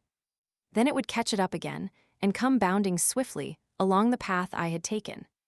Even now, when I think of that nightmare, the sweat breaks out upon my brow. What could I do? My useless fowling piece was in my hand. What help could I get from that? I looked desperately round for some rock or tree, but I was in a bushy jungle with nothing higher than a sapling within sight, while I knew that the creature behind me could tear down an ordinary tree as though it were a reed. My only possible chance lay in flight. I could not move swiftly over the rough, broken ground, but as I looked round me in despair, I saw a well-marked, hard-beaten path which ran across in front of me. We had seen several of the sort, the runs of various wild beasts, during our expeditions. Along this I could perhaps hold my own, for I was a fast runner and in excellent condition. Flinging away my useless gun, I set myself to do such a half-mile as I have never done before or since. My limbs ached, my chest heaved. I felt that my throat would burst for want of air, and yet with that horror behind me I ran and I ran and ran. At last I paused, hardly able to move. For a moment I thought that I had thrown him off. The path lay still behind me.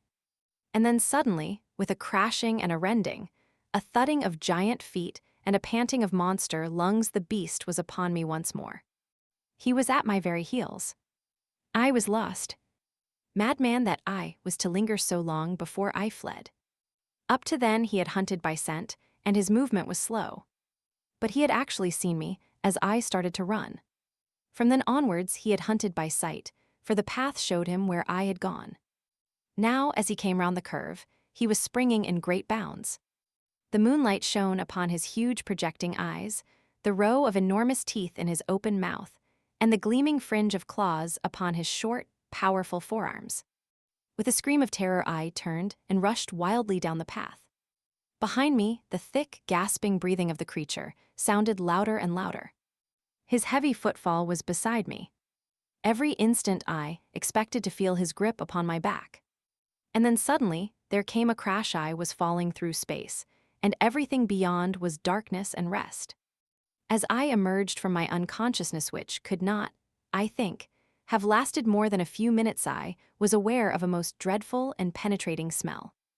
Putting out my hand in the darkness, I came upon something which felt like a huge lump of meat, while my other hand closed upon a large bone. Up above me, there was a circle of starlit sky, which showed me that I was lying at the bottom of a deep pit. Slowly I staggered to my feet and felt myself all over. I was stiff and sore from head to foot, but there was no limb which would not move, no joint which would not bend. As the circumstances of my fall came back into my confused brain, I looked up in terror, expecting to see that dreadful head silhouetted against the paling sky. There was no sign of the monster, however, nor could I hear any sound from above. I began to walk slowly round, therefore, feeling in every direction to find out what this strange place could be into which I had been so opportunely precipitated. It was, as I have said, a pit, with sharply sloping walls and a level bottom about 20 feet across. This bottom was littered with great gobbets of flesh, most of which was in the last state of putridity. The atmosphere was poisonous and horrible. After tripping and stumbling over these lumps of decay, I came suddenly against something hard, and I found that an upright post was firmly fixed in the center of the hollow. It was so high that I could not reach the top of it with my hand, and it appeared to be covered with grease. Suddenly, I remembered that I had a tin box of wax vestas in my pocket. Striking one of them, I was able at last to form some opinion of this place into which I had fallen. There could be no question as to its nature. It was a trap made by the hand of man. The post in the center, some 9 feet long, was sharpened at the upper end, and was black with the stale blood of the creatures who had been impaled upon it. The remains scattered about were fragments of the victims, which had been cut away in order to clear the stake for the next who might blunder in. I remembered that Challenger had declared that man could not exist upon the plateau, since, with his feeble weapons, he could not hold his own against the monsters who roamed over it. But now it was clear enough how it could be done. In their narrow-mouthed caves, the natives, whoever they might be, had refuges into which the huge saurians could not penetrate, while with their developed brains they were capable of setting such traps, covered with branches, across the paths which marked the run of the animals as would destroy them in spite of all their strength and activity. Man was always the master. The sloping wall of the pit was not difficult for an active man to climb, but I hesitated long before I trusted myself within reach of the dreadful creature which had so nearly destroyed me. How did I know that he was not lurking in the nearest clump of bushes, waiting for my reappearance? I took heart, however, as I recalled a conversation between Challenger and Summerlee upon the habits of the great saurians. Both were agreed that the monsters were practically brainless, that there was no room for reason in their tiny cranial cavities, and that if they have disappeared from the rest of the world, it was assuredly on account of their own stupidity, which made it impossible for them to adapt themselves to changing conditions. To lie in wait for me now would mean that the creature had appreciated what had happened to me, and this, in turn, would argue some power connecting cause and effect.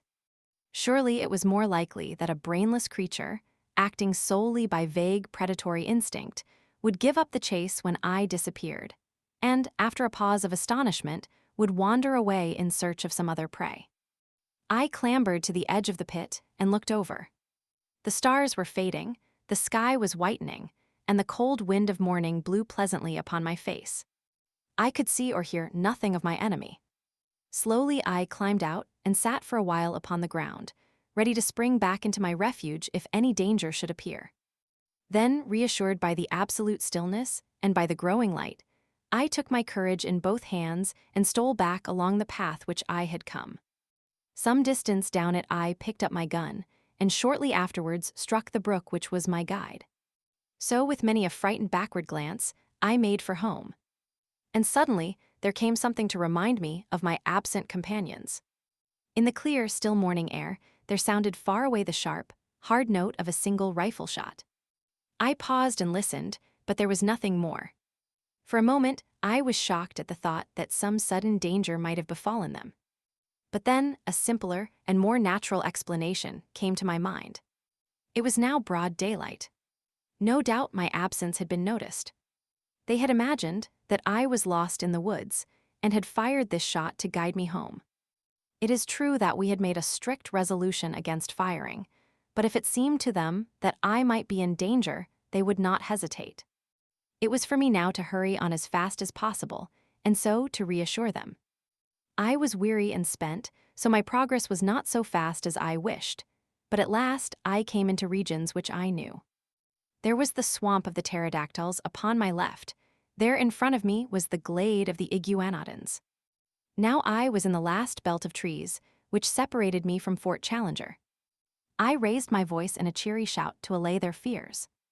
No answering greeting came back to me. My heart sank at that ominous stillness. I quickened my pace into a run. The zerber rose before me, even as I had left it, but the gate was open. I rushed in. In the cold morning light, it was a fearful sight which met my eyes.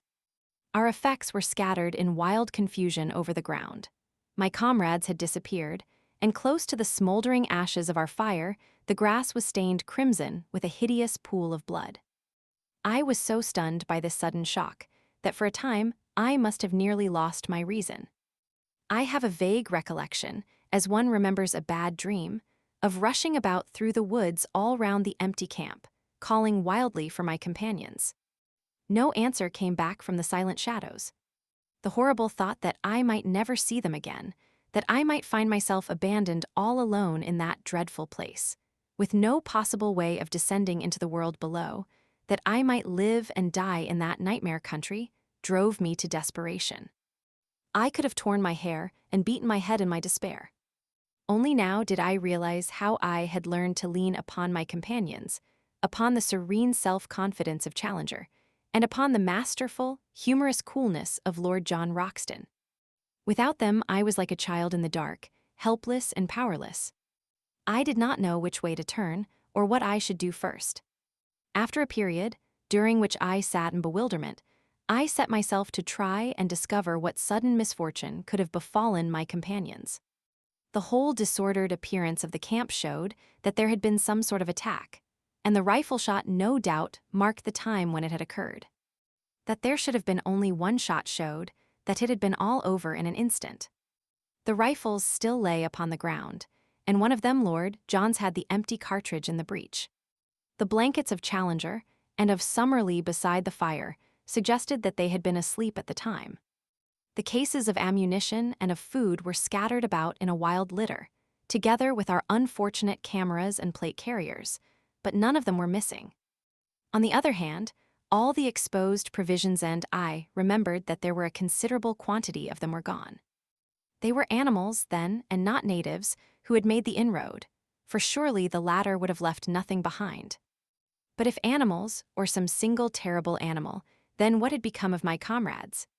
A ferocious beast would surely have destroyed them and left their remains. It is true that there was that one hideous pool of blood, which told of violence. Such a monster as had pursued me during the night could have carried away a victim as easily as a cat would a mouse. In that case, the others would have followed in pursuit. But then they would assuredly have taken their rifles with them. The more I tried to think it out with my confused and weary brain, the less could I find any plausible explanation. I searched round in the forest, but could see no tracks which could help me to a conclusion. Once I lost myself, and it was only by good luck, and after an hour of wandering, that I found the camp once more. Suddenly a thought came to me and brought some little comfort to my heart. I was not absolutely alone in the world.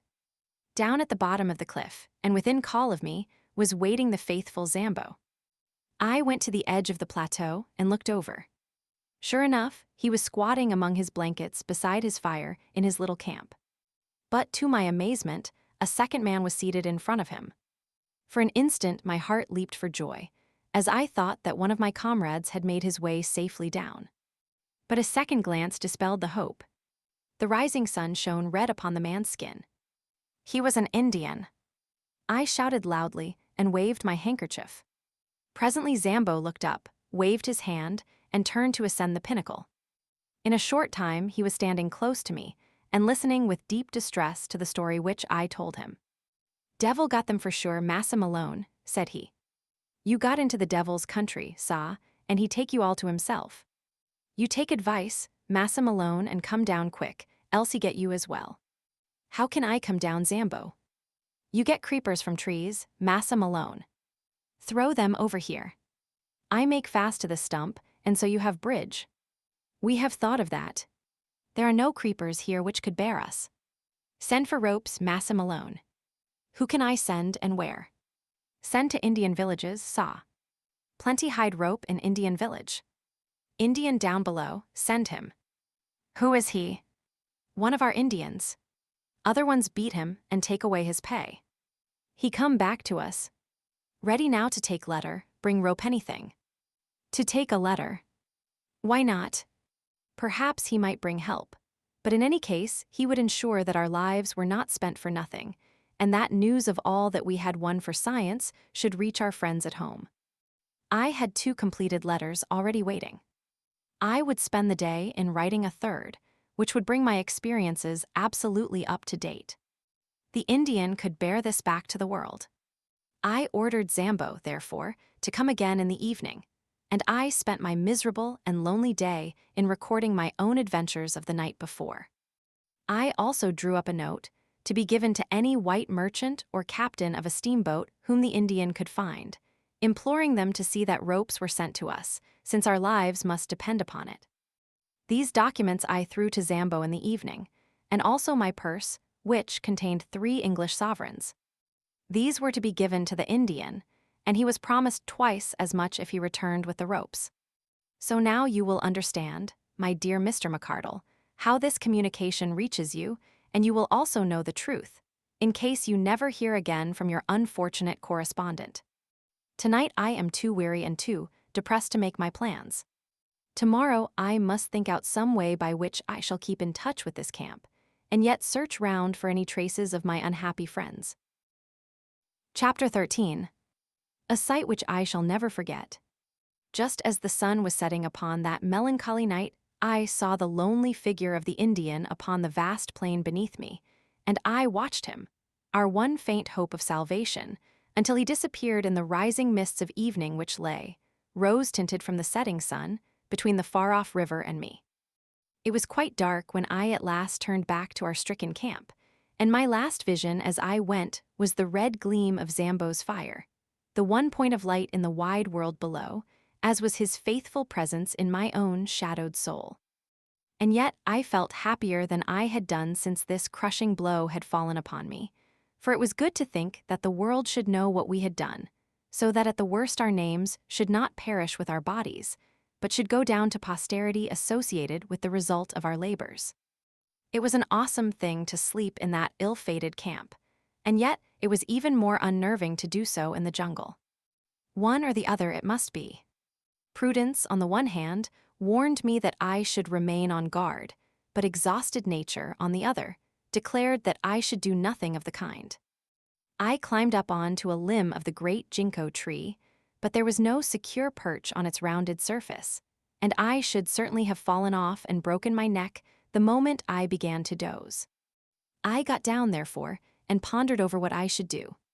Finally, I closed the door of the zerba, lit 3 separate fires in a triangle, and having eaten a hearty supper dropped off into a profound sleep, from which I had a strange and most welcome awakening.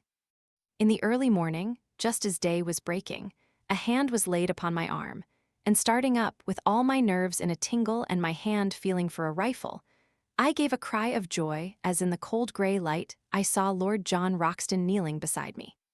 It was he, and yet it was not he. I had left him calm in his bearing, correct in his person, prim in his dress. Now he was pale and wild-eyed, gasping as he breathed like one who has run far and fast.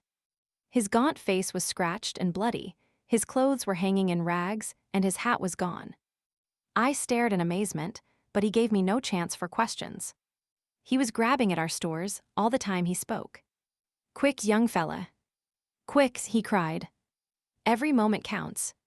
Get the rifles, both of them. I have the other too. Now, all the cartridges you can gather. Fill up your pockets. Now some food. 6 tins will do. That's all right. Don't wait to talk or think. Get a move on, or we are done." Still half awake, and unable to imagine what it all might mean, I found myself hurrying madly after him through the wood, a rifle under each arm and a pile of various stores in my hands. He dodged in and out through the thickest of the scrub until he came to a dense clump of brushwood. Into this he rushed, regardless of thorns, and threw himself into the heart of it, pulling me down by his side. "There," he panted. "I think we're safe here. They'll make for the camp as sure as fate. It will be their first idea. But this should puzzle 'em." "What is it all?" I asked when I had got my breath. "Where are the professors? And who is it that is after us?" "The ape-men," he cried. "My God, what brutes! Don't raise your voice, for they have long ear-sharp eyes too, but no power of scent, so far as I could judge, so I don't think they can sniff us out. Where have you been, young fella? You were well out of it." In a few sentences, I whispered what I had done. "Pretty bad," said he, when he had heard of the dinosaur and the pit. "It isn't quite the place for a rescuer." "What?" But I had no idea what its possibilities were until those devils got hold of us. The man-eaten Papuans had me once, but they are Chesterfields compared to this crowd. "How did it happen?" I asked. "It was in the early mornin'. Our learned friends were just starin'. Hadn't even begun to argue yet. Suddenly it rained apes. They came down as thick as apples out of a tree. They had been assemblin' in the dark, I suppose, until that great tree over our heads was heavy with them. I shot one of them through the belly, but before we knew where we were they had us spread-eagled on our backs. I call them apes, but they carried sticks and stones in their hands and jabbered talk to each other, and ended up by tying our hands with creepers, so they are ahead of any beast that I have seen in my wanderins. Ape men, that's what they are missin', Lynx, and I wish they had stayed missin'. They carried off their wounded comrade, he was bleedin', like a pig, and then they sat around us, and if ever I saw frozen murder, it was in their faces. They were big fellows, as big as a man and a deal stronger. Curious glassy gray eyes they have, under red tufts, and they just sat and gloated and gloated. Challenger is no chicken, but even he was cowed. He managed to struggle to his feet, and yelled out at them to have done with it and get it over. I think he had gone a bit off his head at the suddenness of it, for he raged and cursed at them like a lunatic. If they had been a row of his favorite pressmen, he could not have slanged them worse. Well, what did they do? I was enthralled by the strange story which my companion was whispering into my ear, while all the time his keen eyes were shooting in every direction and his hand grasping his cocked rifle. I thought it was the end of us, but instead of that it started them on a new line. They all jabbered and chattered together. Then one of them stood out beside Challenger. "You'll smile, young fella, but 'pon my word they might have been kinsmen." I couldn't have believed it if I hadn't seen it with my own eyes. This old ape man, he was their chief, was a sort of red Challenger, with every one of our friends' beauty points, only just a trifle more so. He had the short body, the big shoulders, the round chest, no neck, a great ruddy frill of a beard, the tufted eyebrows, the "what do you want, damn you" look about the eyes, and the whole catalogue. When the ape man stood by Challenger and put his paw on his shoulder, the thing was complete. Summerlee was a bit hysterical, and he laughed till he cried. The ape men laughed too, or at least they put up the devil of a cacklin', and they set to work to drag us off through the forest. They wouldn't touch the guns, and things thought them dangerous, I expect, but they carried away all our loose food. Summerlee and I got some rough handlin'. On the way there's my skin and my clothes to prove it, for they took us a beeline through the brambles, and their own hides are like leather. But Challenger was all right. 4 of them carried him shoulder high, and he went like a Roman emperor. What's that? It was a strange clicking noise in the distance, not unlike castanets. There they go, said my companion, slipping cartridges into the second double-barreled Express. Load them all up, young fella my lad, for we're not going to be taken alive, and don't you think it. That's the row they make when they are excited. By George. They'll have something to excite them if they put us up. The last stand of the Greys won't be in it. With their rifles grasped in their stiffened hands, mid a ring of the dead and dyin', as some fathead sings. Can you hear them now? Very far away. That little lot will do no good, but I expect their search parties are all over the wood. Well, I was telling you my tale of woe. They got us soon to this town of theirs, about 1,000 huts of branches, and leaves in a great grove of trees near the edge of the cliff. It's 3 or 4 miles from here. The filthy beasts fingered me all over, and I feel as if I should never be clean again. They tied us up. The fellow who handled me could tie like a bosun, and there we lay with our toes up, beneath a tree, while a great brute stood guard over us with a club in his hand. When I say we, I mean Summerlee and myself. Old Challenger was up a tree, eatin' pines, and havin' the time of his life. I'm bound to say that he managed to get some fruit to us, and with his own hands he loosened our bonds. If you'd seen him sitting up in that tree hobnobbin' with his twin brother and singin' in that rollin' bass of his, ring out wild bells, cause music of any kind seemed to put him in a good humor, you'd have smiled. But we weren't in much mood for laughin', as you can guess.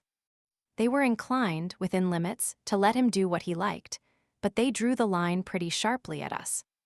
It was a mighty consolation to us all to know that you were runnin', loose, and had the archives in your keepin'.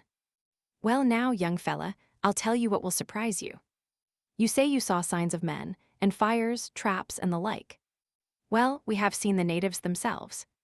Poor devils they were, down-faced little chaps, and had enough to make them so. It seems that the humans hold one side of this plateau over yonder, where you saw the caves, and the ape men hold this side, and there is bloody war between them all the time. That's the situation, so far as I could follow it.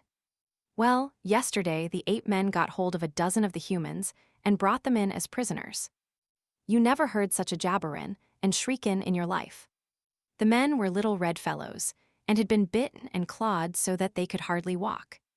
The ape men put 2 of them to death there, and then fairly pulled the arm off one of them. It was perfectly beastly. Plucky little chaps they are, and hardly gave a squeak. But it turned us absolutely sick. Summerlee fainted, and even Challenger had as much as he could stand. I think they have cleared, don't you? We listened intently, but nothing save the calling of the birds broke the deep peace of the forest. Lord Roxton went on with his story. I think you have had the escape of your life, young fella my lad. It was catchin', those Indians that put you clean out of their heads, else they would have been back to the camp for you as sure as fate and gathered you in. Of course, as you said, they have been watchin' us from the beginnin' out of that tree, and they knew perfectly well that we were one short. However, they could think only of this new haul, so it was I, and not a bunch of apes, that dropped in on you in the morning. Well, we had a horrid business afterwards. My God! What a nightmare the whole thing is. You remember the great bristle of sharp canes down below, where we found the skeleton of the American? Well, that is just under Ape Town, and that's the jumpin'-off place of their prisoners. I expect there's heaps of skeletons there, if we looked for 'em. They have a sort of clear parade ground on the top, and they make a proper ceremony about it. One by one, the poor devils have to jump, and the game is to see whether they are merely dashed to pieces or whether they get skewered on the canes. They took us out to see it, and the whole tribe lined up on the edge. 4 of the Indians jumped, and the canes went through 'em like knittin' needles through a pat of butter. No wonder we found that poor Yankee's skeleton with the canes growin' between his ribs. It was horrible, but it was deucedly interestin', too. We were all fascinated to see them take the dive, even when we thought it would be our turn next on the springboard. Well, it wasn't. They kept 6 of the Indians up for today, that's how I understood it, but I fancy we were to be the star performers in the show. Challenger might get off, but Summerlee and I were in the bill. Their language is more than half signs, and it was not hard to follow them. So I thought it was time we made a break for it. I had been plottin' it out a bit, and had 1 or 2 things clear in my mind. It was all on me, for Summerlee was useless and Challenger not much better. The only time they got together, they got slangin', because they couldn't agree upon the scientific classification of these red-headed devils that had got hold of us. One said it was the Dryopithecus of Java, the other said it was Pithecanthropus. Madness, I call it loonies both. But as I say, I had thought out 1 or 2 points that were helpful. One was that these brutes could not run as fast as a man in the open. They have short, bandy legs, you see, and heavy bodies. Even Challenger could give a few yards in 100 to the best of them, and you or I would be a perfect shrub. Another point was that they knew nothing about guns. I don't believe they ever understood how the fellow I shot came by his hurt. If we could get at our guns, there was no sayin' what we could do. So I broke away early this mornin', gave my guard a kick in the tummy that laid him out, and sprinted for the camp. There I got you and the guns, and here we are. But the professors, I cried in consternation. Well, we must just go back and fetch 'em. I couldn't bring 'em with me. Challenger was up the tree, and Summerlee was not fit for the effort. The only chance was to get the guns and try a rescue. Of course, they may scupper them at once in revenge. I don't think they would touch Challenger, but I wouldn't answer for Summerlee. But they would have had him in any case. Of that I am certain. So I haven't made matters any worse by boltin'. But we are honor bound to go back and have them out or see it through with them. So you can make up your soul, young fella my lad, for it will be one way or the other before evenin'. I have tried to imitate here Lord Roxton's jerky talk, his short, strong sentences, the half-humorous, half-reckless tone that ran through it all. But he was a born leader. As danger thickened, his jaunty manner would increase, his speech become more racy, his cold eyes glitter into ardent life, and his Don Quixote mustache bristle with joyous excitement.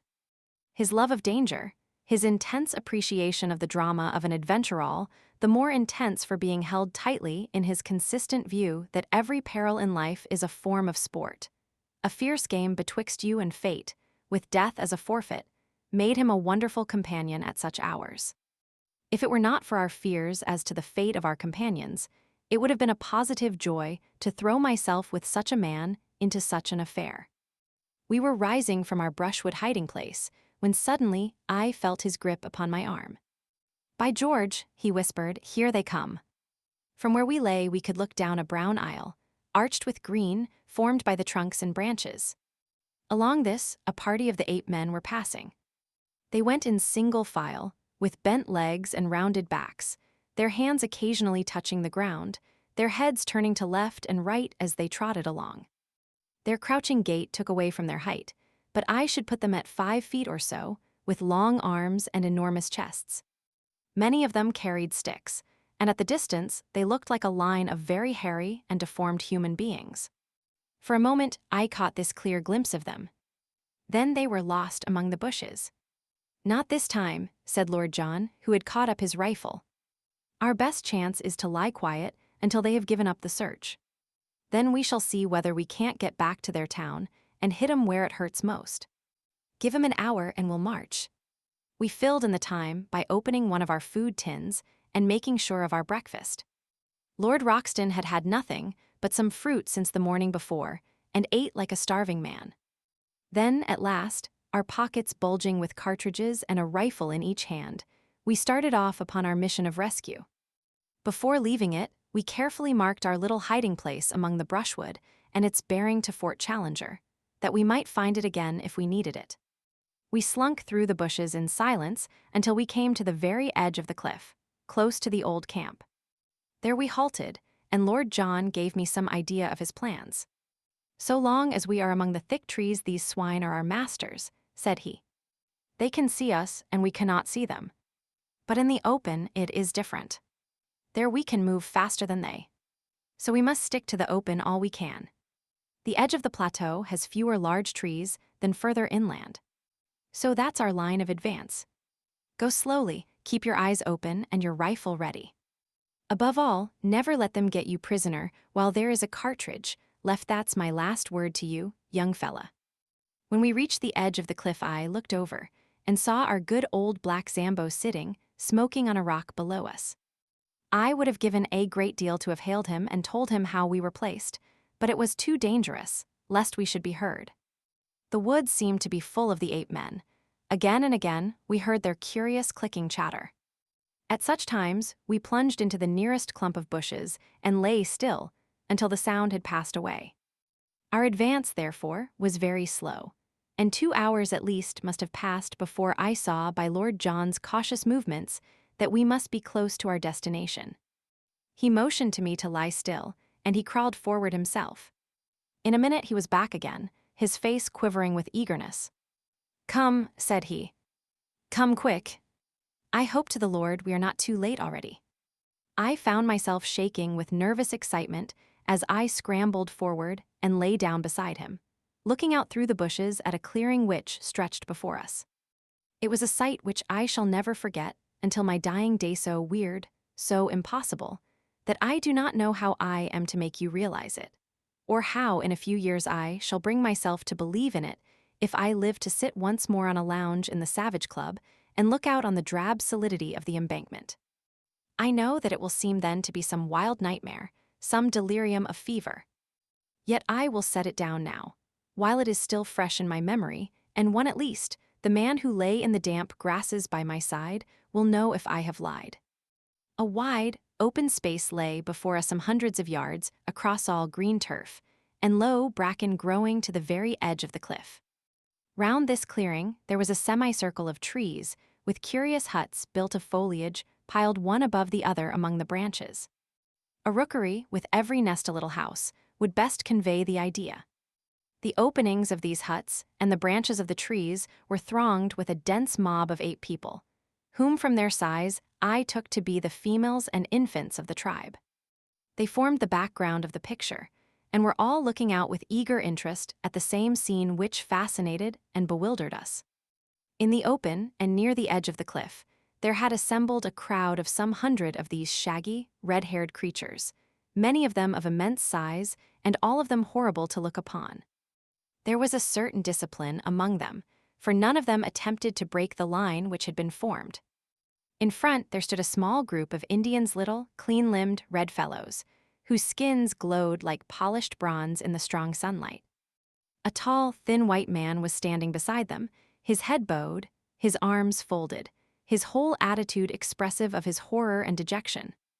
There was no mistaking the angular form of Professor Summerlee. In front of and around this dejected group of prisoners were several ape men, who watched them closely and made all escape impossible. Then, right out from all the others and close to the edge of the cliff, were 2 figures so strange and under other circumstances so ludicrous that they absorbed my attention. The one was our comrade, Professor Challenger. The remains of his coat still hung in strips from his shoulders, but his shirt had been all torn out, and his great beard merged itself in the black tangle which covered his mighty chest. He had lost his hat, and his hair, which had grown long in our wanderings, was flying in wild disorder. A single day seemed to have changed him from the highest product of modern civilization to the most desperate savage in South America. Beside him stood his master, the king of the ape men.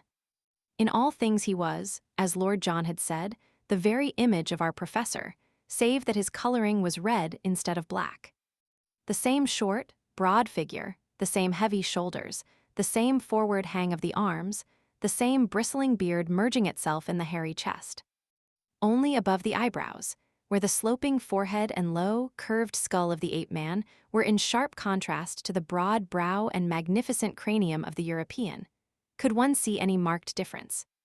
At every other point, the king was an absurd parody of the professor.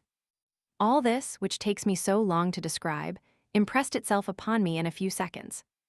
Then we had very different things to think of, for an active drama was in progress.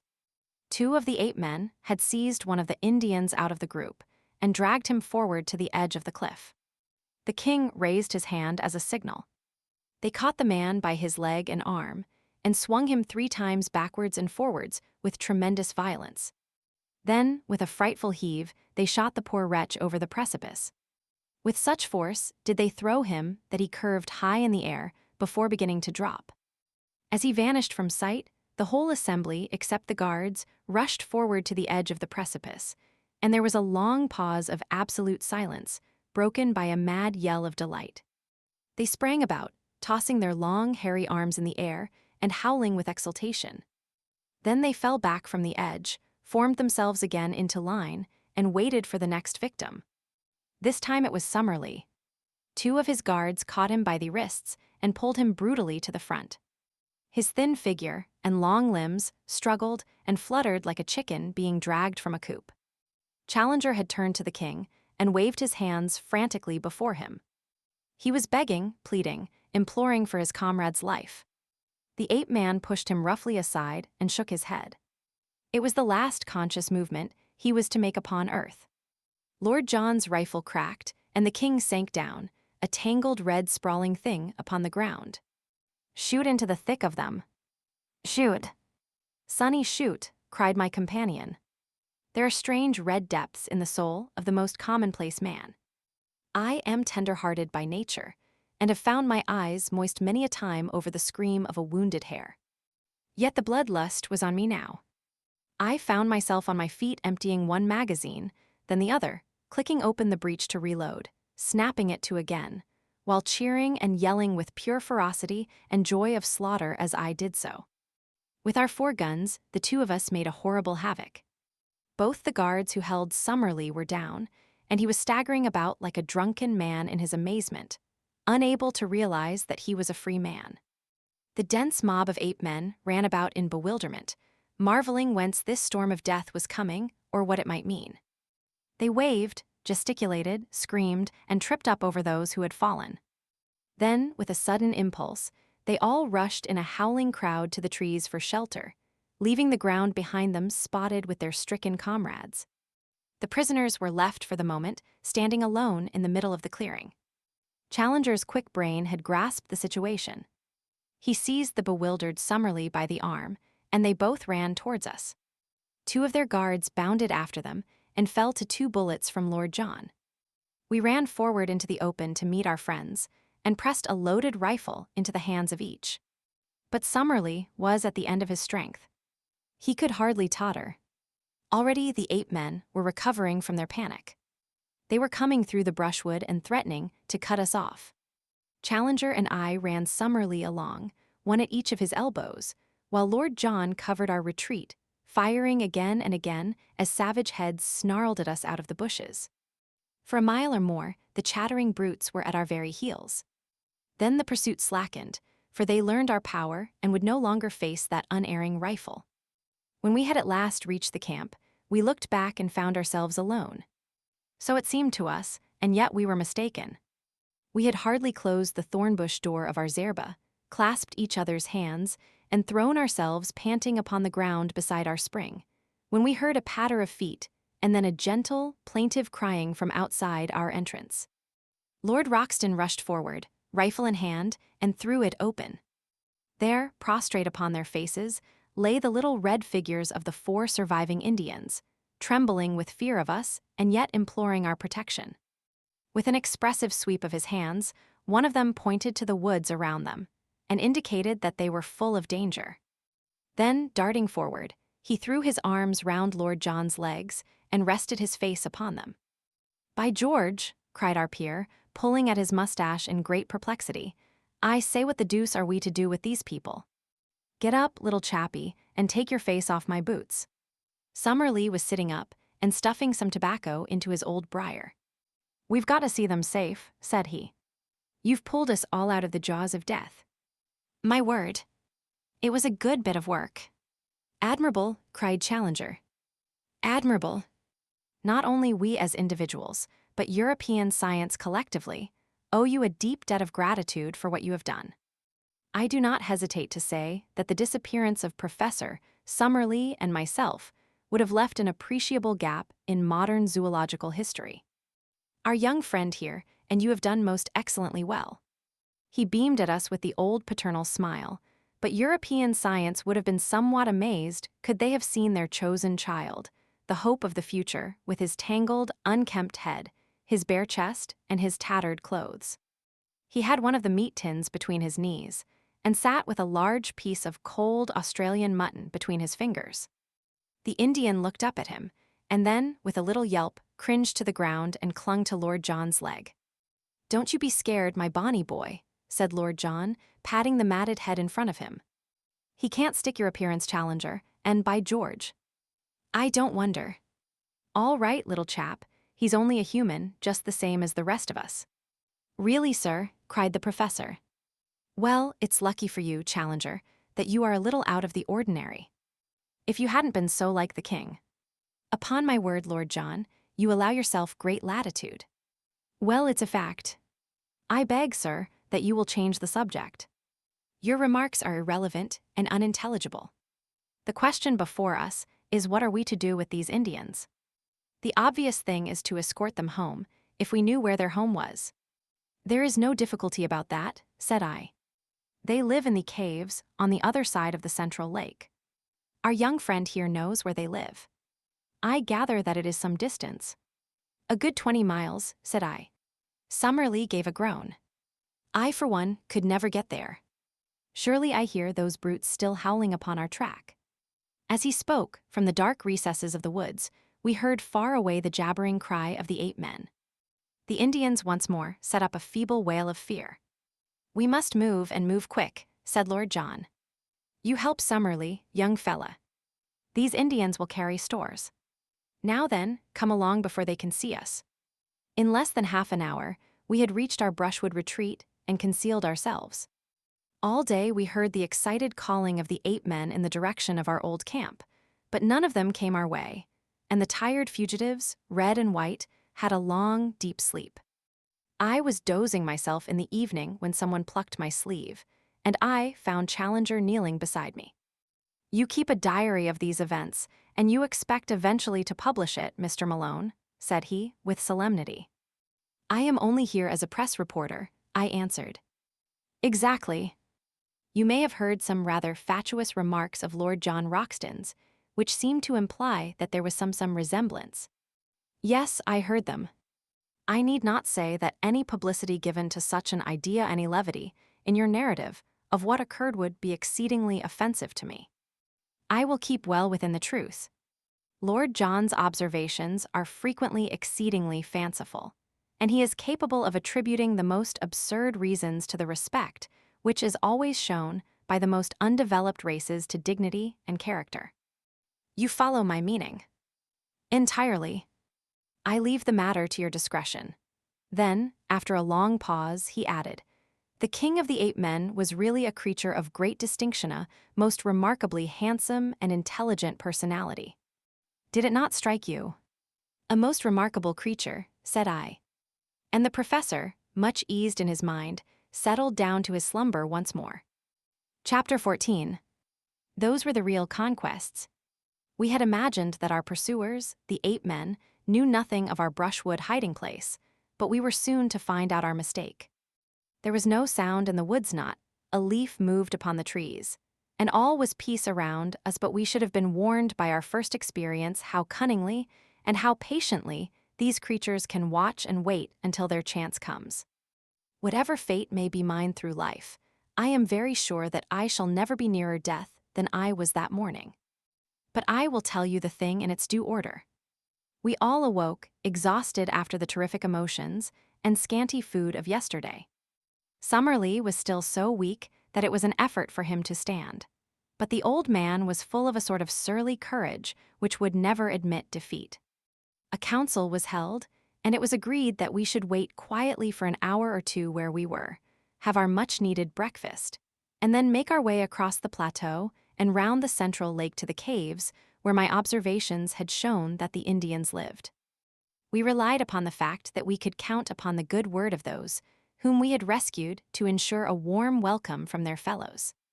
Then, with our mission accomplished and possessing a fuller knowledge of the secrets of Maple White Land, we should turn our whole thoughts to the vital problem of our escape and return. Even Challenger was ready to admit that we should then have done all for which we had come, and that our first duty from that time onwards was to carry back to civilization the amazing discoveries we had made. We were able now to take a more leisurely view of the Indians whom we had rescued. They were small men, wiry, active, and well-built, with lank black hair tied up in a bunch behind their heads with a leathern thong, and leathern also were their loinclothes.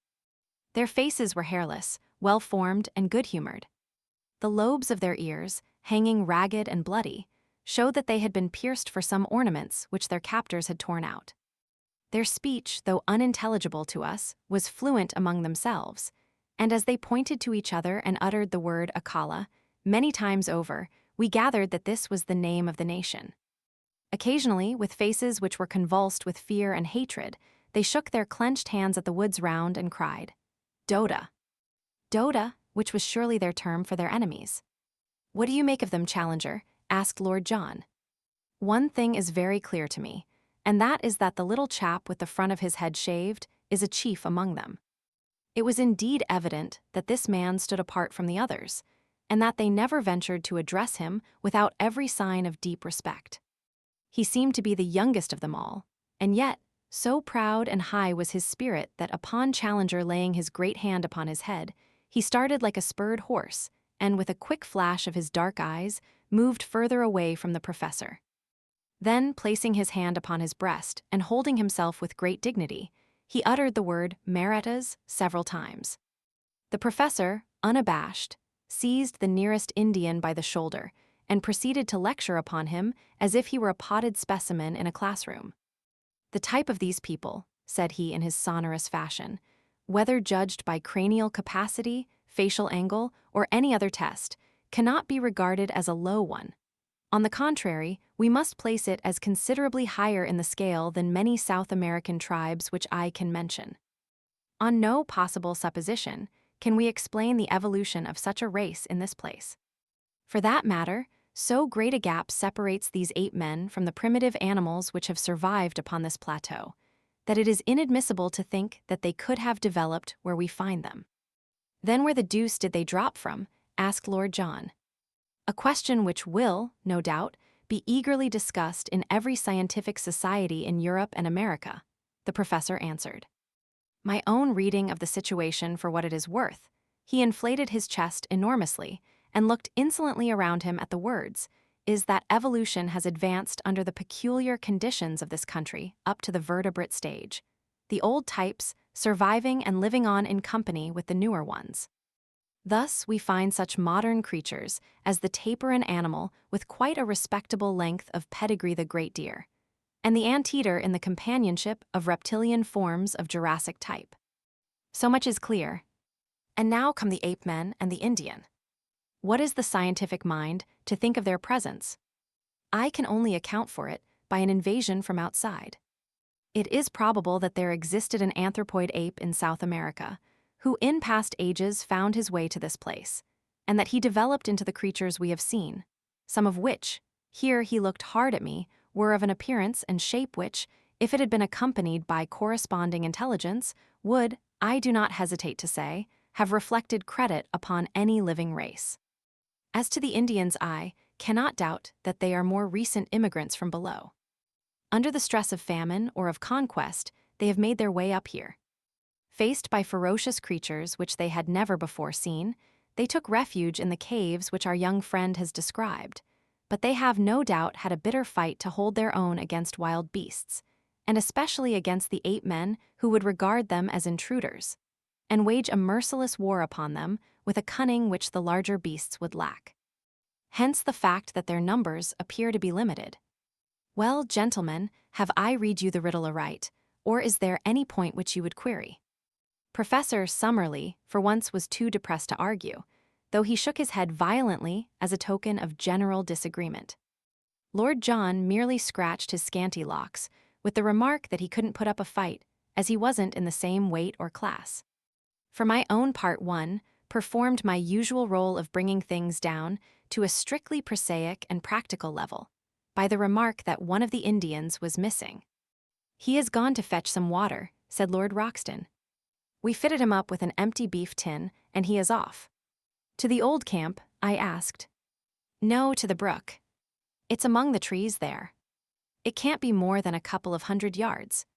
But the beggar is certainly taking his time. I'll go and look after him, said I. I picked up my rifle and strolled in the direction of the brook, leaving my friends to lay out the scanty breakfast. It may seem to you rash that even for so short a distance I should quit the shelter of our friendly thicket, but you will remember that we were many miles from Ape Town, that so far as we knew the creatures had not discovered our retreat, and that in any case with a rifle in my hands I had no fear of them. I had not yet learned their cunning or their strength. I could hear the murmur of our brook somewhere ahead of me, but there was a tangle of trees and brushwood between me and it. I was making my way through this at a point which was just out of sight of my companions, when, under one of the trees, I noticed something red huddled among the bushes. As I approached it, I was shocked to see that it was the dead body of the missing Indian. He lay upon his side, his limbs drawn up, and his head screwed round at a most unnatural angle, so that he seemed to be looking straight over his own shoulder. I gave a cry to warn my friends that something was amiss, and running forwards I stooped over the body. Surely my guardian angel was very near me then, for some instinct of fear, or it may have been some faint rustle of leaves, made me glance upwards. Out of the thick green foliage which hung low over my head, 2 long muscular arms covered with reddish hair were slowly descending. Another instant, and the great stealthy hands would have been round my throat. I sprang backwards, but quick as I was, those hands were quicker still. Through my sudden spring they missed a fatal grip, but one of them caught the back of my neck and the other one my face. I threw my hands up to protect my throat, and the next moment the huge paw had slid down my face and closed over them. I was lifted lightly from the ground, and I felt an intolerable pressure forcing my head back and back until the strain upon the cervical spine was more than I could bear. My senses swam, but I still tore at the hand and forced it out from my chin. Looking up, I saw a frightful face, with cold, inexorable light blue eyes looking down into mine. There was something hypnotic in those terrible eyes. I could struggle no longer. As the creature felt me grow limp in his grasp, two white canines gleamed for a moment at each side of the vile mouth, and the grip tightened still more upon my chin, forcing it always upwards and back. A thin, oval-tinted mist formed before my eyes, and little silvery bells tinkled in my ears. Dully and far off I heard the crack of a rifle, and was feebly aware of the shock as I was dropped to the earth, where I lay without sense or motion. I awoke to find myself on my back upon the grass, in our lair within the thicket. Someone had brought the water from the brook, and Lord John was sprinkling my head with it, while Challenger and Summerlee were propping me up, with concern in their faces. For a moment, I had a glimpse of the human spirits behind their scientific masks. It was really shock, rather than any injury, which had prostrated me, and in half an hour, in spite of aching head and stiff neck, I was sitting up and ready for anything. "But you've had the escape of your life, young fellow my lad," said Lord Roxton. "When I heard your cry and ran forward, and saw your head twisted half off and your stowassers kickin' in the air, I thought we were one short.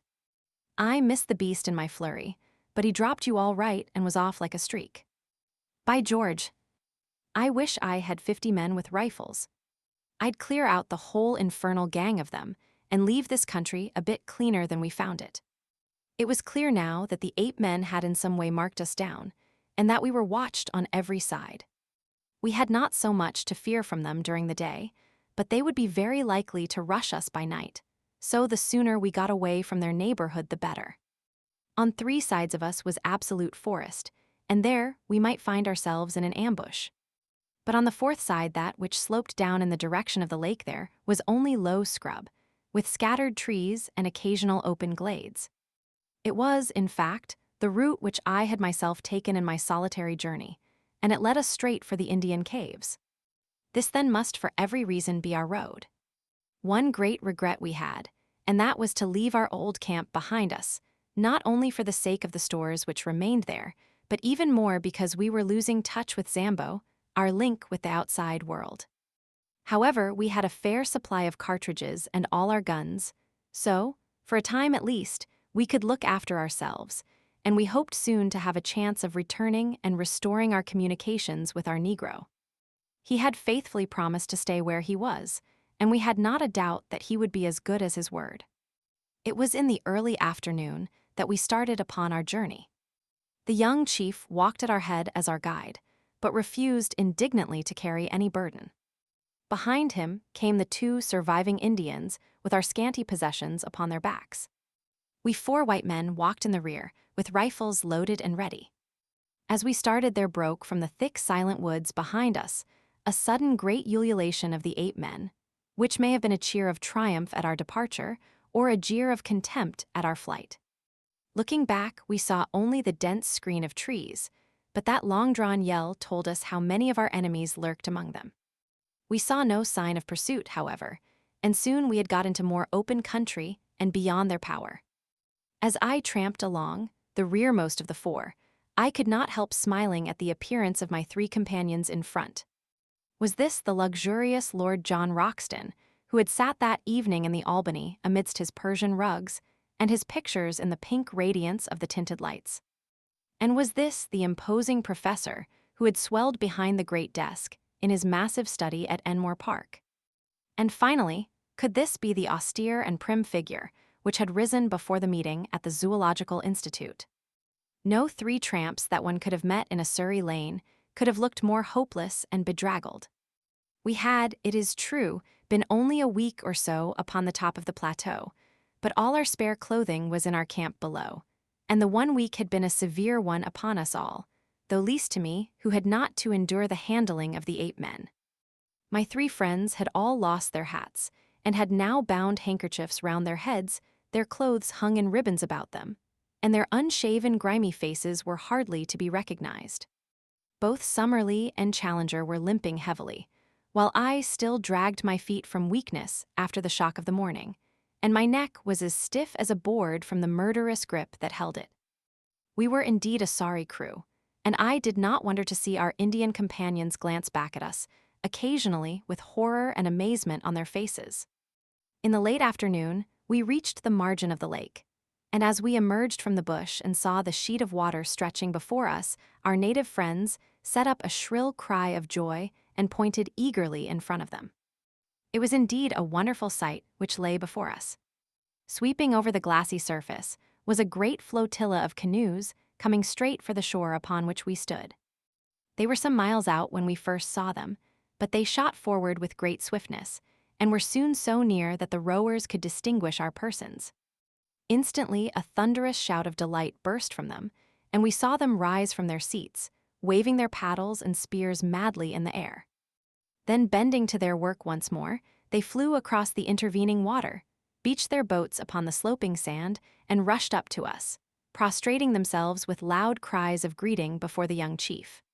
Finally, one of them, an elderly man, with a necklace and bracelet of great lustrous glass beads, and the skin of some beautiful mottled amber-colored animal slung over his shoulders, ran forward and embraced most tenderly the youth whom we had saved. He then looked at us and asked some questions, after which he stepped up with much dignity and embraced us also each in turn. Then, at his order, the whole tribe lay down upon the ground before us in homage. Personally, I felt shy and uncomfortable at this obsequious adoration, and I read the same feeling in the faces of Roxton and Summerlee, but Challenger expanded like a flower in the sun. "They may be undeveloped types," said he, stroking his beard and looking round at them, "but their deportment in the presence of their superiors might be a lesson to some of our more advanced Europeans. Strange how correct are the instincts of the natural man." It was clear that the natives had come out upon the warpath, for every man carried his spear, a long bamboo tipped with his bow and arrows, and some sort of club or stone battle-axe slung at his side.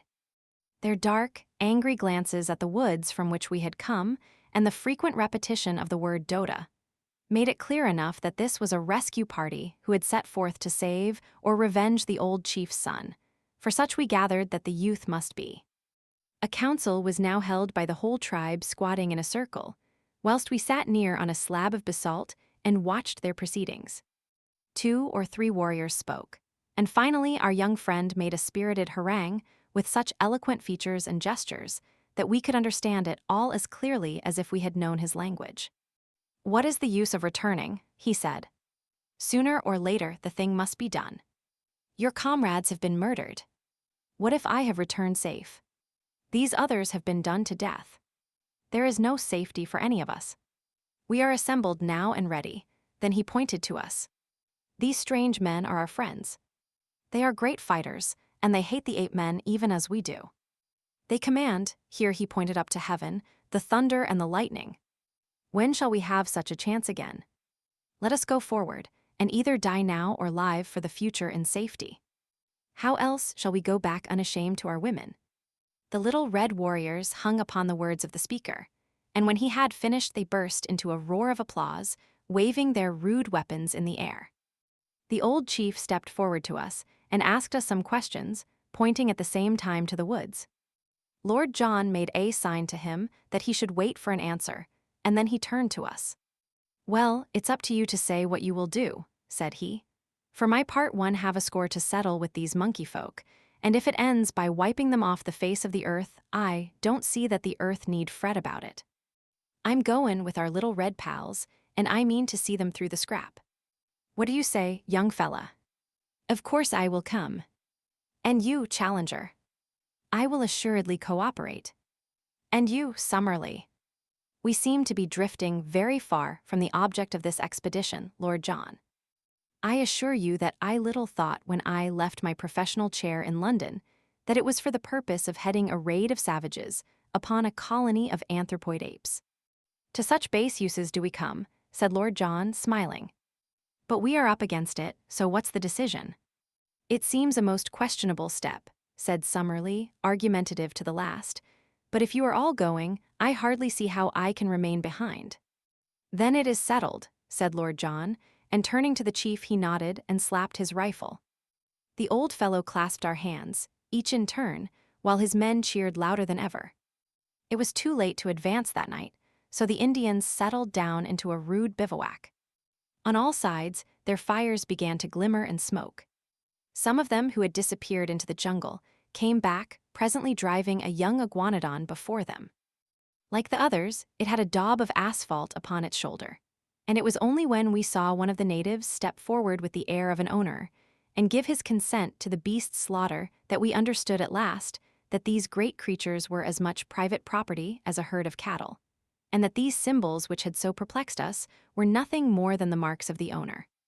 Helpless, torpid, and vegetarian, with great limbs but a minute brain, they could be rounded up and driven by a child. In a few minutes, the huge beast had been cut up, and slabs of him were hanging over a dozen campfires, together with great scaly ganoid fish which had been speared in the lake. Summerlee had lain down and slept upon the sand, but we others roamed round the edge of the water, seeking to learn something more of this strange country. Twice we found pits of blue clay, such as we had already seen in the swamp of the pterodactyls. These were old volcanic vents, and for some reason excited the greatest interest in Lord John. What attracted Challenger, on the other hand, was a bubbling, gurgling mud geyser, where some strange gas formed great bursting bubbles upon the surface. He thrust a hollow reed into it and cried out with delight like a schoolboy. Then he was able, on touching it with a lighted match, to cause a sharp explosion and a blue flame at the far end of the tube. Still more pleased was he when, inverting a leathern pouch over the end of the reed, and so filling it with the gas, he was able to send it soaring up into the air. An inflammable gas, and one markedly lighter than the atmosphere. I should say beyond doubt that it contained a considerable proportion of free hydrogen. The resources of G.A.C. are not yet exhausted, my young friend. I may yet show you how a great mind molds all nature to its use. He swelled with some secret purpose, but would say no more. There was nothing which we could see upon the shore, which seemed to me so wonderful as the great sheet of water before us. Our numbers and our noise had frightened all living creatures away, and save for a few pterodactyls, which soared round high above our heads while they waited for the carrion, all was still around the camp. But it was different out upon the rose-tinted waters of the central lake. It boiled and heaved with strange life. Great slate-colored backs and high serrated dorsal fins shot up with a fringe of silver, and then rolled down into the depths again. The sandbanks far out were spotted with uncouth crawling forms, huge turtles, strange saurians, and one great flat creature like a writhing, palpitating mat of black greasy leather, which flopped its way slowly to the lake. Here and there high serpent heads projected out of the water, cutting swiftly through it with a little collar of foam in front, and a long swirling wake behind, rising and falling in graceful, swan-like undulations as they went. It was not until one of these creatures wriggled onto a sandbank within a few hundred yards of us, and exposed a barrel-shaped body and huge flippers behind the long serpent neck, that Challenger and Summerlee, who had joined us, broke out into their duet of wonder and admiration. "Plesiosaurus!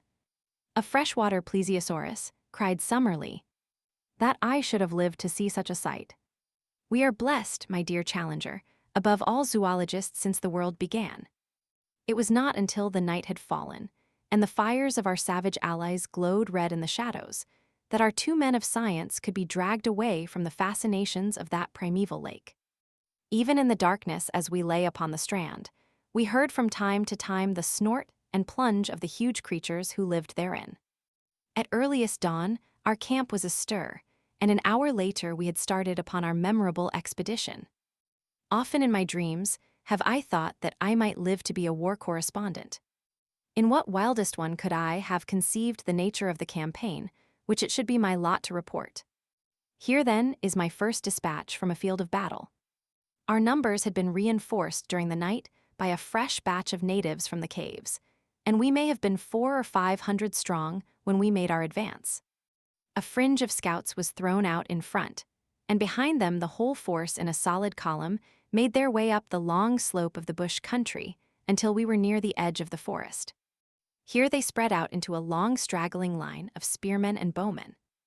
Roxton and Summerlee took their position upon the right flank, while Challenger and I were on the left.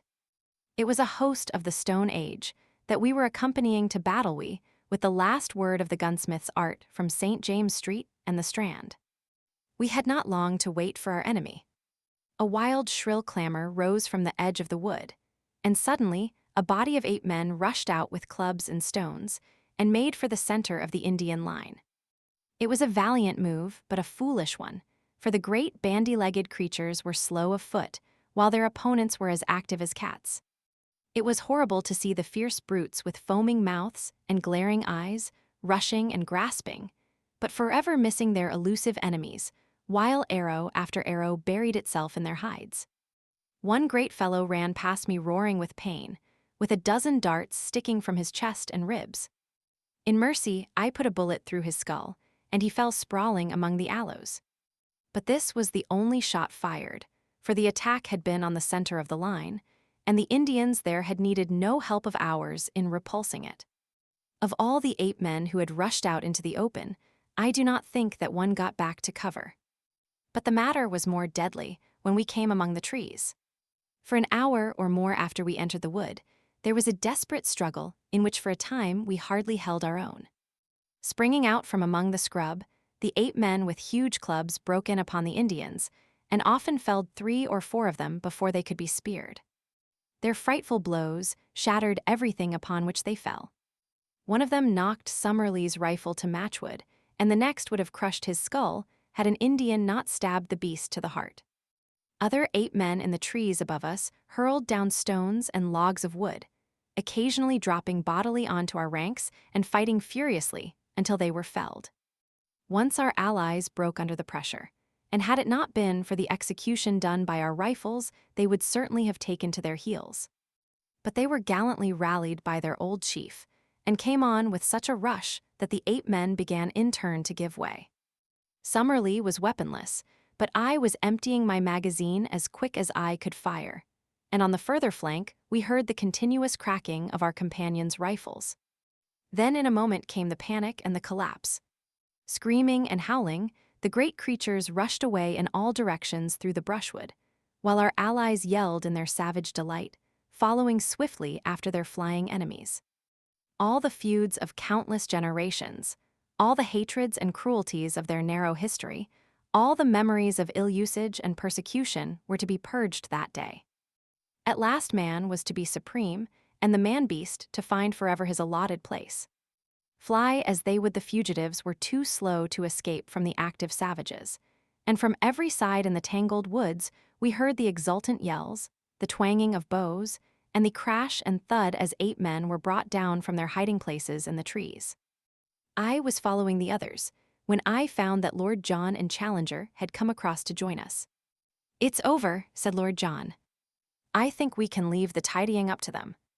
Perhaps the less we see of it, the better we shall sleep."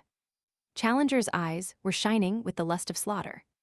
"We have been privileged," he cried, strutting about like a gamecock, "to be present at one of the typical decisive battles of history, the battles which have determined the fate of the world.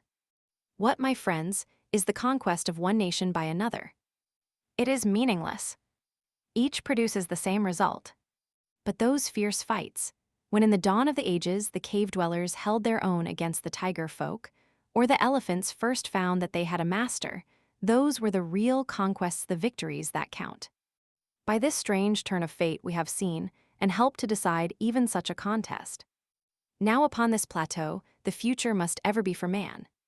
It needed a robust faith in the end to justify such tragic means. As we advanced together through the woods, we found the 8 men lying thick, transfixed with spears or arrows. Here and there, a little group of shattered Indians marked where one of the anthropoids had turned to bay and sold his life dearly. Always in front of us, we heard the yelling and roaring which showed the direction of the pursuit. The 8 men had been driven back to their city, they had made a last stand there.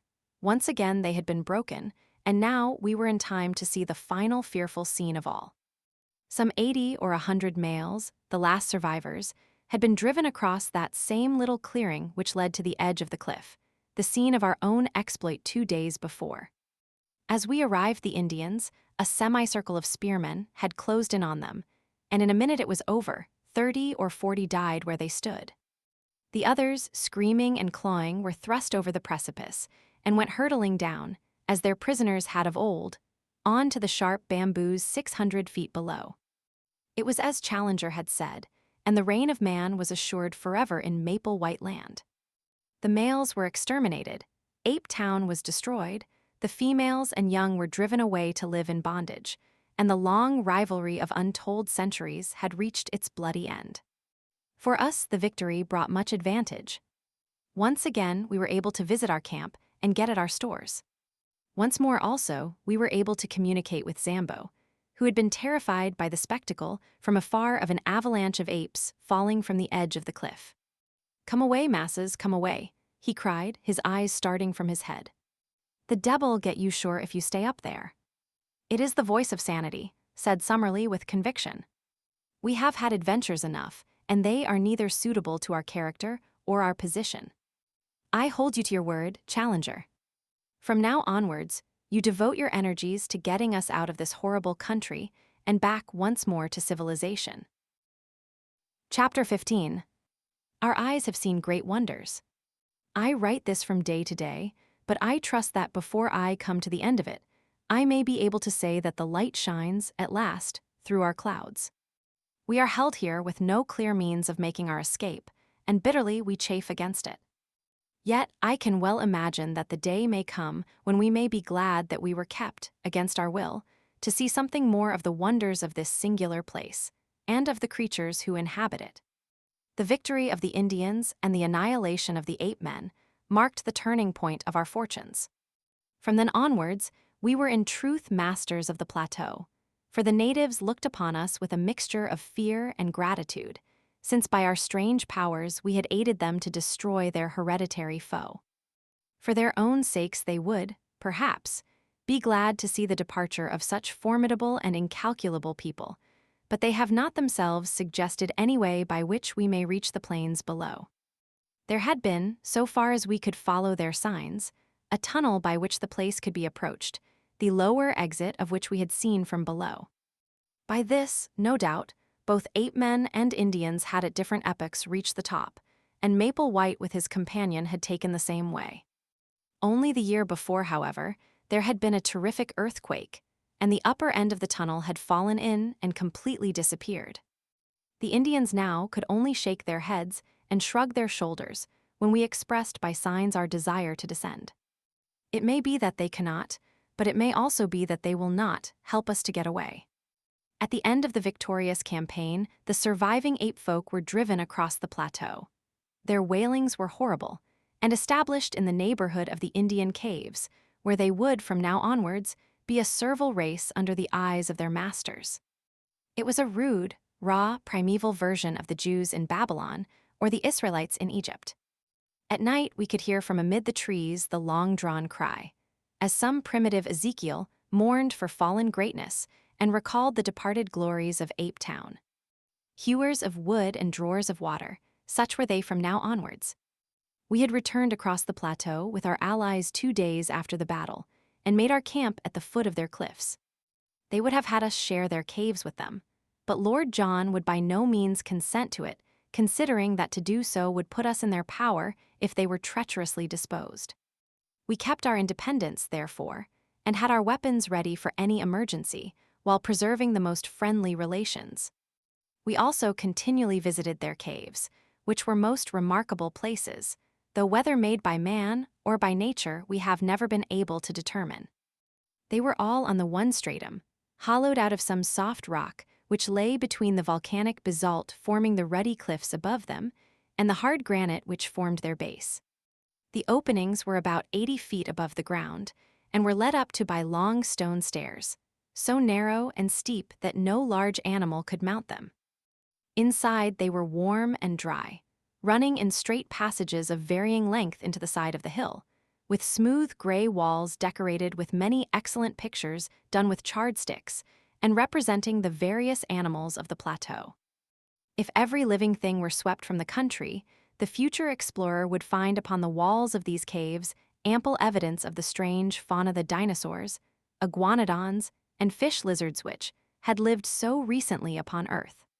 Since we had learned that the huge iguanodons were kept as tame herds by their owners and were simply walking meat stores, we had conceived that man, even with his primitive weapons, had established his ascendancy upon the plateau. We were soon to discover that it was not so, and that he was still there upon tolerance. It was on the third day, after our forming our camp near the Indian caves, that the tragedy occurred. Challenger and Summerlee had gone off together that day to the lake, where some of the natives, under their direction, were engaged in harpooning specimens of the great lizards. Lord John and I had remained in our camp, while a number of the Indians were scattered about upon the grassy slope in front of the caves, engaged in different ways. Suddenly there was a shrill cry of alarm, with the word "Stoa" resounding from 100 tongues. From every side men, women, and children were rushing wildly for shelter, swarming up the staircases and into the caves in a mad stampede. Looking up, we could see them waving their arms from the rocks above and beckoning to us to join them in their refuge. We had both seized our magazine rifles and ran out to see what the danger could be.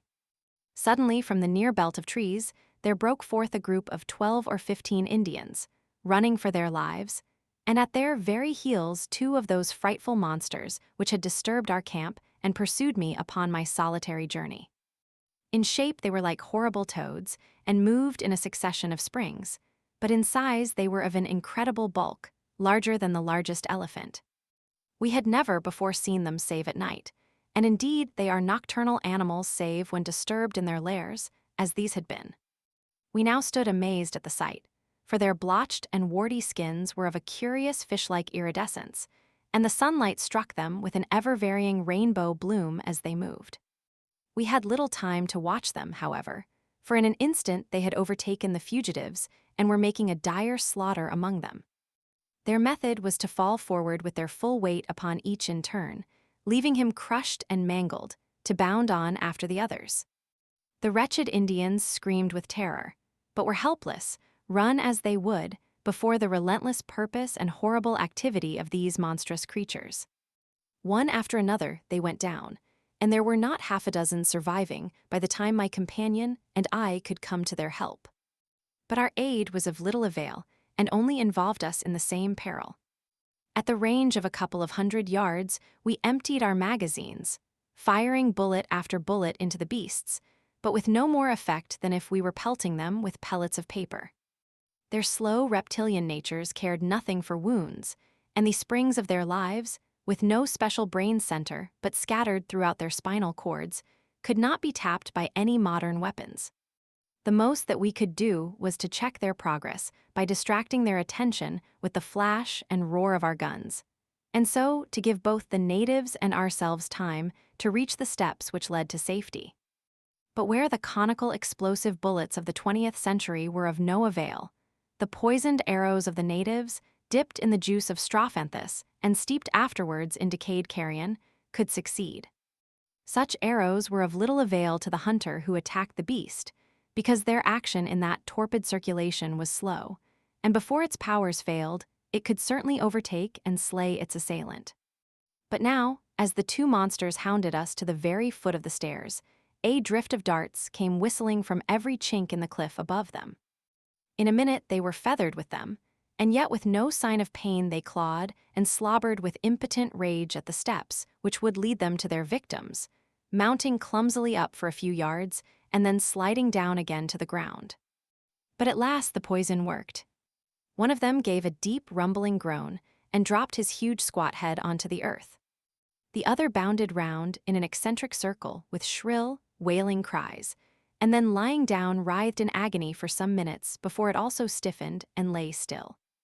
With yells of triumph, the Indians came flocking down from their caves and danced a frenzied dance of victory round the dead bodies, in mad joy that 2 more of the most dangerous of all their enemies had been slain. That night they cut up and removed the bodies, not to eat, for the poison was still active, but lest they should breed a pestilence. The great reptilian hearts, however, each as large as a cushion, still lay there, beating slowly and steadily, with a gentle rise and fall in horrible independent life. It was only upon the third day that the ganglia ran down, and the dreadful things were still. Some day, when I have a better desk than a meat tin and more helpful tools than a worn stub of pencil and a last, tattered notebook, I will write some fuller account of the Akala Indians of our life amongst them, and of the glimpses which we had of the strange conditions of wondrous maple white land. Memory, at least, will never fail me, for so long as the breath of life is in me, every hour and every action of that period will stand out as hard and clear as do the first strange happenings of our childhood. No new impressions could efface those which are so deeply cut. When the time comes, I will describe that wondrous moonlit night upon the Great Lake, when a young ichthyosaurus, a strange creature, half seal, half fish, to look at, with bone-covered eyes on each side of his snout, and a third eye fixed upon the top of his head, was entangled in an Indian net, and nearly upset our canoe before we towed it ashore. The same night that a green water snake shot out from the rushes and carried off in its coils the steersman of Challenger's canoe. I will tell, too, of the great nocturnal white thingta. This day, we do not know whether it was beast or reptile, which lived in a vile swamp to the east of the lake, and flitted about with a faint phosphorescent glimmer in the darkness. The Indians were so terrified at it that they would not go near the place, and though we twice made expeditions and saw it each time, we could not make our way through the deep marsh in which it lived. I can only say that it seemed to be larger than a cow, and had the strangest musky odor. I will tell also of the huge bird which chased Challenger to the shelter of the rocks, one day, a great running bird, far taller than an ostrich, with a vulture-like neck and cruel head which made it a walking death. As Challenger climbed to safety, one dart of that savage curving beak shore off the heel of his boot, as if it had been cut with a chisel. This time at least modern weapons prevailed, and the great creature, 12 feet from head to foot, Foreword its name, according to our panting but exultant professor, went down before Lord Roxton's rifle in a flurry of waving feathers and kicking limbs, with 2 remorseless yellow eyes glaring up from the midst of it. May I live to see that flattened vicious skull in its own niche amid the trophies of the Albany. Finally, I will assuredly give some account of the Toxodon, the giant 10-foot guinea pig with projecting chisel teeth, which we killed as it drank in the gray of the morning by the side of the lake. All this I shall some day write at fuller length, and amidst these more stirring days I would tenderly sketch in these lovely summer evenings, when with the deep blue sky above us, we lay in good comradeship among the long grasses by the wood, and marveled at the strange fowl that swept over us, and the quaint new creatures which crept from their burrows to watch us, while above us the boughs of the bushes were heavy with luscious fruit, and below us strange and lovely flowers peeped at us from among the herbage. Or those long moonlit nights when we lay out upon the shimmering surface of the Great Lake and watched with wonder and awe the huge circles rippling out from the sudden splash of some fantastic monster, or the greenish gleam, far down in the deep water, of some strange creature upon the confines of darkness. These are the scenes which my mind and my pen will dwell upon in every detail at some future day. But you will ask, why these experiences and why this delay, when you and your comrades should have been occupied day and night in the devising of some means by which you could return to the outer world? My answer is that there was not one of us who was not working for this end, but that our work had been in vain. One fact we had very speedily discovered: the Indians would do nothing to help us. In every other way, they were our friends, one might almost say our devoted slaves, but when it was suggested that they should help us to make and carry a plank which would bridge the chasm, or when we wished to get from them thongs of leather or liana to weave ropes which might help us, we were met by a good-humored, but an invincible, refusal. They would smile, twinkle their eyes, shake their heads, and there was the end of it. Even the old chief met us with the same obstinate denial, and it was only Meridas, the youngster whom we had saved, who looked wistfully at us and told us by his gestures that he was grieved for our thwarted wishes. Ever since their crowning triumph with the 8 men, they looked upon us as supermen, who bore victory in the tubes of strange weapons, and they believed that so long as we remained with them good fortune would be theirs. A little red-skinned wife and a cave of our own were freely offered to each of us if we would but forget our own people and dwell forever upon the plateau. So far all had been kindly, however far apart our desires might be. But we felt well assured that our actual plans of a descent must be kept secret, for we had reason to fear that at the last they might try to hold us by force. In spite of the danger from dinosaurs, which is not great save at night, for, as I may have said before, they are mostly nocturnal in their habits. I have twice in the last 3 weeks been over to our old camp in order to see our Negro, who still kept watch and ward below the cliff. My eyes strained eagerly across the great plain, in the hope of seeing afar off the help for which we had prayed. But the long cactus-strewn levels still stretched away, empty and bare, to the distant line of the canebrake. They will soon come now, Massa Malone. Before another week, pass Indian come back and bring rope and fetch you down. Such was the cheery cry of our excellent Zambo. I had one strange experience as I came from the second visit, which had involved my being away for a night from my companions. I was returning along the well-remembered route and had reached a spot within a mile or so of the marsh of the pterodactyls, when I saw an extraordinary object approaching me. It was a man who walked inside a framework made of bent canes, so that he was enclosed on all sides in a bell-shaped cage. As I drew nearer, I was more amazed still to see that it was Lord John Roxton. When he saw me, he slipped from under his curious protection and came towards me laughing, and yet, as I thought, with some confusion in his manner. "Well, young fella," said he, "who would have thought of meetin' you up here?" "What in the world are you doing?" I asked. "Visitin' my friends the pterodactyls," said he. "But why?" "Interestin' beasts, don't you think?" "But unsociable. Nasty rude ways with strangers, as you may remember. So I rigged this framework, which keeps them from bain' too pressin' in their attentions." "But what do you want in the swamp?" He looked at me with a very questioning eye, and I read hesitation in his face. "Don't you think other people besides professors can want to know things?" he said at last. "I'm studyin' the pretty dears." "That's enough for you." "No offense," said I. His good humor returned and he laughed. "No offense, young fella. I'm goin' to get a young devil chick for Challenger. That's one of my jobs. No, I don't want your company. I'm safe in this cage, and you are not. So long, and I'll be back in camp by nightfall." He turned away, and I left him wandering on through the wood with his extraordinary cage around him. If Lord John's behavior at this time was strange, that of Challenger was more so. I may say that he seemed to possess an extraordinary fascination for the Indian women, and that he always carried a large spreading palm branch with which he beat them off as if they were flies, when their attentions became too pressing. To see him walking like a comic opera sultan, with this badge of authority in his hand, his black beard bristling in front of him, his toes pointing at each step, and a train of wide-eyed Indian girls behind him, clad in their slender drapery of bark cloth, is one of the most grotesque of all the pictures which I will carry back with me. As to Summerlee, he was absorbed in the insect and bird life of the plateau, and spent his whole time, save that considerable portion which was devoted to abusing Challenger for not getting us out of our difficulties, in cleaning and mounting his specimens.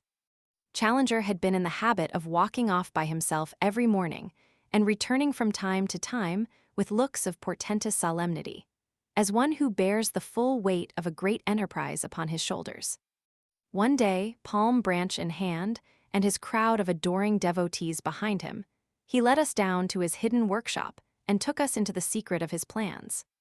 The place was a small clearing in the center of a palm grove. In this was one of those boiling mud geysers which I have already described. Around its edge were scattered a number of leathern thongs cut from iguanodon hide, and a large collapsed membrane which proved to be the dried and scraped stomach of one of the great fish lizards from the lake. This huge sack had been sewn up at one end, and only a small orifice left at the other. Into this opening, several bamboo canes had been inserted, and the other ends of these canes were in contact with conical clay funnels, which collected the gas bubbling up through the mud of the geyser. Soon the flaccid organ began to slowly expand and show such a tendency to upward movements that Challenger fastened the cords which held it to the trunks of the surrounding trees. In half an hour, a good-sized gas bag had been formed, and the jerking and straining upon the thongs showed that it was capable of considerable lift. Challenger, like a glad father in the presence of his firstborn, stood smiling and stroking his beard, in silent, self-satisfied content as he gazed at the creation of his brain. It was Summerlee who first broke the silence. "You don't mean us to go up in that thing, Challenger," said he, in an acid voice. "I mean, my dear Summerlee, to give you such a demonstration of its powers that after seeing it you will, I am sure, have no hesitation in trusting yourself to it." "You can put it right out of your head now, at once," said Summerlee with decision. "Nothing on earth would induce me to commit such a folly. Lord John, I trust that you will not countenance such madness." "Deuced ingenious, I call it," said our peer. "I'd like to see how it works." "So you shall," said Challenger. "For some days, I have exerted my whole brain force upon the problem of how we shall descend from these cliffs. We have satisfied ourselves that we cannot climb down and that there is no tunnel. We are also unable to construct any kind of bridge which may take us back to the pinnacle from which we came. How then shall I find a means to convey us? Some little time ago, I had remarked to our young friend here that free hydrogen was evolved from the geyser. The idea of a balloon naturally followed. I was, I will admit, somewhat baffled by the difficulty of discovering an envelope to contain the gas, but the contemplation of the immense entrails of these reptiles supplied me with a solution to the problem.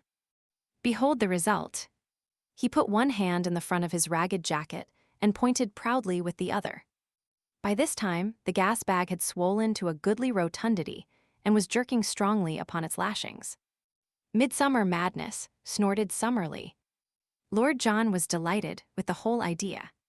"Clever old dear, ain't he?" he whispered to me, and then louder to Challenger. "What about a car?" "The car will be my next care. I have already planned how it is to be made and attached. Meanwhile, I will simply show you how capable my apparatus is of supporting the weight of each of us. All of us, surely. No, it is part of my plan that each in turn shall descend, as in a parachute, and the balloon be drawn back by means which I shall have no difficulty in perfecting. If it will support the weight of one and let him gently down, it will have done all that is required of it. I will now show you its capacity in that direction."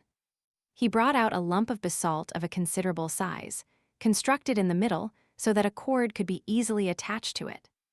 This cord was the one which we had brought with us on to the plateau after we had used it for climbing the pinnacle. It was over 100 feet long, and though it was thin, it was very strong. He had prepared a sort of collar of leather with many straps depending from it. This collar was placed over the dome of the balloon, and the hanging thongs were gathered together below, so that the pressure of any weight would be diffused over a considerable surface. Then the lump of basalt was fastened to the thongs, and the rope was allowed to hang from the end of it, being passed 3 times round the professor's arm. "I will now," said Challenger, with a smile of pleased anticipation, "demonstrate the carrying power of my balloon." As he said so, he cut with a knife the various lashings that held it. Never was our expedition in more imminent danger of complete annihilation. The inflated membrane shot up with frightful velocity into the air. In an instant, Challenger was pulled off his feet and dragged after it. I had just time to throw my arms round his ascending waist when I was myself whipped up into the air. Lord John had me with a rat-trap grip round the legs, but I felt that he also was coming off the ground. For a moment, I had a vision of 4 adventurers floating like a string of sausages over the land that they had explored. But happily, there were limits to the strain which the rope would stand, though none apparently to the lifting powers of this infernal machine. There was a sharp crack, and we were in a heap upon the ground with coils of rope all over us. When we were able to stagger to our feet, we saw far off in the deep blue sky one dark spot, where the lump of basalt was speeding upon its way. "Splendid!" cried the undaunted Challenger, rubbing his injured arm. "A most thorough and satisfactory demonstration. I could not have anticipated such a success. Within a week, gentlemen, I promise that a second balloon will be prepared, and that you can count upon taking in safety and comfort the first stage of our homeward journey. So far I have written each of the foregoing events as it occurred. Now I am rounding off my narrative from the old camp, where Zambo has waited so long, with all our difficulties and dangers left like a dream behind us upon the summit of those vast ruddy crags which tower above our heads. We have descended in safety, though in a most unexpected fashion, and all is well with us. In 6 weeks or 2 months, we shall be in London, and it is possible that this letter may not reach you much earlier than we do ourselves. Already our hearts yearn, and our spirits fly towards the great mother city, which holds so much that is dear to us. It was on the very evening of our perilous adventure, with Challenger's homemade balloon, that the change came in our fortunes. I have said that the one person from whom we had had some sign of sympathy in our attempts to get away was the young chief whom we had rescued. He alone had no desire to hold us against our will in a strange land. He had told us as much by his expressive language of signs. That evening, after dusk, he came down to our little camp, handed me, for some reason he had always shown his attentions to me, perhaps because I was the one who was nearest his age, a small roll of the bark of a tree, and then pointing solemnly up at the row of caves above him, he had put his finger to his lips as a sign of secrecy and had stolen back again to his people. I took the slip of bark to the firelight, and we examined it together. It was about a foot square, and on the inner side there was a singular arrangement of lines, which I here reproduce. They were neatly done in charcoal upon the white surface, and looked to me at first sight like some sort of rough musical score. "Whatever it is, I can swear that it is of importance to us," said I. I could read that on his face as he gave it. "Unless we have come upon a primitive practical joker," Summerlee suggested, "which I should think would be one of the most elementary developments of man." "It is clearly some sort of script," said Challenger. "Looks like a guinea puzzle competition," remarked Lord John, craning his neck to have a look at it. Then suddenly he stretched out his hand and seized the puzzle. "By George," he cried, "I believe I've got it." The boy guessed right the very first time. "See here. How many marks are on that paper?" 18. "Well, if you come to think of it, there are 18 cave openings on the hillside above us." "He pointed up to the caves when he gave it to me," said I. "Well, that settles it. This is a chart of the caves." "What?" 18 of them all in a row, some short, some deep, some branching, same as we saw them. "It's a map, and here's a cross on it." "What's the cross for?" "It is placed to mark one that is much deeper than the others." "One that goes through," I cried. "I believe our young friend has read the riddle," said Challenger. "If the cave does not go through, I do not understand why this person, who has every reason to mean us well, should have drawn our attention to it. But if it does go through, and comes out at the corresponding point on the other side, we should not have more than 100 feet to descend." 100 feet, grumbled Summerlee. "Well, our rope is still more than 100 feet long," I cried. "Surely we could get down." "How about the Indians in the cave?" Summerlee objected. "There are no Indians in any of the caves above our heads," said I. "They are all used as barns and storehouses. Why should we not go up now at once and spy out the land? There is a dry bituminous wood upon the plateau, a species of Araucaria, according to our botanist, which is always used by the Indians for torches. Each of us picked up a faggot of this, and we made our way up weed-covered steps to the particular cave which was marked in the drawing. It was, as I had said, empty, save for a great number of enormous bats, which flapped round our heads as we advanced into it. As we had no desire to draw the attention of the Indians to our proceedings, we stumbled along in the dark until we had gone round several curves and penetrated a considerable distance into the cavern. Then, at last, we lit our torches. It was a beautiful dry tunnel with smooth gray walls covered with native symbols, a curved roof which arched over our heads, and white glistening sand beneath our feet. We hurried eagerly along it until, with a deep groan of bitter disappointment, we were brought to a halt. A sheer wall of rock had appeared before us, with no chink through which a mouse could have slipped. There was no escape for us there. We stood with bitter hearts, staring at this unexpected obstacle. It was not the result of any convulsion, as in the case of the ascending tunnel. The end wall was exactly like the side ones. It was, and had always been, a cul-de-sac. "Never mind, my friends," said the indomitable Challenger. "You have still my firm promise of a balloon." Summerlee groaned. Can we be in the wrong cave? I suggested. No use, young fella, said Lord John, with his finger on the chart. 17 from the right and second from the left. This is the cave sure enough. I looked at the mark to which his finger pointed, and I gave a sudden cry of joy. I believe I have it. Follow me. Follow me. I hurried back along the way we had come, my torch in my hand. Here, said I, pointing to some matches upon the ground, is where we lit up. Exactly. Well, it is marked as a forked cave, and in the darkness we passed the fork before the torches were lit. On the right side as we go out, we should find the longer arm. It was as I had said. We had not gone 30 yards before a great black opening loomed in the wall. We turned into it to find that we were in a much larger passage than before. Along it we hurried in breathless impatience for many hundreds of yards. Then, suddenly, in the black darkness of the arch in front of us, we saw a gleam of dark red light. We stared in amazement. A sheet of steady flame seemed to cross the passage and to bar our way. We hastened towards it. No sound, no heat, no movement came from it, but still the great luminous curtain glowed before us, silvering all the cave and turning the sand to powdered jewels, until as we drew closer it discovered a circular edge. The moon, by George, cried Lord John. We are through, boys. We are through. It was indeed the full moon which shone straight down the aperture which opened upon the cliffs. It was a small rift, not larger than a window, but it was enough for all our purposes.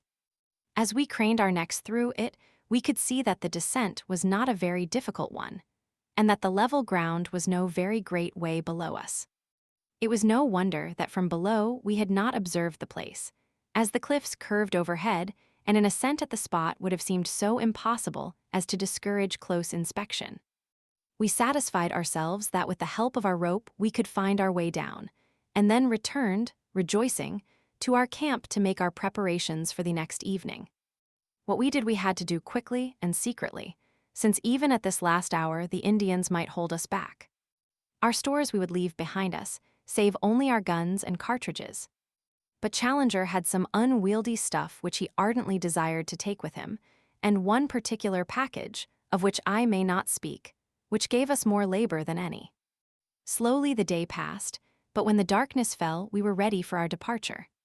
With much labor we got our things up the steps, and then, looking back, took one last long survey of that strange land, soon I fear to be vulgarized, the prey of hunter and prospector, but to each of us a dreamland of glamour and romance, a land where we had dared much, suffered much, and learned much our land, as we shall ever fondly call it. Along upon our left, the neighboring caves each threw out its ruddy cheery firelight into the gloom. From the slope below us rose the voices of the Indians as they laughed and sang. Beyond was the long sweep of the woods, and in the center, shimmering vaguely through the gloom, was the Great Lake, the mother of strange monsters. Even as we looked a high whickering cry, the call of some weird animal rang clear out of the darkness. It was the very voice of Maple White Land bidding us goodbye. We turned and plunged into the cave, which led to home. 2 hours later, we, our packages, and all we owned were at the foot of the cliff. Save for Challenger's luggage, we had never a difficulty. Leaving it all where we descended, we started at once for Zambo's camp. In the early morning we approached it, but only to find, to our amazement, not one fire but a dozen upon the plain. The rescue party had arrived. There were 20 Indians from the river, with stakes, ropes, and all that could be useful for bridging the chasm. At least we shall have no difficulty now in carrying our packages, when tomorrow we begin to make our way back to the Amazon. And so, in humble and thankful mood, I close this account. Our eyes have seen great wonders, and our souls are chastened by what we have endured. Each is in his own way a better and deeper man. It may be that when we reach Para, we shall stop to refit. If we do, this letter will be a mail ahead. If not, it will reach London on the very day that I do. In either case, my dear Mr. McArdle, I hope very soon to shake you by the hand. Chapter 16. A Procession. A Procession. I should wish to place upon record here our gratitude to all our friends upon the Amazon, for the very great kindness and hospitality which was shown to us upon our return journey. Very particularly would I thank Senhor Penalosa and other officials of the Brazilian government for the special arrangements by which we were helped upon our way, and Senhor Pereira of Para, to whose forethought we owe the complete outfit for a decent appearance in the civilized world, which we found ready for us at that town. It seemed a poor return for all the courtesy which we encountered that we should deceive our hosts and benefactors. But under the circumstances, we had really no alternative, and I hereby tell them that they will only waste their time and their money if they attempt to follow upon our traces. Even the names have been altered in our accounts, and I am very sure that no one, from the most careful study of them, could come within 1,000 miles of our unknown land.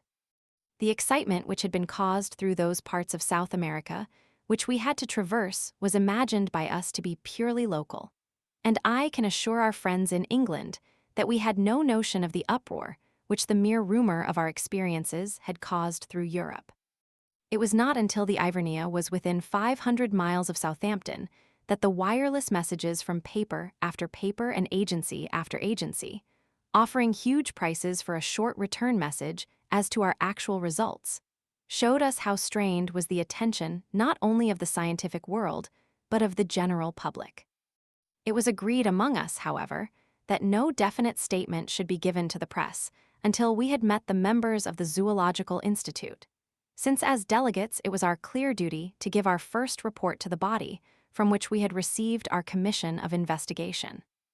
Thus, although we found Southampton full of pressmen, we absolutely refused to give any information, which had the natural effect of focusing public attention upon the meeting which was advertised for the evening of November 7th. For this gathering, the Zoological Hall, which had been the scene of the inception of our task, was found to be far too small, and it was only in the Queen's Hall in Regent Street that accommodation could be found. It is now common knowledge the promoters might have ventured upon the Albert Hall and still found their space too scanty. It was for the second evening after our arrival that the great meeting had been fixed. For the first, we had each, no doubt, our own pressing personal affairs to absorb us. Of mine I cannot yet speak. It may be that as it stands further from me, I may think of it, and even speak of it with less emotion. I have shown the reader in the beginning of this narrative where lay the springs of my action. It is but right, perhaps, that I should carry on the tale and show also the results. And yet the day may come when I would not have it otherwise. At least I have been driven forth to take part in a wondrous adventure, and I cannot but be thankful to the force that drove me. And now I turn to the last supreme eventful moment of our adventure. As I was racking my brain as to how I should best describe it, my eyes fell upon the issue of my own journal for the morning of the 8th of November, with the full and excellent account of my friend and fellow reporter Macdona. What can I do better than transcribe his narrative headlines and all?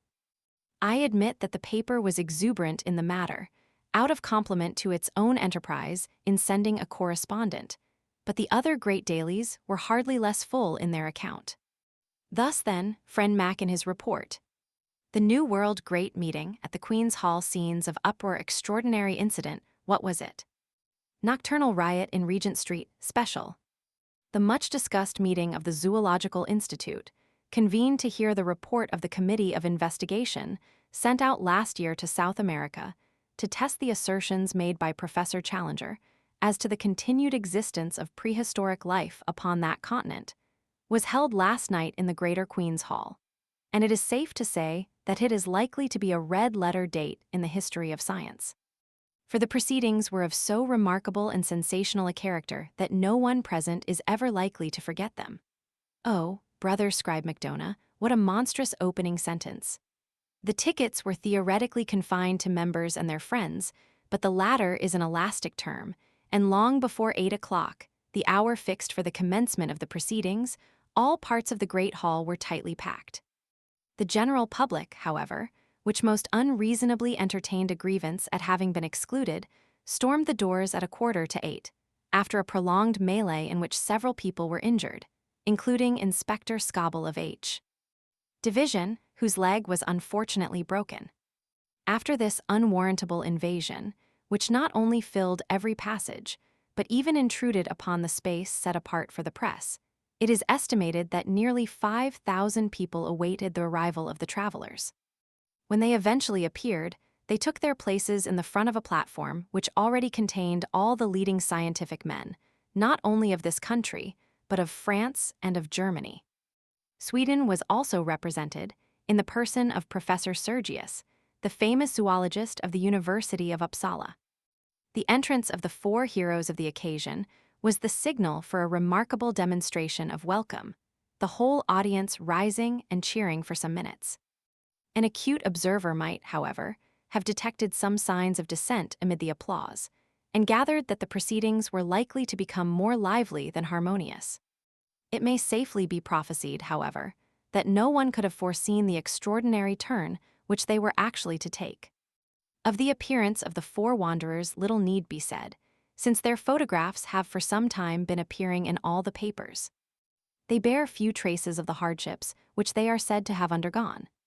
Professor Challenger's beard may be more shaggy, Professor Summerlee's features more ascetic, Lord John Roxton's figure more gaunt, and all three may be burned to a darker tint than when they left our shores, but each appeared to be in most excellent health.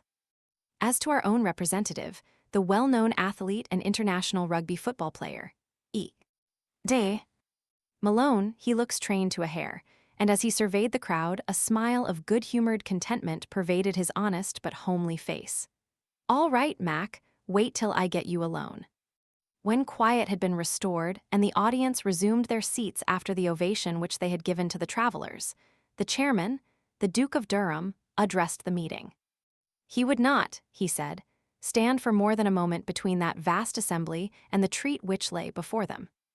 It was not for him to anticipate what Professor Summerlee, who was the spokesman of the committee, had to say to them, but it was common rumor that their expedition had been crowned by extraordinary success. Applause. Apparently the age of romance was not dead, and there was common ground upon which the wildest imaginings of the novelist could meet the actual scientific investigations of the searcher for truth. He would only add, before he sat down, that he rejoiced and all of them would rejoice that these gentlemen had returned safe and sound from their difficult and dangerous task. For it cannot be denied that any disaster to such an expedition would have inflicted a well-nigh irreparable loss to the cause of zoological science. Great applause, in which Professor Challenger was observed to join. Professor Summerlee's rising was the signal for another extraordinary outbreak of enthusiasm, which broke out again at intervals throughout his address. That address will not be given in extenso in these columns, for the reason that a full account of the whole adventures of the expedition is being published as a supplement from the pen of our own special correspondent. Some general indications will therefore suffice. Having described the genesis of their journey and paid a handsome tribute to his friend Professor Challenger, coupled with an apology for the incredulity with which his assertions, now fully vindicated, had been received, he gave the actual course of their journey, carefully withholding such information as would aid the public in any attempt to locate this remarkable plateau. Having described, in general terms, their course from the main river up to the time that they actually reached the base of the cliffs, he enthralled his hearers by his account of the difficulties encountered by the expedition in their repeated attempts to mount them, and finally described how they succeeded in their desperate endeavors, which cost the lives of their two devoted half-breed servants. This amazing reading of the affair was the result of Summerlee's endeavors to avoid raising any questionable matter at the meeting. Having conducted his audience in fancy to the summit, and marooned them there by reason of the fall of their bridge, the professor proceeded to describe both the horrors and the attractions of that remarkable land. Of personal adventures he said little, but laid stress upon the rich harvest reaped by science in the observations of the wonderful beast, bird, insect, and plant life of the plateau. Peculiarly rich in the coleoptera and in the lepidoptera, 46 new species of the one and 94 of the other had been secured in the course of a few weeks. It was, however, in the larger animals, and especially in the larger animals supposed to have been long extinct, that the interest of the public was naturally centered. Of these, he was able to give a goodly list, but had little doubt that it would be largely extended when the place had been more thoroughly investigated. He and his companions had seen at least a dozen creatures, most of them at a distance, which corresponded with nothing at present known to science. These would in time be duly classified and examined. He instanced a snake, the cast skin of which, deep purple in color, was 51 feet in length, and mentioned a white creature, supposed to be mammalian, which gave forth well-marked phosphorescence in the darkness. Also a large black moth, the bite of which was supposed by the Indians to be highly poisonous.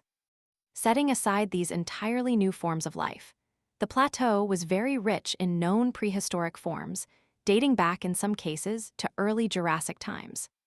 Among these, he mentioned the gigantic and grotesque Stegosaurus, seen once by Mr. Malone at a drinking place by the lake, and drawn in the sketchbook of that adventurous American who had first penetrated this unknown world. He described also the iguanodon and the pterodactyl too of the first of the wonders which they had encountered. He then thrilled the assembly by some account of the terrible carnivorous dinosaurs, which had on more than one occasion pursued members of the party, and which were the most formidable of all the creatures which they had encountered. Thence he passed to the huge and ferocious bird, the Foreword, and to the great elk which still roams upon this upland. It was not, however, until he sketched the mysteries of the central lake that the full interest and enthusiasm of the audience were aroused. One had to pinch oneself to be sure that one was awake as one heard this sane and practical professor, in cold, measured tones, describing the monstrous three-eyed fish lizards and the huge water snakes which inhabit this enchanted sheet of water. Next he touched upon the Indians, and upon the extraordinary colony of anthropoid apes, which might be looked upon as an advance upon the Pithecanthropus of Java, and as coming therefore nearer than any known form to that hypothetical creation, the missing link. Finally he described, amongst some merriment, the ingenious but highly dangerous aeronautic invention of Professor Challenger, and wound up a most memorable address by an account of the methods by which the committee did at last find their way back to civilization. It had been hoped that the proceedings would end there, and that a vote of thanks and congratulation, moved by Professor Sergius of Uppsala University, would be duly seconded and carried. But it was soon evident that the course of events was not destined to flow so smoothly. Symptoms of opposition had been evident from time to time during the evening, and now Dr. James Illingworth of Edinburgh rose in the center of the hall. Dr. Illingworth asked whether an amendment should not be taken before a resolution. The chairman, "Yes, sir, if there must be an amendment." Dr. Illingworth, "Your Grace, there must be an amendment." The chairman, "Then let us take it at once." Professor Summerlee, springing to his feet, "Might I explain, Your Grace, that this man is my personal enemy ever since our controversy in the Quarterly Journal of Science as to the true nature of Bathybius." The chairman, "I fear I cannot go into personal matters." "Proceed." Dr. Illingworth was imperfectly heard in part of his remarks on account of the strenuous opposition of the friends of the explorers. Some attempts were also made to pull him down. Being a man of enormous physique, however, and possessed of a very powerful voice, he dominated the tumult and succeeded in finishing his speech. It was clear, from the moment of his rising, that he had a number of friends and sympathizers in the hall, though they formed a minority in the audience. The attitude of the greater part of the public might be described as one of attentive neutrality. Dr. Illingworth began his remarks by expressing his high appreciation of the scientific work, both of Professor Challenger and of Professor Summerlee. He much regretted that any personal bias should have been read into his remarks, which were entirely dictated by his desire for scientific truth. His position, in fact, was substantially the same as that taken up by Professor Summerlee at the last meeting. At that last meeting, Professor Challenger had made certain assertions which had been queried by his colleague. Now this colleague came forward himself with the same assertions and expected them to remain unquestioned. Was this reasonable? Yes, no, and prolonged interruption, during which Professor Challenger was heard from the press box to ask leave from the chairman to put Dr. Illingworth into the street. A year ago one man said certain things. Now 4 men said other, and more startling ones. Was this to constitute a final proof, where the matters in question were of the most revolutionary and incredible character? There had been recent examples of travelers arriving from the unknown with certain tales which had been too readily accepted. Was the London Zoological Institute to place itself in this position? He admitted that the members of the committee were men of character. But human nature was very complex. Even professors might be misled by the desire for notoriety. Like moths, we all love best to flutter in the light. Heavy game shots liked to be in a position to cap the tails of their rivals, and journalists were not averse from sensational coups, even when imagination had to aid fact in the process. Each member of the committee had his own motive for making the most of his results. A shame. Shame, he had no desire to be offensive. You are an interruption. The corroboration of these wondrous tales was really of the most slender description. What did it amount to? Some photographs. Was it possible that in this age of ingenious manipulation photographs could be accepted as evidence? What more? We have a story of a flight and a descent by ropes which precluded the production of larger specimens. It was ingenious, but not convincing. It was understood that Lord John Roxton claimed to have the skull of a Forerachus. He could only say that he would like to see that skull. Lord John Roxton, is this fellow calling me a liar? Uproar. The chairman, order. Order. Dr. Illingworth, I must direct you to bring your remarks to a conclusion and to move your amendment. Dr. Illingworth, Your Grace, I have more to say, but I bow to your ruling. I move, then, that, while Professor Summerlee be thanked for his interesting address, the whole matter shall be regarded as non-proven, and shall be referred back to a larger and possibly more reliable committee of investigation. It is difficult to describe the confusion caused by this amendment. A large section of the audience expressed their indignation at such a slur upon the travelers by noisy shouts of dissent and cries of, "Don't put it! Withdraw! Turn him out!" On the other hand, the malcontents, and it cannot be denied that they were fairly numerous, cheered for the amendment, with cries of order, chair, and fair play. A scuffle broke out in the back benches, and blows were freely exchanged among the medical students who crowded that part of the hall. It was only the moderating influence of the presence of large numbers of ladies which prevented an absolute riot. Suddenly, however, there was a pause, a hush, and then complete silence. Professor Challenger was on his feet. His appearance and manner are peculiarly arresting, and as he raised his hand for order, the whole audience settled down expectantly to give him a hearing. "It will be within the recollection of many present," said Professor Challenger, "that similar foolish and unmannerly scenes marked the last meeting at which I have been able to address them. On that occasion Professor Summerlee was the chief offender, and though he is now chastened and contrite, the matter could not be entirely forgotten. I have heard tonight similar, but even more offensive, sentiments from the person who has just sat down, and though it is a conscious effort of self-effacement to come down to that person's mental level, I will endeavor to do so, in order to allay any reasonable doubt which could possibly exist in the minds of anyone." Laughter and interruption.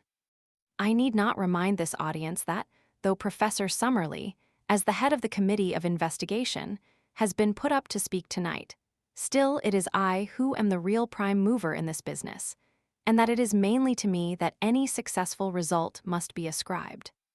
I have safely conducted these 3 gentlemen to the spot mentioned, and I have, as you have heard, convinced them of the accuracy of my previous account. We had hoped that we should find upon our return that no one was so dense as to dispute our joint conclusions. Warned, however, by my previous experience, I have not come without such proofs as may convince a reasonable man. As explained by Professor Summerlee, our cameras have been tampered with by the 8 men when they ransacked our camp, and most of our negatives ruined. Jeers, laughter, and "tell us another," from the back. I have mentioned the 8 men, and I cannot forbear from saying that some of the sounds which now meet my ears bring back most vividly to my recollection my experiences with those interesting creatures. Laughter. In spite of the destruction of so many invaluable negatives, there still remains in our collection a certain number of corroborative photographs, showing the conditions of life upon the plateau. Did they accuse them of having forged these photographs?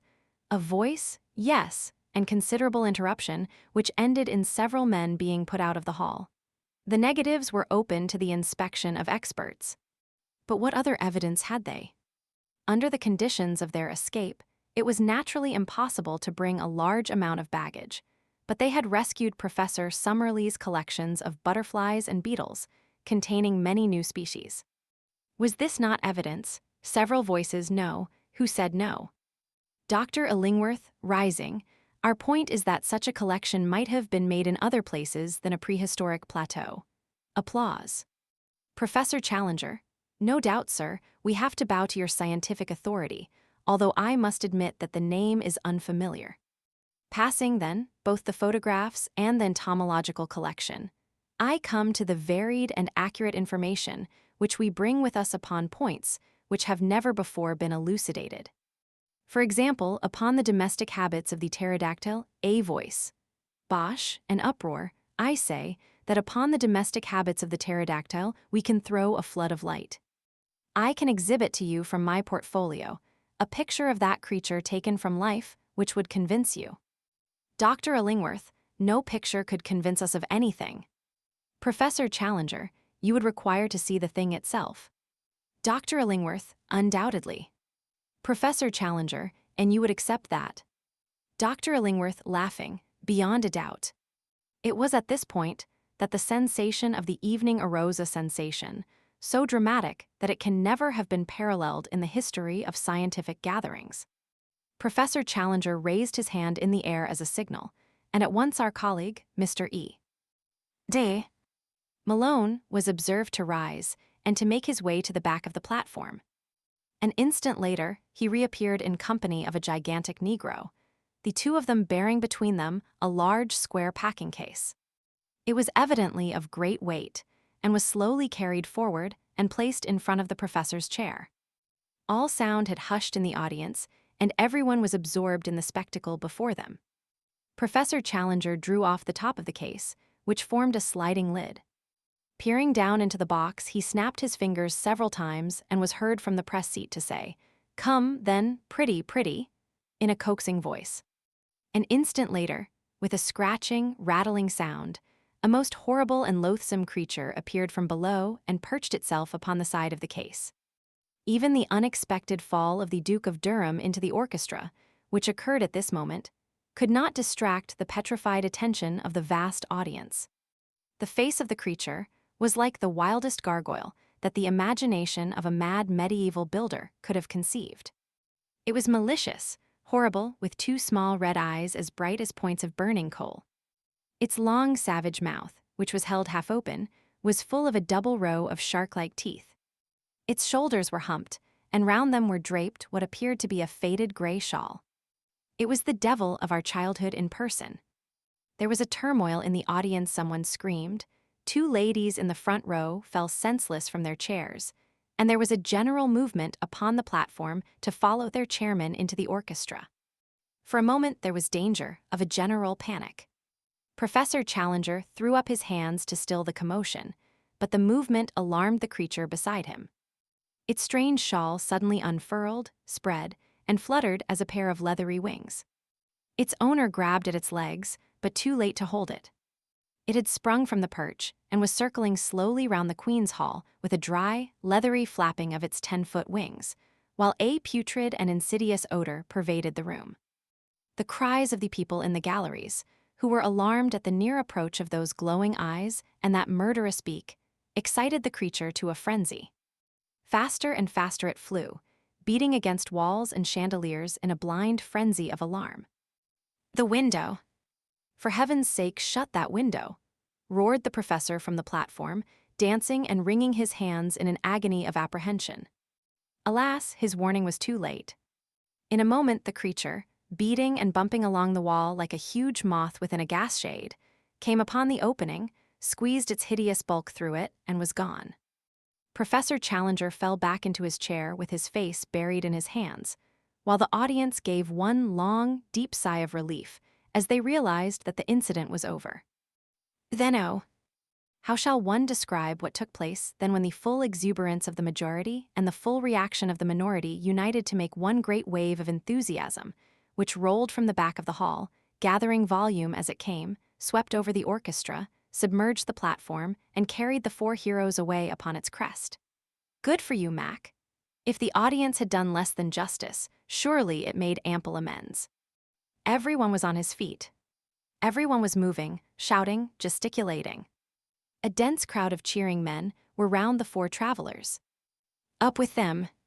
Up with them! Cried 100 voices. In a moment, 4 figures shot up above the crowd. In vain they strove to break loose. They were held in their lofty places of honor. It would have been hard to let them down if it had been wished, so dense was the crowd around them. Regent Street! Regent Street! Sounded the voices. There was a swirl in the packed multitude, and a slow current, bearing the four upon their shoulders, made for the door. Out in the street, the scene was extraordinary. An assemblage of not less than 100,000 people was waiting. The close-packed throng extended from the other side of the Langham Hotel to Oxford Circus. A roar of acclamation greeted the four adventurers as they appeared, high above the heads of the people, under the vivid electric lamps outside the hall. A procession! A procession was the cry. In a dense phalanx blocking the streets from side to side, the crowd set forth, taking the route of Regent Street, Pall Mall, St. James's Street, and Piccadilly. The whole central traffic of London was held up, and many collisions were reported between the demonstrators upon the one side and the police and taxi-cabmen upon the other. Finally, it was not until after midnight that the four travelers were released at the entrance to Lord John Roxton's chambers in the Albany, and that the exuberant crowd, having sung, "They are jolly good fellows" in chorus, concluded their program with "God Save the King." So ended one of the most remarkable evenings that London has seen for a considerable time. So far, my friend Macdona, and it may be taken as a fairly accurate, if florid, account of the proceedings. As to the main incident, it was a bewildering surprise to the audience, but not, I need hardly say, to us. The reader will remember how I met Lord John Roxton upon the very occasion when, in his protective crinoline, he had gone to bring the devil's chick, as he called it, for Professor Challenger. I have hinted also at the trouble which the professor's baggage gave us when we left the plateau, and had I described our voyage, I might have said a good deal of the worry we had to coax with putrid fish the appetite of our filthy companion. If I have not said much about it before, it was, of course, that the professor's earnest desire was that no possible rumor of the unanswerable argument which we carried should be allowed to leak out until the moment came when his enemies were to be confuted. One word as to the fate of the London pterodactyl. Nothing can be said to be certain upon this point. There is the evidence of 2 frightened women that it perched upon the roof of the Queen's Hall and remained there like a diabolical statue for some hours. The next day it came out in the evening papers that Private Miles, of the Coldstream Guards, on duty outside Marlborough House, had deserted his post without leave, and was therefore court-martialed. Private Miles' account, that he dropped his rifle and took to his heels down the Mall because on looking up he had suddenly seen the devil between him and the moon, was not accepted by the court, and yet it may have a direct bearing upon the point at issue. The only other evidence which I can adduce is from the log of the SS. Friesland, a Dutch-American liner, which asserts that at 9 next morning, start point being at the time 10 miles upon their starboard quarter, they were passed by something between a flying goat and a monstrous bat, which was heading at a prodigious pace south and west. If its homing instinct led it upon the right line, there can be no doubt that somewhere out in the wastes of the Atlantic, the last European pterodactyl found its end. And Gladys, oh, my Gladys, Gladys of the Mystic Lake, now to be renamed the Central, for never shall she have immortality through me. Did I not always see some hard fiber in her nature?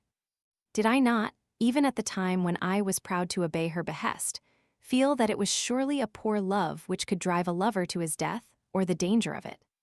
Did I not, in my truest thoughts, always recurring and always dismissed, see past the beauty of the face, and, peering into the soul, discern the twin shadows of selfishness and of fickleness glooming at the back of it?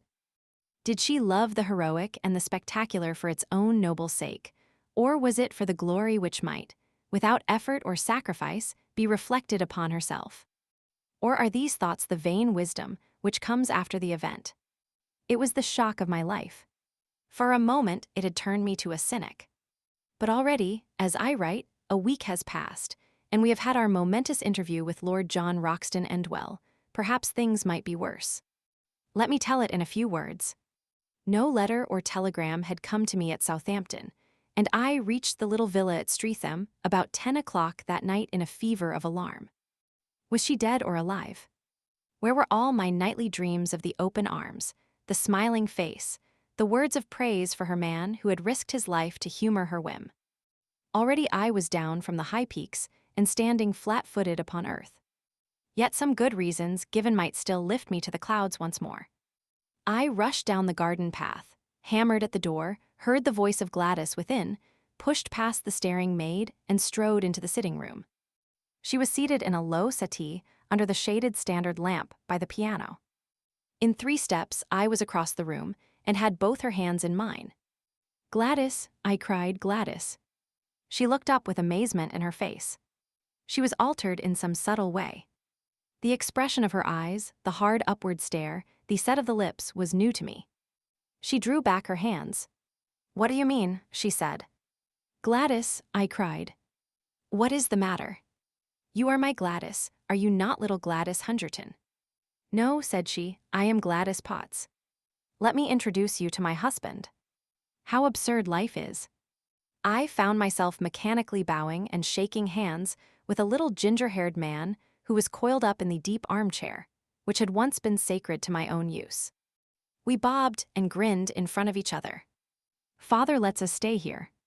"We are getting our house ready," said Gladys. "Oh yes," said I. "You didn't get my letter at Para then?" "No, I got no letter." "Oh, what a pity. It would have made all clear." "It is quite clear," said I. "I've told William all about you," said she. "We have no secrets." "I am so sorry about it. But it couldn't have been so very deep, could it, if you could go off to the other end of the world and leave me here alone? You're not crabby, are you?" "No, no, not at all." "I think I'll go." "Have some refreshment," said the little man, and he added in a confidential way, "It's always like this, ain't it? And must be unless you had polygamy, only the other way round, you understand." He laughed like an idiot while I made for the door. I was through it when a sudden fantastic impulse came upon me, and I went back to my successful rival, who looked nervously at the electric push. "Will you answer a question?" I asked. "Well, within reason," said he. "How did you do it? Have you searched for hidden treasure, or discovered a pole, or done time on a pirate, or flown the channel, or what? Where is the glamour of romance? How did you get it?" He stared at me with a hopeless expression upon his vacuous, good-natured, scrubby little face. "Don't you think all this is a little too personal?" he said. "Well, just one question," I cried. "What are you? What is your profession?" "I am a solicitor's clerk," said he. "Second man at Johnson and Merivale's, 41 Chancery Lane." "Good night," said I, and vanished, like all disconsolate and broken-hearted heroes, into the darkness, with grief and rage and laughter all simmering within me like a boiling pot. One more little scene, and I have done. Last night we all supped at Lord John Roxton's rooms, and sitting together afterwards, we smoked in good comradeship and talked our adventures over. It was strange under these altered surroundings to see the old, well-known faces and figures. There was Challenger with his smile of condescension, his drooping eyelids, his intolerant eyes, his aggressive beard, his huge chest, swelling and puffing as he laid down the law to Summerlee. And Summerlee, too, there, he was with his short briar between his thin mustache and his gray goat's beard. His worn face protruded in eager debate as he queried all Challenger's propositions. Finally, there was our host, with his rugged, eagle face and his cold, blue glacier eyes with always a shimmer of devilment and of humor down in the depths of them. Such is the last picture of them that I have carried away. It was after supper, in his own sanctum the room of the pink radiance, and the innumerable trophies that Lord John Roxton had something to say to us. From a cupboard he had brought an old cigar box, and this he laid before him on the table. "There's one thing," said he, "that maybe I should have spoken about before this, but I wanted to know a little more clearly where I was. No use to raise hopes and let them down again. But it's facts, not hopes, with us now. You may remember that day we found the pterodactyl rookery in the swamp. What? Well, something in the lie of the land took my notice. Perhaps it has escaped you, so I will tell you. It was a volcanic vent full of blue clay." The professors nodded. "Well, now, in the whole world I've only had to do with one place that was a volcanic vent of blue clay. That was the Great De Beers diamond mine of Kimberley. What? So you see, I got diamonds into my head. I rigged up a contraption to hold off those stinking beasts, and I spent a happy day there with a spud. This is what I got." He opened his cigar box, and tilting it over he poured about 20 or 30 rough stones, varying from the size of beans to that of chestnuts, on the table. "Perhaps you think I should have told you then. Well, so I should, only I know there are a lot of traps for the unwary, and that stones may be of any size and yet of little value where color and consistency are clean off. Therefore, I brought them back, and on the first day at home I took one round to Spinks and asked him to have it roughly cut and valued. He took a pillbox from his pocket and spilled out of it a beautiful glittering diamond, one of the finest stones that I have ever seen. 'There's the result,' said he. He prices the lot at a minimum of £200,000. Of course it is fair shares between us. I won't hear of anything else. Well, Challenger, what will you do with your 50,000? If you really persist in your generous view," said the professor, "I should found a private museum, which has long been one of my dreams. And you, Summerlee?" "I would retire from teaching, and so find time for my final classification of the chalk fossils." "I'll use my own," said Lord John Roxton, "in fitting a well-formed expedition and having another look at the dear old plateau. As to you, young fella, you, of course, will spend yours in getting married." "Not just yet," said I with a rueful smile. "I think, if you will have me, that I would rather go with you." Lord Roxton said nothing, but a brown hand was stretched out to me across the table,